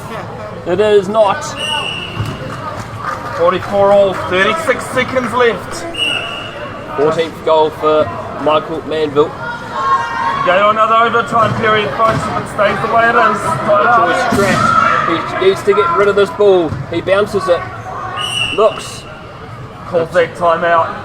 27 seconds. Oh, it's a tight one, this one. Timeout's been called, but there's still a bit of tussle going on. Uncles is frustrated. What I love is that Auckland D-Sport and Waikato down there in the background just having a look and saying this is decent wheelchair rugby. They're waiting for their games in the Division 1 round. Auckland plays Canterbury in the final and Waikato playing D-Sport in the 3rd versus 4th.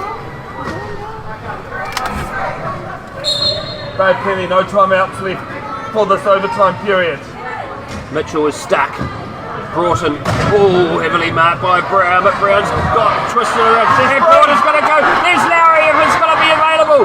Broughton has to turn. He's under pressure. Can she get it to Lowry? There's one bounce of the ball. Mitchell is there. Mitchell gets the ball. He twists around. Mitchell passes to Tito. He can't get it. And it's turnover time. And Brad Hudson, we've got a second period of overtime. Oh, who can pick this? This is just outrageous. Overtime number 2 coming up, folks. 44 all here at Ruparaha Arena. Division 2 final, folks. 2-minute break. We'll be back for another 3-minute overtime period.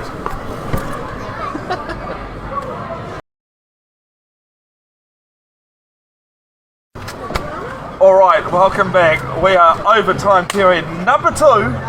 We've been locked up at the end of normal period, at the end of the first overtime period, Brad Hudson, and now we've got another 3-minute period coming up because we need to find a winner. Well, we nearly had a winner, but Bay of Plenty couldn't quite get the ball right there with a few seconds remaining. But we're here, the tip-off is about to happen. And the referee juggles it, Mitchell gets it. It's in the hands of Lowry, and Mitchell has the ball. He's going to be key to Bay of Plenty in this last part of overtime. But Bay of Plenty just have to find a way to shut out Manville and also Jack Brown, who are both electric on the counter. Mitchell looks around. 24 seconds left on the shot clock.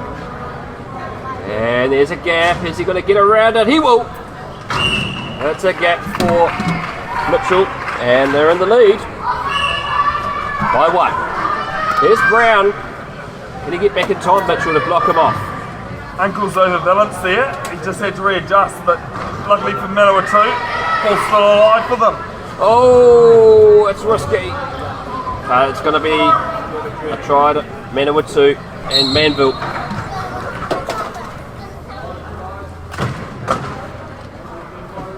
You can feel the tension and elation, even the other games that are supposed to be on soon. I'm watching this. Oh, is that risky? Brown's got up the back. Coming back is Manville. It's tight tussle, and then there's a juggle. Oh, it's an illegal use of hands. Cherie Lucina's in the bin. She'll be in there for a minute of game time or a try from Manawatu. Well, she's not happy either. She's shaking her head in disgust. I think it was a 50-50 call on the jump ball. It certainly was. So what can Manawatu do now? Is this going to be the moment that changes the perfection of the game? Jack Brown with the ball. Hides with Mitchell, and he's over, and they're in the lead. So, Bevin trailing. It's that hot I've even had to take my jumper off. Oh, you can just feel the temperature rising here in the stadium. And Mitchell having to be the catalyst here for his team. But they had a mistake before. Lowry hangs on. No try! No try!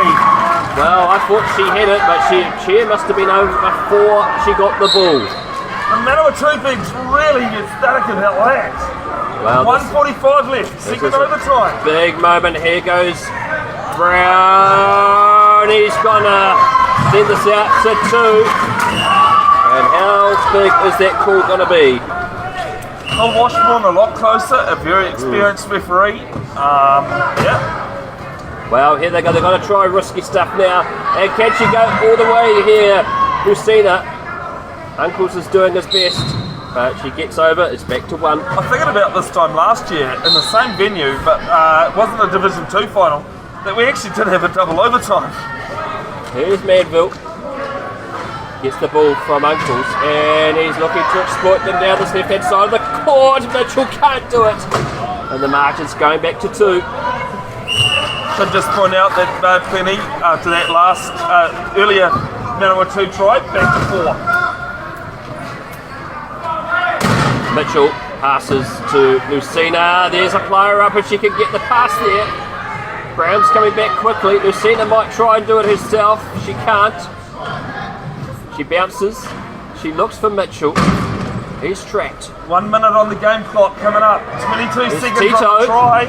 Tito! Oh, he's just going to be short. He needs to find it. Can he get it out? Mitchell's got it. It's a try.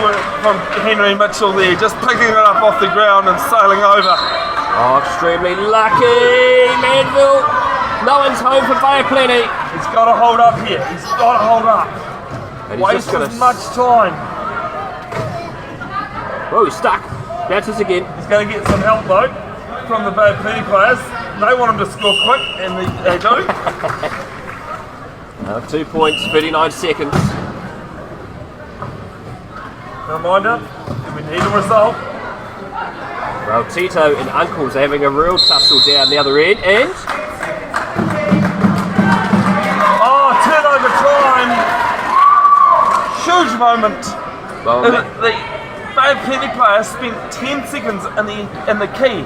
The attacking player can't spend more than 10 seconds in the key. well, key to that was actually Uncles. He actually He did all the work down there. He did all the work there, and Tito couldn't find an answer.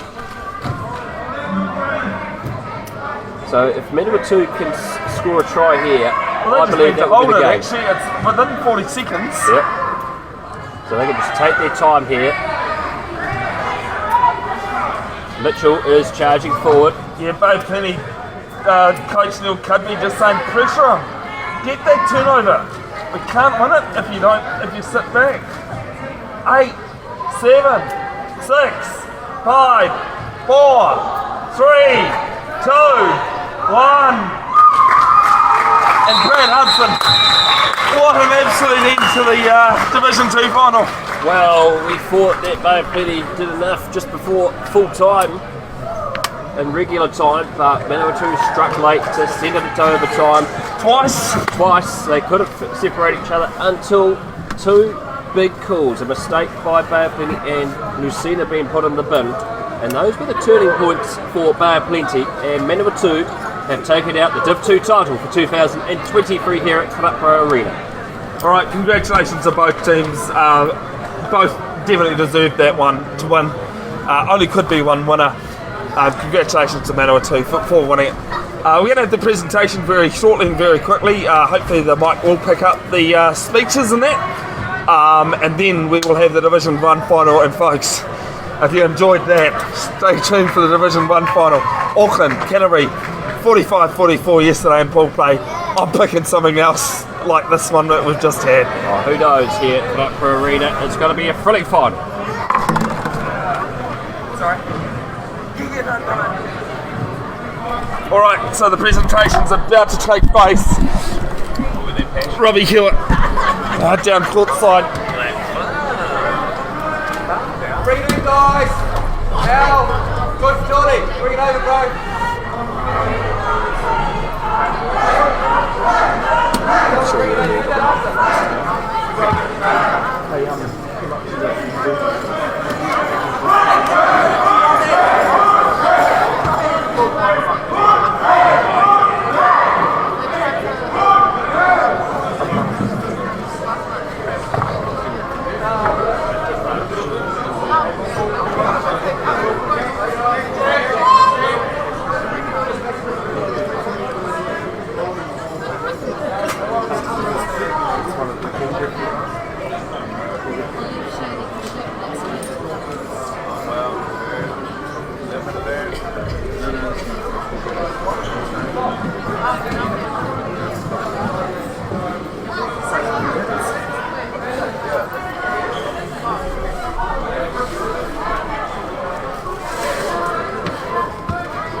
Don't worry. Hey, Bev. Bev, we're just going to do it out there, apparently. Okay. Well, hurry up. Okay, I really do apologise, folks, because of time restraints. Myself and others need to get on a plane. We can't do the presentation on the live stream. They need to get this Division 1 final underway, and as I've said to you, Brad, really expecting this one to go to overtime as well. Well, so you're going to go by how both teams have played this tournament. It's going to be an absolute thriller, and it's going to be a pleasure to watch this one here on Bev's broadcasting, this final 2023. Yeah, Auckland Rhinos, top qualifier after pool play, taking on the Canterbury Chargers. Auckland, defending champions from last year. Canterbury had their flight cancelled at the last minute, so couldn't make it last year. Auckland Waikato final, as I just said, came down to another 2 overtime final. I'm not expecting this to be much different. Oh no, it's going to be a tight affair, that's for sure, and it's going to be a real pleasure to bring you this broadcast. And look, thank you so much, Brad Hudson, for your work today, helping me out. I actually don't think I would have had a voice before that WRC2 final, let alone after. Well, you worked extremely hard yesterday, and it's great to have people like yourself, Bevin, that are able to give up their time to broadcast sports like Wheelchair Rugby. It's absolutely brilliant. If you're in the Wellington area, folks, please get and want something live stream, get hold of Huddy Sports, huddysports.co.nz, and That's on the Facebook. One. And Facebook, and also YouTube as well. And YouTube, yeah. Big thanks, New Zealand Wheelchair Rugby would like to thank these following for the continued support of the sport in New Zealand: Aotearoa, DG Sport, Dylan's Creative, Lynn River, and Melrose. Coming into this one, Canterbury lost to Auckland 55-54, beat B Sport 55-40, and also had a big win against Waikato. Auckland have won all their 3 games, 2 of them by big margins, the only one being that Canterbury game. Well, it's going to be absolutely brilliant, and it's going to be a thrilling match. Strap yourselves in, folks, wherever you're watching. This one's going to be great. Underway. Maya Marshall Armai to start. There with Hayden Barton Coates, HBC, and Brad Hudson. Do you see what I mean about the imposing figure HBC is? Oh, he's a big human, and you can see why. Here's Canterbury, not Todd with the ball. Now it's Greg Mitchell.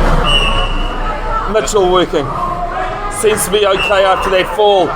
Ball falls straight into Lafono's lap. Back to Barton Cooch.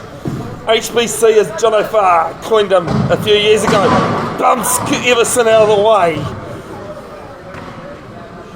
Still with it, just taking up time here. Getting Lynch to work. You can see Lynch just to the right of him there. Ball over the top to Marshall Armai. And Maya Marshall Armai scores 2-0 Auckland lead under a minute gone, first period. Well, you can already see the physicality of how Auckland play this game, and Canterbury are going to have to adjust very quickly. Now, here's Mitchell. Now, Mitchell was outstanding in his game against Waikato. Scored 35 points, so he's going to be careful here. And we've got a flatty. And it looks like it might be flat tire. It might be Lafano, actually. It is, actually. One gives out to Mitchell, and he'll sail over and score his first for the match. And we're going to have a bit of time here to deal with the flat tire.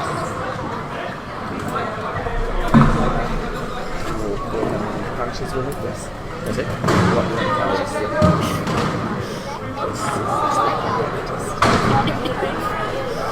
Have a minute to get the tyres changed, and if you don't, you need to make a substitution or call a coach's timeout. The phono they quickly changed. Play on as the call. Marshall Armai over to HBC, wins it. Don't know why, but I was wondering who actually won the tip off. Never seen HBC lose a tip off. The men and ladies from Tamaki Makoto in Auckland. Away through goes HBC. It's 3-1, 6:26 to play, first period. Dominant frame of the Wheel Black. He's really showing presence here. 3-1 the score. Auckland ahead of Canterbury. And here's Mitchell with the ball at hand. Yeah, just giving it a couple of pushes and just looking for his open spaces here. As Mitchell will get around the corner, Lafano can't stop him. Some great work by Everson as well. A lot of Auckland supporters in the crowd here. And as Gareth Lynch takes it, I think that might be Lisa up the back there. And the held ball is the call. Referee for this one is Lloyd and Kelsey. Good officiating team.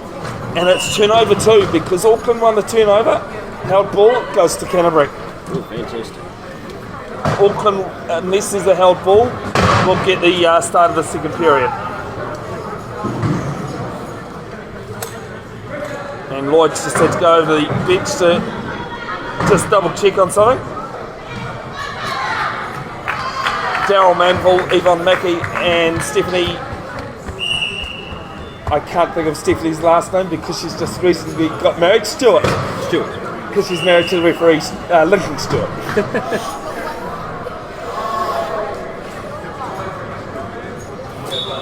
Actually, Brenda Manville's on the bench, not Yvonne Mackey. There with Mitchell. Mitchell bringing it in towards the key, decides to stay out. Mitchell now comes left to his right, through the middle, Lafano lets him go, and it's 3-all, 5:46. It's just like that, Greg Mitchell can certainly change the game. 3 goals already. Now with Lafano. Lafano gets a bit of a Waikato from Everson.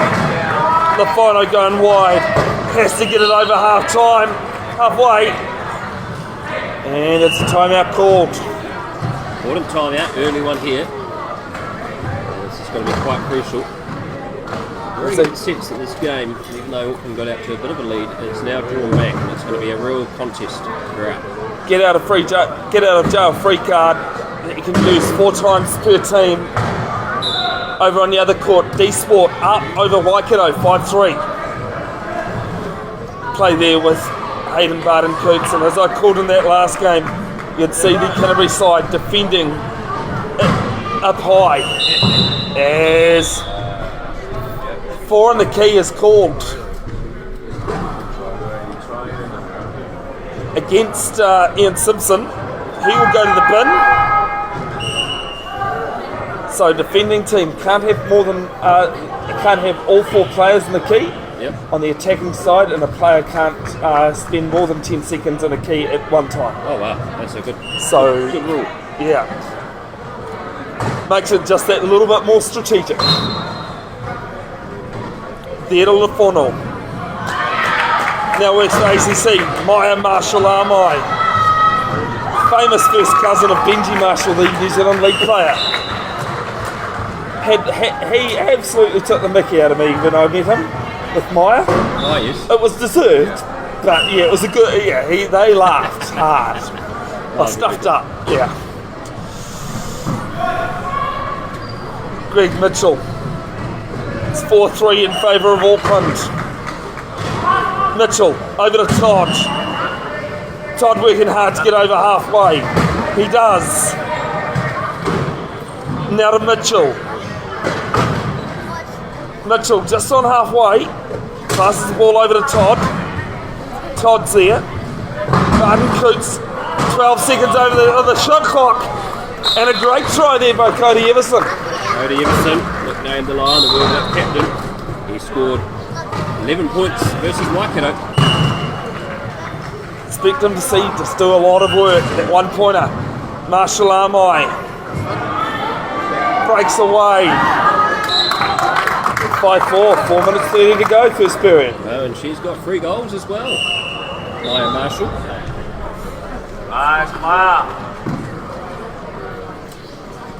Greg Mitchell took an absolute tumble from a hit from Georgia Mekia in the Waikato game earlier on today. Doesn't seem too bad for him.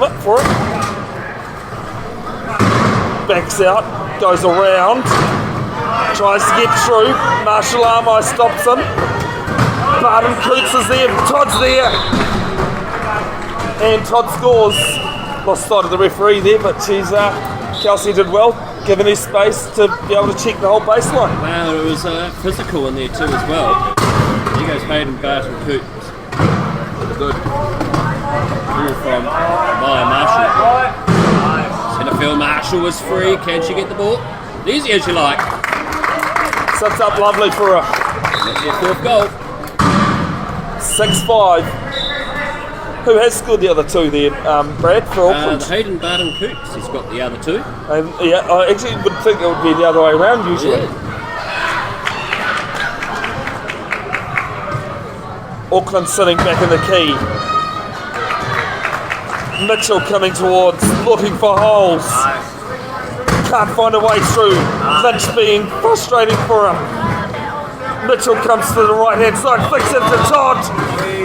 And back-to-back goals that same way. Just flicking play around and then flicking to Todd in the middle. Oh, it's a very good play indeed. And it's good that they're really working as a team here, Canterbury, because this is going to be key.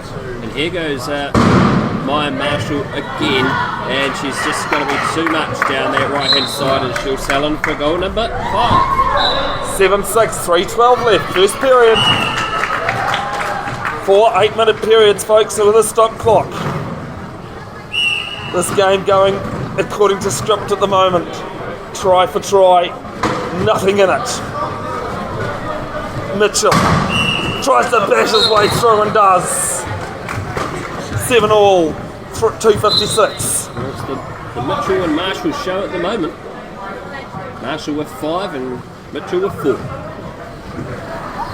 Great to have your company, folks. Bevin Jenkinson of Bev's Broadcasting, Brad Hudson of Huddy Sports, bringing you the action from WRC2. It is Division 1 final. Auckland taking on Canterbury. 2 minutes 38. Hayden Barton Coots, really good user of the clock. If there's a stoppage, I'll give you a funny antidote from the WRC1. Lynch. Cody Everson backs up on him, flicks it to Marshall. 10 in the key. Right, so when Waikato were playing Auckland at WRC1, Hayden Barton Coots was killing time and he was told to stop it, and he turned around to the guy and said, "What are you going to do about it?" Oh. And it was very well said. Everyone got it. It was quite a funny moment. Back to the action here though. Mitchell making his way up. Greg Mitchell, one of the ward councillors in Christchurch City. brings it to an 8-7 margin. And is that the first time Canterbury in front? Yes, they are. They're the first time they're in front now. They're Bevin. So, good effort there by Canterbury. And 5 goals to Greg Mitchell, 2 to Mike Todd, and 1 to Cody Everson. But here's the big man himself, Hayden Barden-Cooks. Passes it out to Lefono. Tanafi Lefono.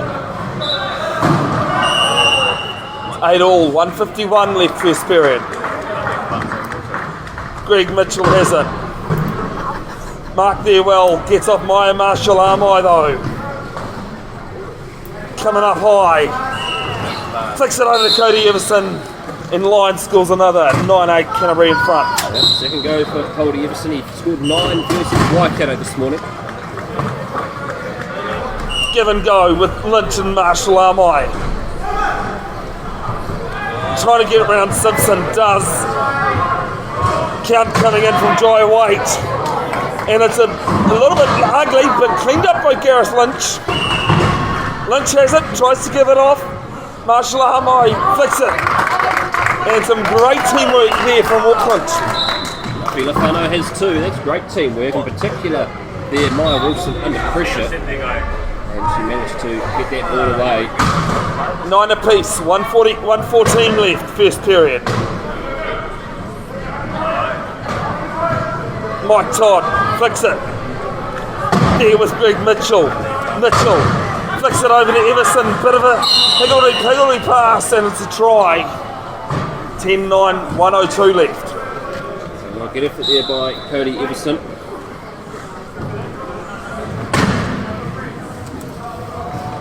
Flicks it to Barden Coots. Barden Coots with all the Galroom he likes down court. And we're back to 10 apiece, 55 seconds left. Score in first quarter, 10-all. I think we had 11-9 at the end of that first period in the Div 2 final. We did, it was 11-9 to Bay Penny in the Div 2 final in the end of the first quarter. 10-all here. There's Mitchell. Mitchell looks to cut it open, slams into Maya Wilson and Cooks. Looks to pass it in reverse.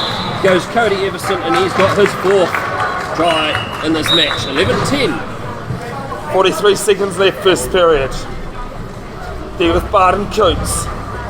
Coots flicks it over. Has some work to do, does Toinafi Lefono. And they're just going to waste some time. They want to score last almost. There's a 3-second difference between the game clock and try clock. They might even use a timeout here just to make sure they score last. Well, that'd be quite handy for them. And he's just surveying, he's looking, he looks up the gate, so the gate is open. And he's just going to hold and go. Allows 10 seconds left.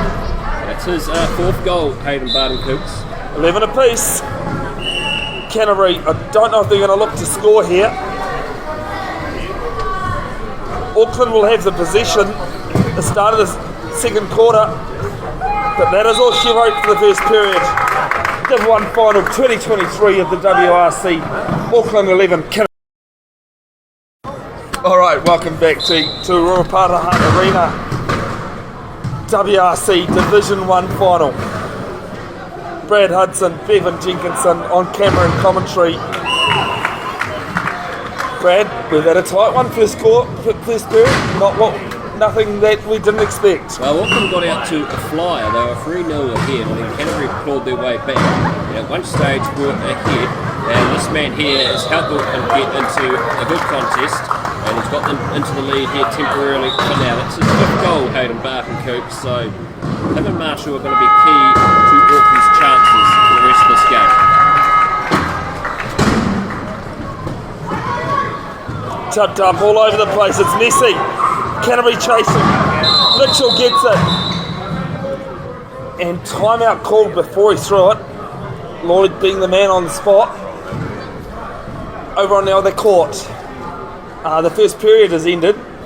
D-Sport rocking the boat a little bit over DG Sport. Waikato Stampede.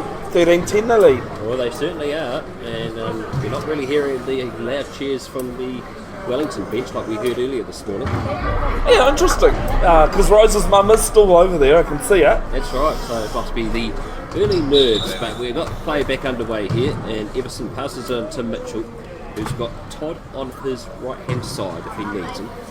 Auckland just await in earnest for the charge. Mitchell turns, has a look, sees Marshall, there's a big gap, and he's over. That's his 6th goal, Greg Marshall.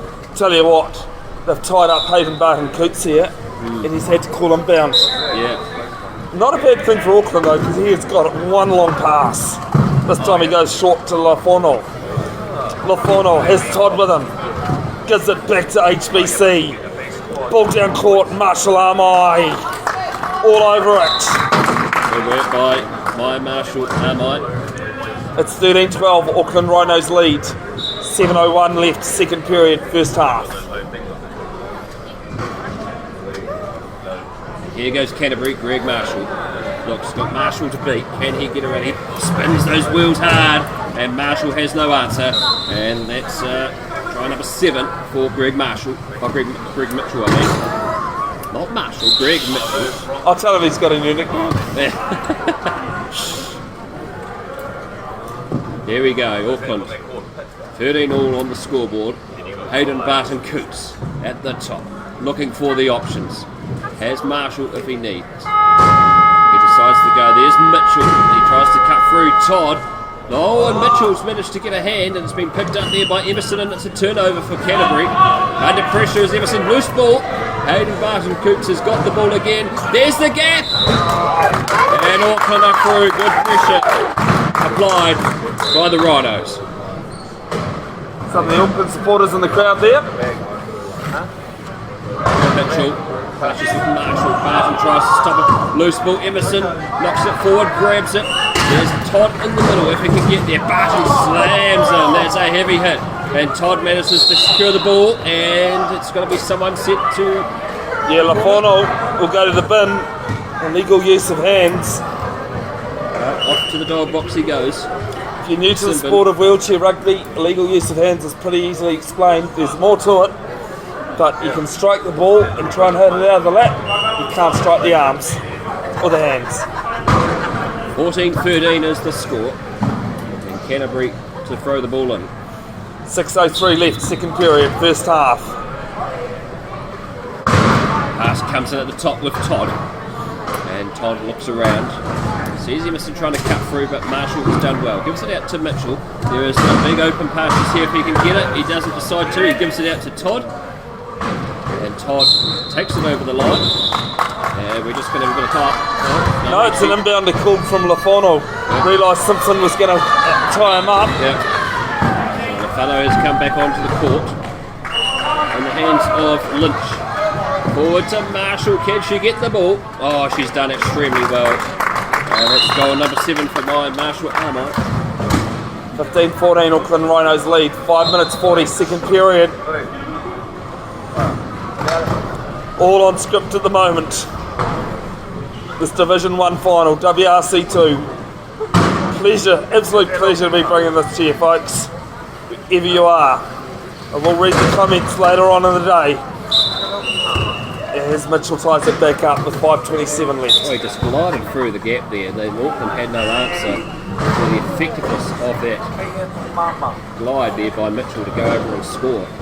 Some nice passing there between Lafono, Lynch and Barton Coots. Oh, it's good teamwork. And here's Lynch. Oh, the pass has just moved away. But there's Marshall chasing after it.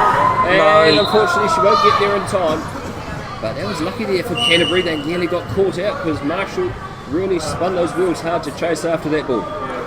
Yeah, if it was a rugby ball, I would suspect it might have bounced differently because it's round and only going to bounce one way. Exactly right. On the hands of Mitchell. Greg Mitchell, one bounce. Barton's over halfway. Barton shoots. And Marshall around him. Everson comes into the middle. Mitchell looks. Todd's there in support. Mitchell decides not to use it. There are 23 seconds left on the clock, and Cody Everson goes over for his 5th. And we're locked at 16-15.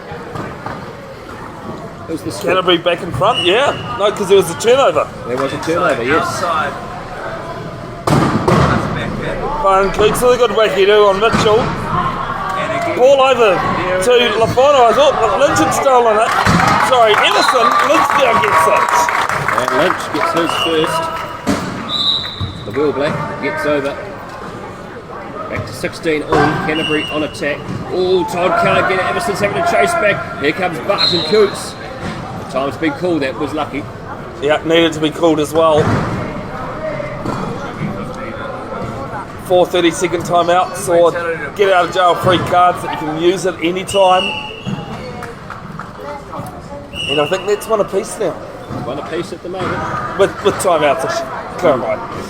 I knew you meant. I know you know what I meant. Jai White, former Wheel Black, gold medalist in 2004 with the Wheel Blacks. Just giving his instructions out to his Auckland team. So Canterbury will have the throw from the timeout. Officials just check everything. So we're going to get play back underway. 4 minutes and 22 seconds left. Just see Hayden Barton-Coots coming out to meet Mitchell, but now he turns back. Well, in Auckland just waiting here until he advances and they close the gate quickly. Marshall down there on the right side of the court. Look, oh, there's a puncture. I think that's Barton-Coots. And it's a legal player leaving the court. And it's a penalty try. It is Barton-Coots for the puncture.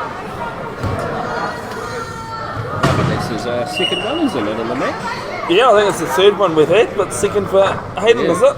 Yeah, second for him, I believe. So, okay, so we're just having the quick mechanical change. Fix the wheel.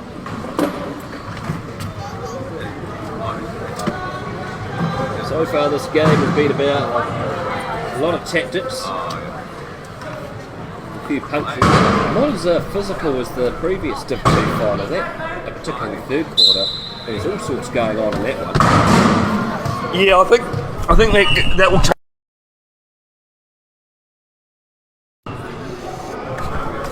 Just with the, when the game gets a bit closer to the finish. Collision. That time Barton-Coots at the top. There's a gap. Oh, he slams into Emerson. Shunts Cody out of the way. Gets over the line. Says, don't argue with me. 17 apiece. 3:47 left in the second period. First half. Div 1 final. Got clever work there by Marshall to slow down Canterbury. And that's a good take by Cody Everson. Goal number 6 for him.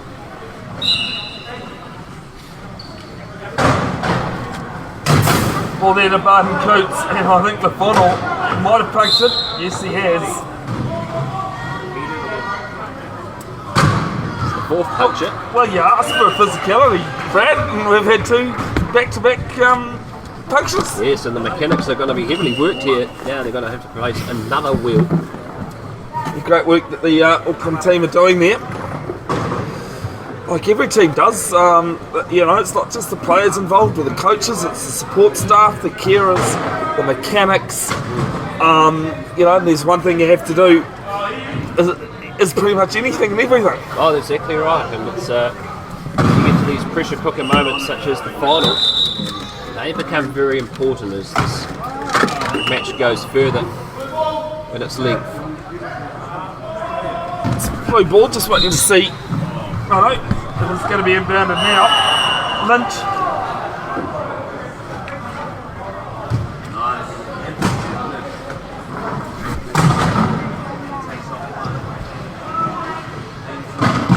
Barton-Coots up and down from Cody Everson. Gives it off to Marshall Armai. Todd gives up the chase. And that's her 8th goal. She's extremely quick on the counter attack. 18 apiece, 3:06 left, second period. Everson just having to steady himself before he gives the ball off to Todd. Todd flicks it through, Mitchell in the middle there. Ball up and over, and it's going to be Canterbury ball, Auckland player out first from Lafano.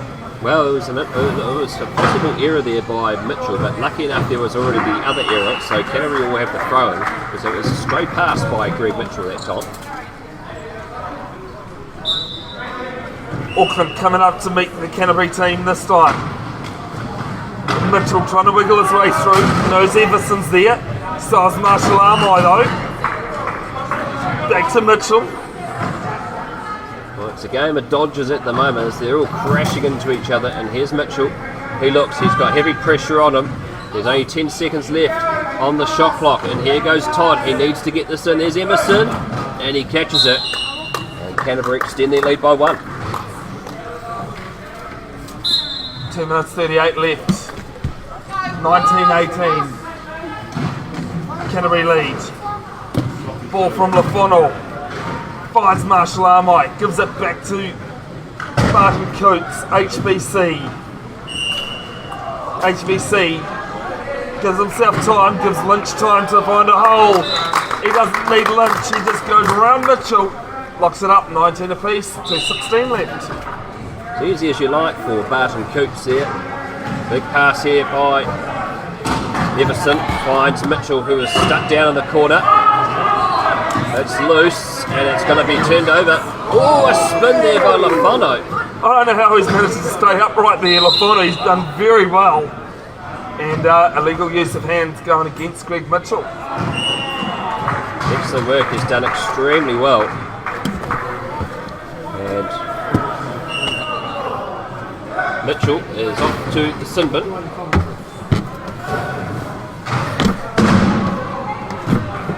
So he'll be in there for a minute or a try from Auckland.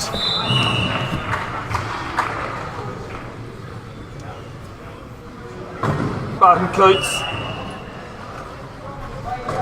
Canterbury just sitting there talking. You can see the 3 of them on court. They don't want anything to do with it. They don't want to have another player in the bin. Oh no, it can be risky if you get another player in the bin. And they can put them possibly potentially further on the scoreboard. I think a referee that might be behind us here might remember a couple of years ago we had 4 players from one team in the bin at one time. It was incredible.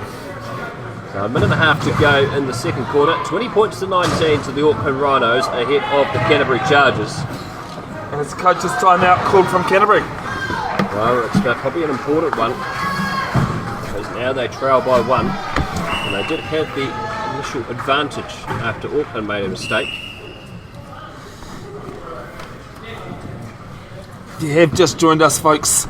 Manawatu in double overtime, winning the Div 2 final against Bad Plenty. Good result by Manawatu. They went into overtime 2 periods. In the second overtime, they came away with the victory. 2 errors by Bay of Plenty. And it was a shame because Bay of Plenty nearly won in that. You had to flip a coin almost, didn't you? Yeah, they nearly won it. It was just one little error by them that resulted in Manawatu sending it to overtime.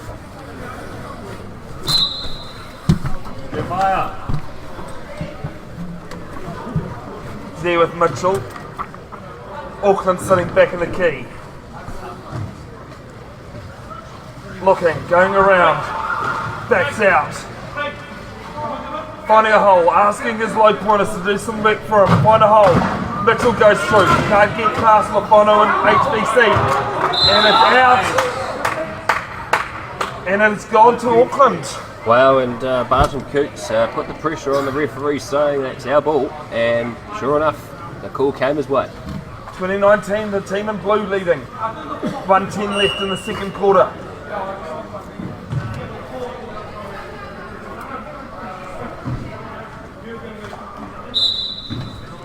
Lynch. Finding Barton Coots.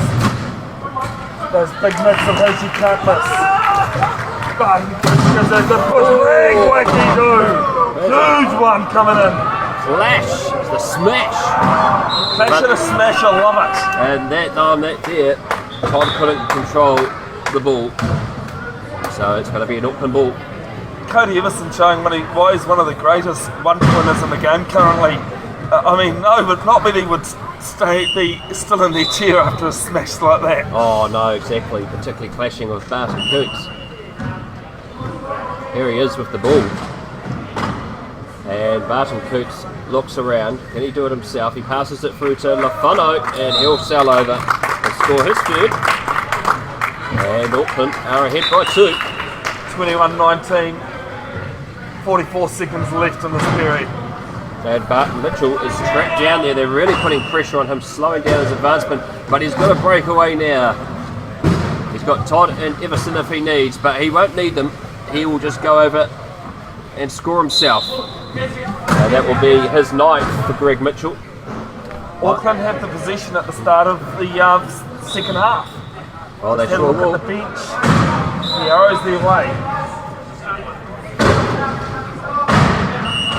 So Lynch out to Barton Coots, who is trapped down still his defensive end, and he does extremely one bounce.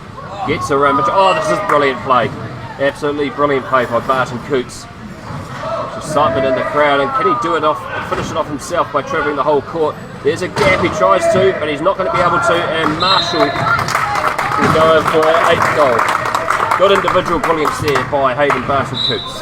22-20, 7 seconds on the clock. Really, Canterbury needs a score here. With Auckland having possession at the start of the second half. It's a long Hail Mary. A way too long Hail Mary from Greg Mitchell. It needed to be thrown. Well, I needed to, and unfortunately there was no one there to latch onto it. The nearest player was Todd, but he wasn't going to get there in time. And so Auckland will head into half-time with a 2-point margin. 22 points to 20. Advantage the Auckland Rhinos ahead of the Canterbury Chargers at half-time. Back very shortly with second half action, WRC final, Division 1. We've already had a game, the Division 2 final go to 2 overtimes. Are we in for another one? We'll wait and see. Alright, welcome back. Third quarter action. It is WRC Division 1 final. Canterbury Chargers taking on the Auckland Rhinos. Brad, first half thoughts? First half thoughts, well, even contest, but Auckland just pulling away late there of 2 Canterbury mistakes. And we'll just to see how that will be, Canterbury adjusting to that. They've put one back. They have, Mike Todd getting that one there. So it will be interesting to have Canterbury bounce back. They would need to be making sure they get Greg Mitchell involved a little bit more. He was pretty quiet in that second quarter, having to do a bit more on defence. He was kept quiet. So this man wasn't kept quiet. He's going to go all the way, and he's going to go score his 10th as Hayden Barton Coots. Oh, you can't keep HBC quiet. No, you can't. No, he's pretty good.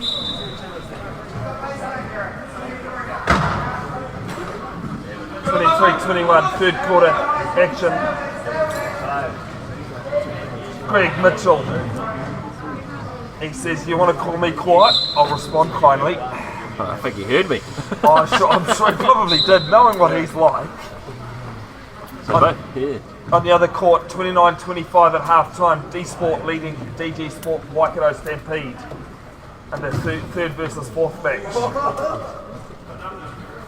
Absolute pleasure to have you folks. If you are tuned in, if this is the first game this weekend you've caught, or you've watched all weekend, thank you so much for watching, and a try scored there from Maya Marchalamai. Oh, she's done well too. That's try number 9 for her. Just a quick reminder, you can watch all these games back to your heart content. Only the games on the live stream have been filmed though, unfortunately. Well, big pass from Mitchell, and it's been picked up well by Cody Everson, who will go and score his 8th. That's a good pass by Mitchell, and it was right on the money.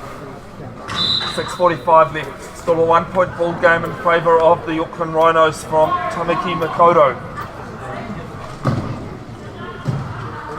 Ball down there with a final. Easy as you like. Canterbury not there defensively that time. You take that lead. So here we go. Everson passes out to Mitchell. Mitchell has to turn and looks around. Marshall Loeb is pushing him back towards his defensive line, but he manages to get round Marshall. Oh, nearly stolen there by Lynch and smashed was Everson by Hayden Barton Coots. And it's been turned over. Excellent work there by Lynch, but Hayden Barton Coots was key to that. And it's going to be Nafi Lefano who will just glide over and extend the lead here for Auckland to 3 points. Dominant display in defence by the Aucklanders. what we said earlier on today, that we both call the third quarter the championship quarter. Well, and it's certainly playing trumps here at the moment for Auckland. Mitchell looks to find Everson. Can he get there in the ball? I don't think he's going to get it. He has to take it over the line. So that time there he didn't have enough to hold on. So Auckland will have the ball. And they'll throw this in from the side, courtesy of Lynch. You know, even with halfway through the last period and Auckland are out with a good margin, I still would discount Canterbury. Oh no, exactly. You never write off a Canterbury team, and regardless of any sport. And just Sporting City down there. Time has been called, and that was just in time for Auckland. Yeah, some good game management by Auckland coach Jai White down here with Levi Mihaka. Calling out the time for getting over halfway so that they can call the time out. Exactly, they did that very good indeed. All back with Lunch. And here's Hayden Barden-Coops. He's got Mitchell in front of him. One bounce, Lefano cutting him off. Mitchell gets around, Hayden Barden-Coops looks up, throws to Marshall, quick pass to Lefano, that is excellent play. And Mitchell has got there just in time, and Hayden Barden-Coops pushes forward. There's 8 seconds on the try clock. Here it comes, the lobe over. Marshall reverses over just in time of 1 second. 1 second on it. As casual as you like, but she knew she was going to get it. Don't worry, that hooter is for the other court. So Everson looks, throws to Todd. He'll catch by Todd. Looks for Mitchell. And Mitchell, using one hand, spins it all in his lap. And Hayden Barden-Coops in a match with him clashes, and it's lost control, and Barden-Coops wins the battle. It's a reset timer. Hayden Barden-Coops looks up. Marshall's there if he needs, and it's going to be a time. Yeah, the Auckland's third, I believe. It is their first, so they're relatively confident now of 27-23 ahead with less than 5 minutes to go in the third quarter. They're obviously backing themselves here. Yeah, and I mean, you don't get to keep those timeouts for the next match. Not that there is a next match. No. Use them if you have to. So this is a earnest discussion here by the Auckland dugout. And Canterbury will be thinking carefully about what they're going to do here to shut out this Auckland attack. They haven't had much answers here in the third quarter. Okay, so just had it confirmed by Lloyd that both teams only have 1 30-second timeout left. Oh wow, just the one each, eh? Yeah, that's gonna count. For Canterbury more so, I would say, at this current stage. Well, I think they'd be happy. Even though they're down by 4, they've forced Auckland into using those timeouts. Oh, they certainly have. They forced them. And here we go. Lynch throws it in. Hayden Barden-Coops, ball in the lap, takes it forward. Canterbury match up on defence, a slam by Mitchell. Todd has to turn, they surround Barden-Coops. Marshall trying to wiggle the way out. Lefano has the ball.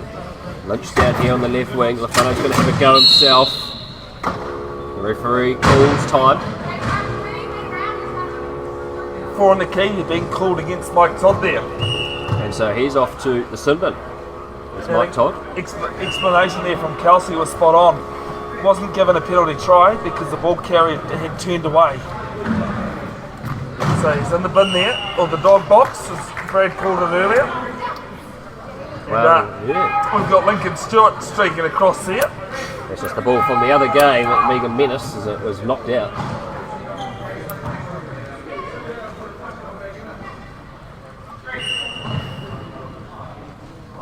Bench just double checking that it was a reset. It was. Because it was a foul. Barden-Coops just wasting time here. I think you got called out there, Bevin. I think I got called out.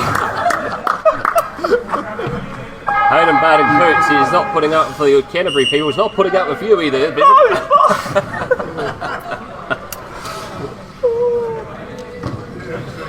And he's just going to take his time.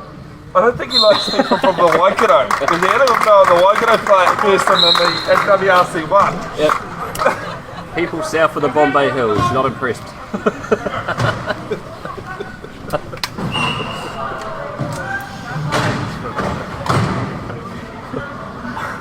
Slammed together as Todd by Lofano and HBC, and Mitchell has to come in and support. So squashed up here at the moment. 19 seconds. Ball comes down to Evson, and he secures it before Marshall Loeb can get him. He's under pressure. Mitchell charges in, and he has a go, and he's over, and reduces the margin to 4. Just quickly going on that, mate, it really does show the community spirit that Wheelchair Rugby has, you know, to fire something quick like that. Spot on. He knew I wasn't meaning it in a bad way, but saw an opportunity and took it. And he took an opportunity here, and Lofano latches on, and he'll just wheel over to extend the margin to 5.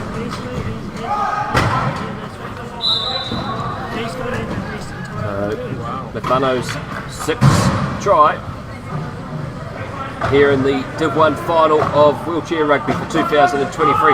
Blocked by Hayden Barton-Coots. And it's going to be... out of court. He's out of court, yes, so it's a big call. Not going the way of the Canterburyans this afternoon.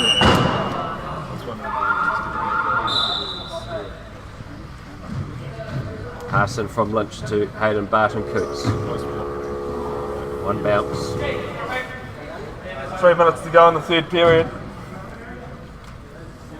I'd say he's using time to his advantage here, I will rephrase.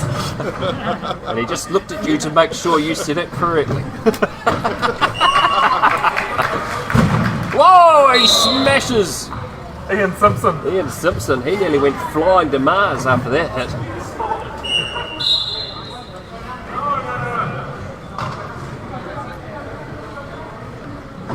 Everson latches on. Marshall surrounds Todd in support. The Auckland defence swarming around them. And here goes Mitchell in a race with Hayden Barton-Coots. Who's going to win? And it's going to be Mitchell, who's not going to waste any time. I think that's the first drag race we've had in this game. That is the first drag race. Yep. And Mitchell came up trumps. Barton-Coots passes out to Lofano. Marshall was there, and she surveys, turns, gives it out to Lofano, and they're just playing with Canterbury here. Okay, look, there's 16 seconds left on the shot clock, and Lofano looks for Hayden Barton-Coots, and passes out to Marshall Amai. And that's good work by Auckland again. It's her 11th goal. It's a 6-point margin now, Brad Hudson. Oh, it is. It's a big margin. Massive moment now for Auckland. This quarter may potentially secure them the title. There's still a quarter to go, but the way they have dominated Canterbury in this third quarter. They've just had no answers. Auckland's just dominated. Oh, they certainly have. Mitchell losing possession. They was knocked out by Marshall, so it still will be Canterbury ball.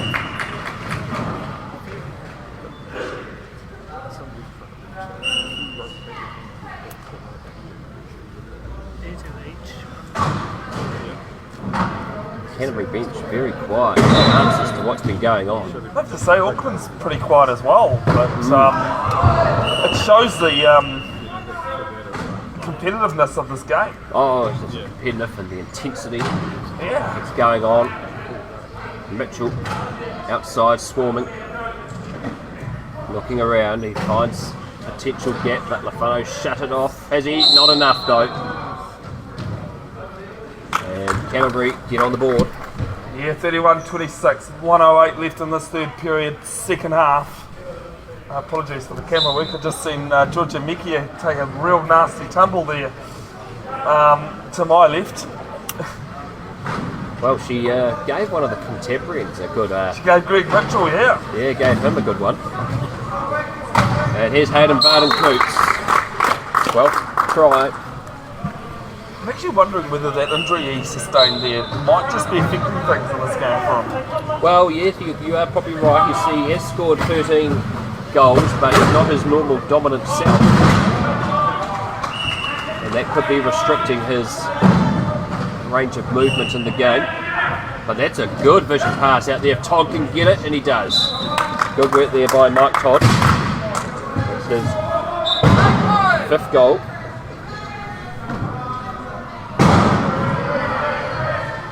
Here goes Marshall. Bouncing towards halfway. Flashes in with Everson as the Wolves go around the crowd. Barton Coots sits down like he's having a Sunday roast. Bit early for that, I thought.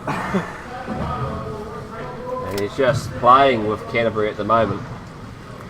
12 seconds left on the game clock for the 3rd period. Count coming in. And here he goes. He puts on the afterburners and charges through. Individual brilliance there by Hayden Barton Coots. 33-27.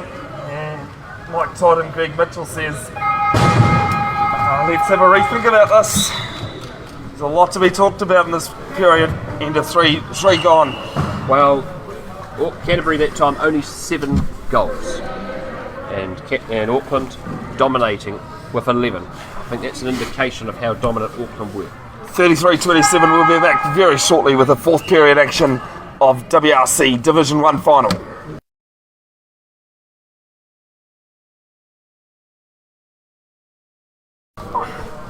Alright, welcome back. 4th period action. It is WRC Division 1 final between Auckland and Canterbury. Auckland Rhinos 33-27. Brad? Well, Advantage Auckland. Advantage Auckland, a dominant quarter by the Rhinos. The Chargers not having much answer to the brilliance of Hayden Barton Coots, who has He's just done been, everything, even including giving a bit of grief to someone. Oh yes, he likes giving out grief, and he's just looking around the rim here to look for options. 16 seconds left on the shot clock. He has a go now himself, but he runs into a tumble of Canterbury chairs. And it's been lost out of his position. And it's still going to be Auckland ball. 6 seconds on the try clock though. Oh yes, big moment.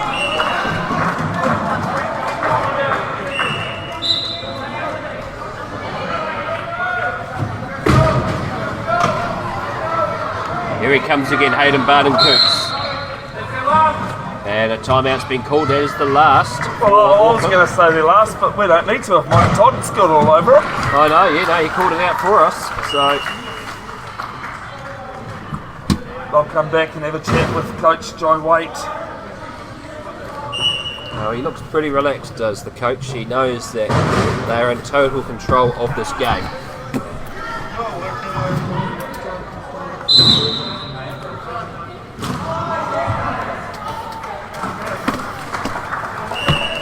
Yeah, well, Paralympic gold medalist with the Wheelbacks in 2004, now team coach. And jersey 3 is on now for Auckland. Yeah, Levi Mihaka. Sorry, Brad. Right, Mihaka onto the paddock. And the turnover. Canterbury, they've got the turnover that they wanted. Well, it's the man that they need to help them get back into this game, and it's Greg Mitchell, who just cuts open the Auckland defence and sails over. Mitchell, Marshall, whichever name you want to take. Mitchell, Marshall, take your pick.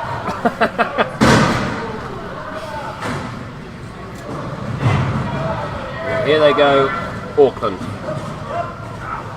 And here is Mihaka, and he'll sail over, score his first of the final.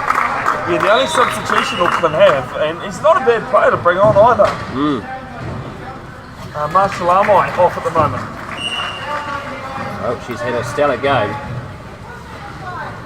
She's been out of the sport with a few health issues, so it might just be catching up with her. And I mean, always health first. Yeah. Yeah. Well, here's Mitchell again, and he's starting to open up now is Greg Mitchell. There's now his 15th goal in the final, 34-29. Auckland just got to be careful here, they don't relax too much.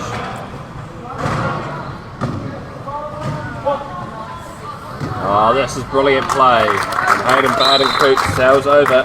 The thing with what's excelling for Auckland, they don't have any able-bodied players. The only player out of the 5 in their squad that's not a wheelback is Levi Mihaka. Marshall Amoy was in the squad for a long time. A long time. And one of the best female players in the sport. Oh, a terrific play here. Here's Mitchell again. And Mitchell passes out to Todd and he latches on. And Todd scores his 6th goal. 35-30. 6 5 minutes points. to play. Sorry. No, that's all right. That's all good. Auckland under pressure. Mihaka resting out of Todd's grasp. Oh, it's been stolen. And can Hayden Barton Coots get there in time? He does. He throws a big Hail Mary. Lynch can't get it. And Mitchell has got it. He wrestles out of Hayden Barton Coots and sail over. He'll probably say as he goes past H there, thanks very much, mate. I'll take that. So, goal number 16. And it's a coach's timeout called by Jai Waite. Well, it's only 4 points now. And a bit concerning. Probably for Auckland. They've just made some mistakes. Yeah, 35-31. Auckland had that 4-point buffer.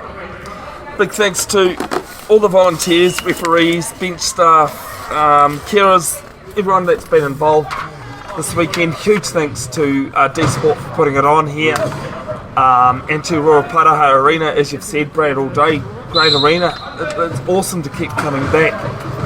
New Zealand Wheelchair Rugby would also like to thank the following for their continued support: DG Sport, Dylan's Creative, Lynn River and Melrose. Fantastic facility here is the arena. It's also where the Central Colts play some of their home games. And it's a great asset for the community here in Porirua City. I'm assuming on these courts as well. On these courts, yes, Yeah, they do. Yep. same courts. Yep.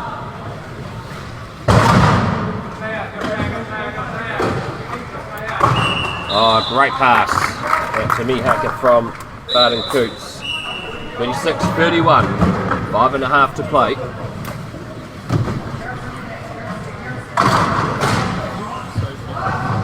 Mitchell throws a pass. Evson does well. Bono blocks him off. Oh, heavy collision, and Mitchell throws it, and Todd is unmarked. And he wrestles the contact with the ball. Mitchell has it now, and it's gone to him. But Could have tried. The photo just came across the baseline there to try and prevent the try, and Mitchell just shunted them over. well, that's the second penalty try for Canterbury in this final. Hayden Barton Coots over to Lynch. He latches on and scores his second of the final. 37 plays 32. Auckland ahead. Canterbury definitely not out of this at the moment. Excellent fight back by the Cantabrians. Really fighting hard, and this man is doing it for them as Greg Mitchell.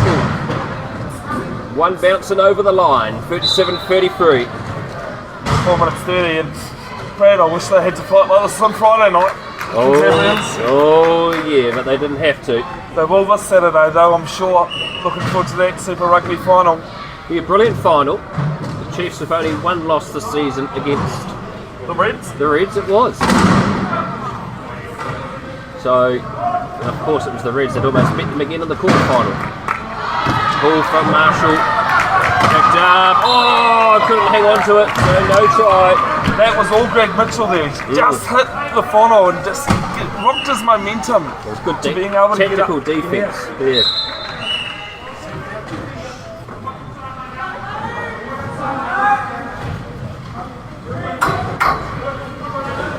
There they go. Mitchell, the man that has fought Canterbury back into this final in the final quarter, passes out to Evson under pressure. He's stuck. Bounces, secures it, looks forward. Hayden Barton Coots has doubled him in height. And it's going to be a turnover as he was out. They're arguing with the referee. Yeah, I think Kelsey might have just been confused over which line was which actually. It's been a long 2 days. Well, it certainly has been. And wasn't quite in the right area for that, so it's a ref's error. I think Jai Wade not happy. Oh, you can see a bit of frustration on him. Well, the try clock also gets reset to 40 as well. That does too. And this is an opportunity for Canterbury. Everson. Todd Mitchell at the top. There's Barton Coots to beat. Passes it to Todd. And Todd goes in. That's his 8th goal. Margin to 3. Oh, it's just a tight game. 3:36. Auckland have only scored 4 tries this quarter. Oh, this is loose off ball. Everson. Canterbury are hunting. They don't want. It is timeout. They will have the ball. Oh, they just got it in time, didn't they? The time came. Another big moment here, though. It is Canterbury's last timeout. It sure is, and it could be a crucial part for their performance in this final. The good thing for them, though, is Auckland have none either. None either as well. And we've got a flatty here by the looks of it. Yep, Cody. Lime, as they call him. And we've already had one in the first quarter. Actually, even took a tumble yesterday as well. So here we go. 37-34. 3 minutes and 21 seconds left as the mechanics get to work. And if you weren't watching that marathon, that was the Division 2 final. Oh, that's right. If we're locked up at full time at the end of 4 quarters, we go to overtime. Overtime it will be if they lock themselves up. And at the moment, Canterbury have got a lot of momentum behind them. And, that Division 2 final was 2 overtimes in the end. Yeah, it was 2 overtimes with Manawatu sneaking home in the end over Bay of Plenty. I'm kind of hoping not, because I don't think the plane will wait for me. No, I don't think so. They're pretty quick on not letting people on the plane. Here goes Mitchell. Thrashes into his teammate Everson. Hayden Barton Coots trying to slow them down. Slow coming, he looks to the bounce. Todd's at the top. Todd has a turn to readjust. There's a gap opening it up. Todd goes. Lynch slows him down. It comes to Mitchell. He can't hang on. Auckland ball. Well, he just couldn't latch on to that ball. And Auckland get the throw in.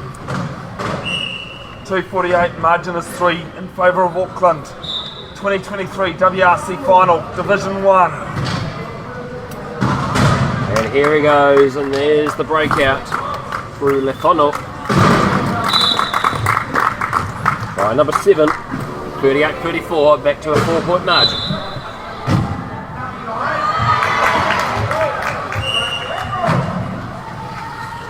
Quite close in the other game too, it's 44-39.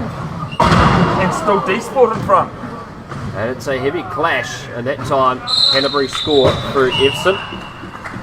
Sorry, Brad, what was the heavy clash? My ears are still ringing. I know, it was loud. Boom, it was right in front of the mayor of Porirua. She didn't look rattled at all. There she is there. She's probably used to more loud noises coming out of the council chambers.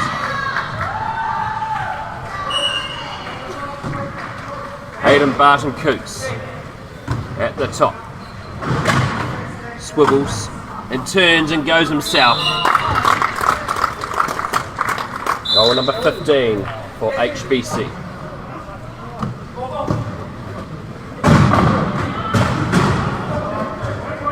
Todd secures. There's Everson down there on the left wing, but Marshall's got back in time. And here goes Mitchell. And he'll cut around and slide straight down. 39-36, 1:55 to play. Auckland in front at the moment. Don't count out those Canterburyans just yet, folks. 18th goal for Greg Mitchell. Only scored 35 against Waikato this morning. This is a good technique to slow down time. Stefano goes over, scores goal try number 8. Just gives his side a chance to get back on defence quickly and just turn around and worry about that. Mitchell again slams. One bounce. Hayden Barton Coots slows down his advancement. Lynch comes in to block him off. Todd grabs it and scores.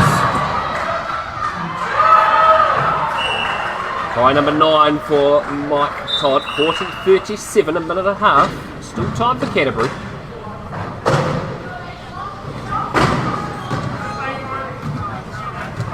But this could be a big moment. Good pass from Marshall to Barton Coots. I've seen Barton Coots play a long time. I knew he had that. Yeah.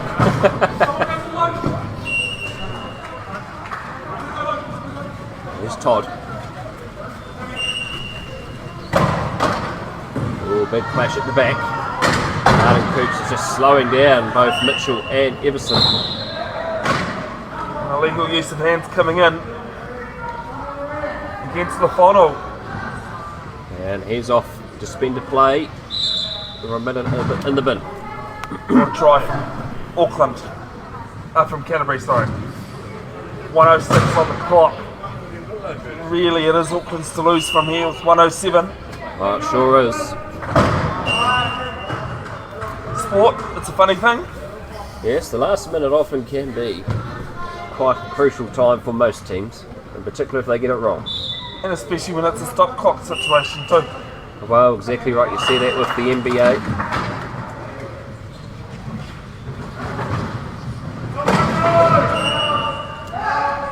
And Mitchell glides over again. 41-38. Canterbury just need to get in there and start searching for a turnover. 19th goal for Greg Mitchell. Big throw from Lafano. And Aidan Barton Coots says hello to Greg Mitchell. How's your day? Has a turn and a swivel. Barton Coots, one bounce. Passes out to Lafano, and that pretty much, I think that seals it. Is signed, sealed, delivered.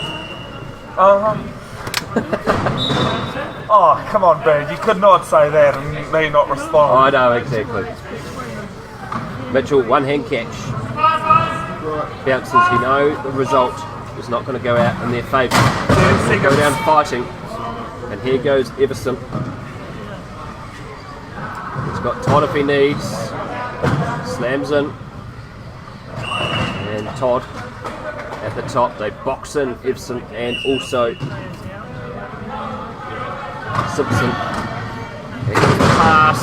Oh, that time unsuccessful. And 7 seconds. Oh, 7 seconds. That's pretty much Auckland's game. I honestly wouldn't be surprised if they just took the inbound and just sat there. Yeah. I think it's not going to be a pretty end to the game. We're not going to have much contact. Not much contact.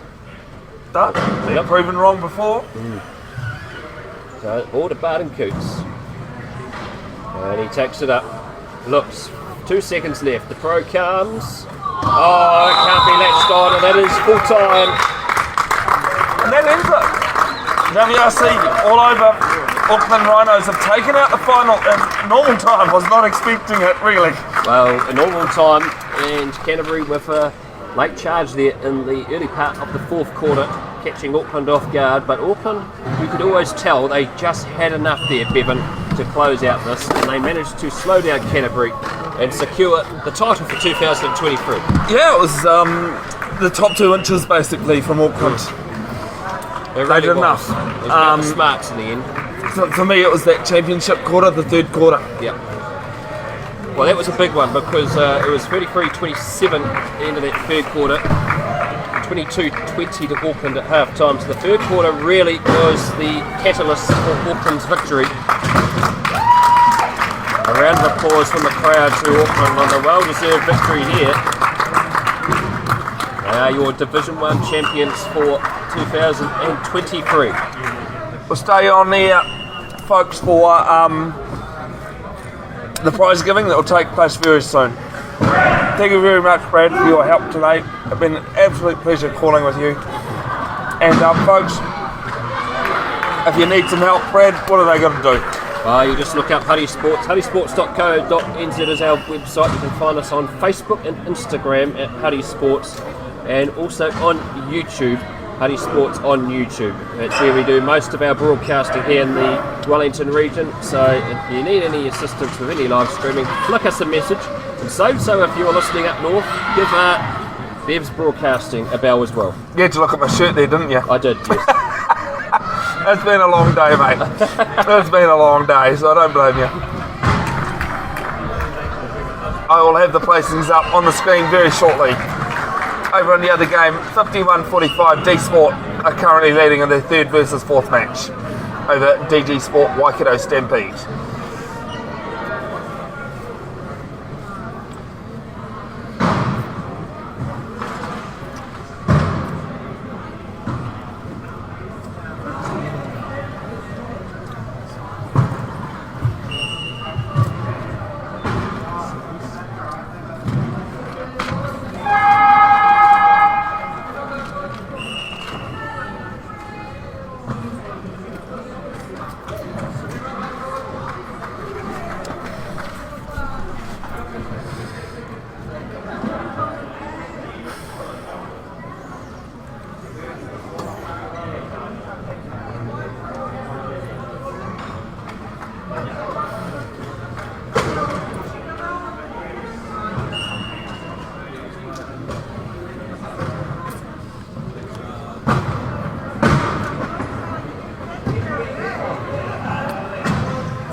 Even when I get told off. Did you see that?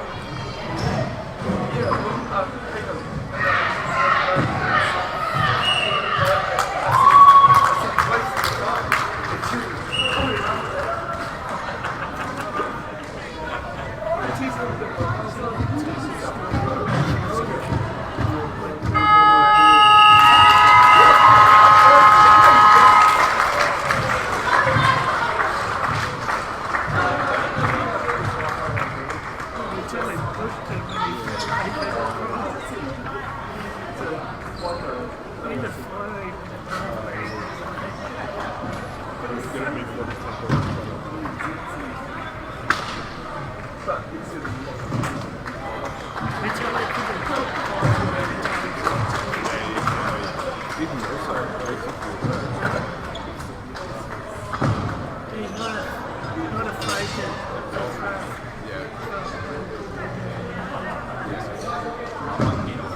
You can just hear him say it, but see the finger to the lips.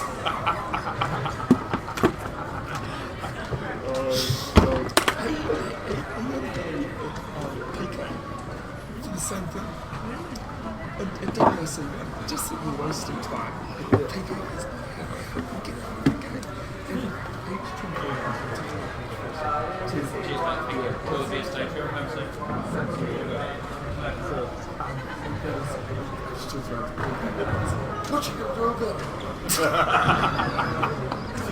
He's not someone you'd argue with either, is he? It's up to you. I know, but you know, it was just, and then come to do it to me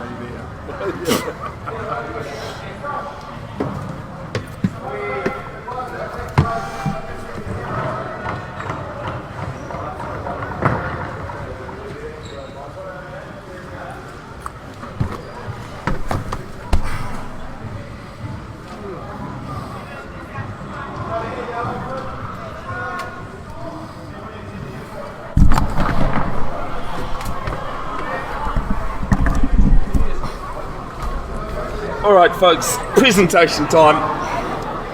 WRC, it's been a long weekend. An enjoyable one. Don't forget to go over and like Chelsea Rebecca Photography on Facebook and Chelsea Rebecca Portraits on Instagram. She does amazing work from the Manawatu, Brendan Uncle's partner.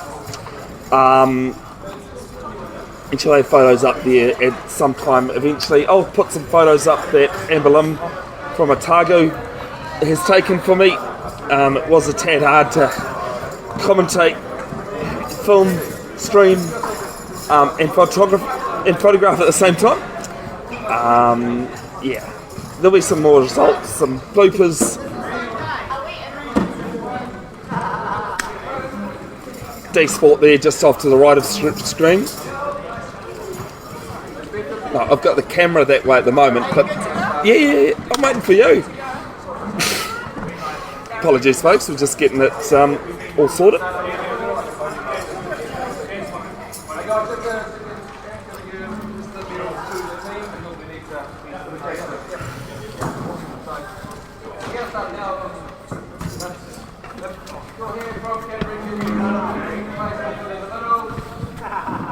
While we're all getting there, just want to say, awesome guys, from the Wheelchair Rugby WRC for 2 days. I've seen everything fought hard, both divisions look really fair, and I don't know, there's a lot of tight faces, I've got a tight face, but it's makes a good fun footy, so hopefully we enjoy it.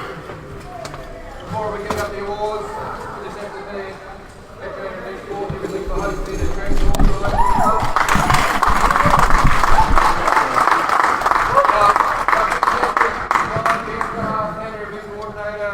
All those guys, we can't do it without them.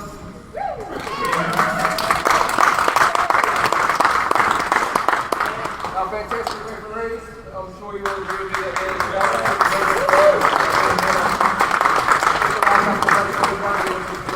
exciting for the future.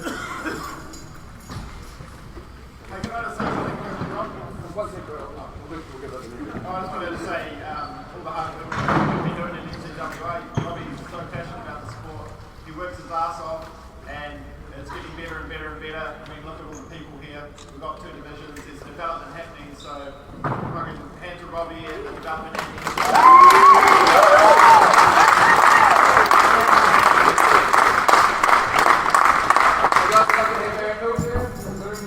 He's going to head out the middle. In the 3rd place, after a bit of a battle, D-Sport, congratulations.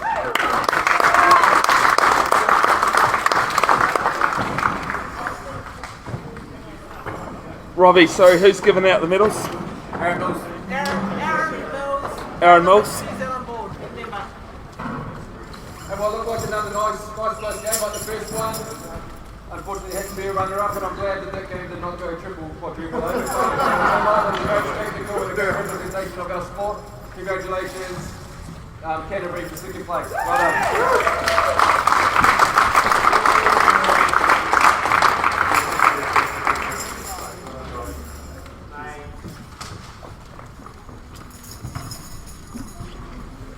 And of course, the team everyone's chasing for the last few years, the Auckland team. Congratulations, guys. Some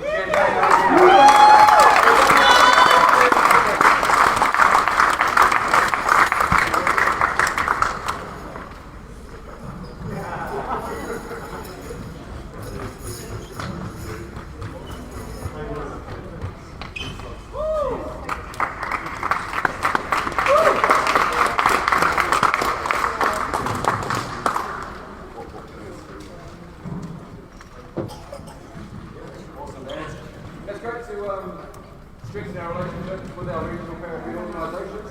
And we have award, D-Sport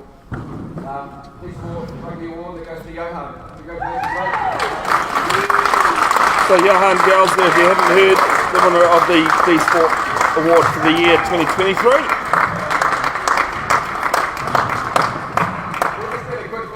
Last before least, we, like Gab said, there's lots of spectators here, and it's exciting for us. And we enjoy playing. I think the Div 2 final sounded like something we've heard overseas. So let's give a big round of applause to them.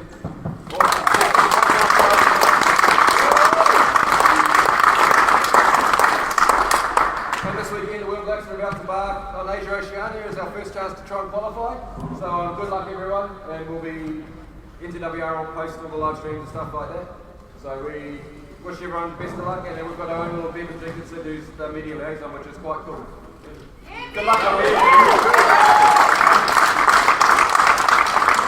Okay, everything's done now, guys. Let's help get you in a big run in and travel safe. Alright folks, that is the end of the live stream. I need to pack up and head to the airport. Thank you very much for tuning in. Take care of your mental health out there, and look after each other. Until next time, ka kite anō.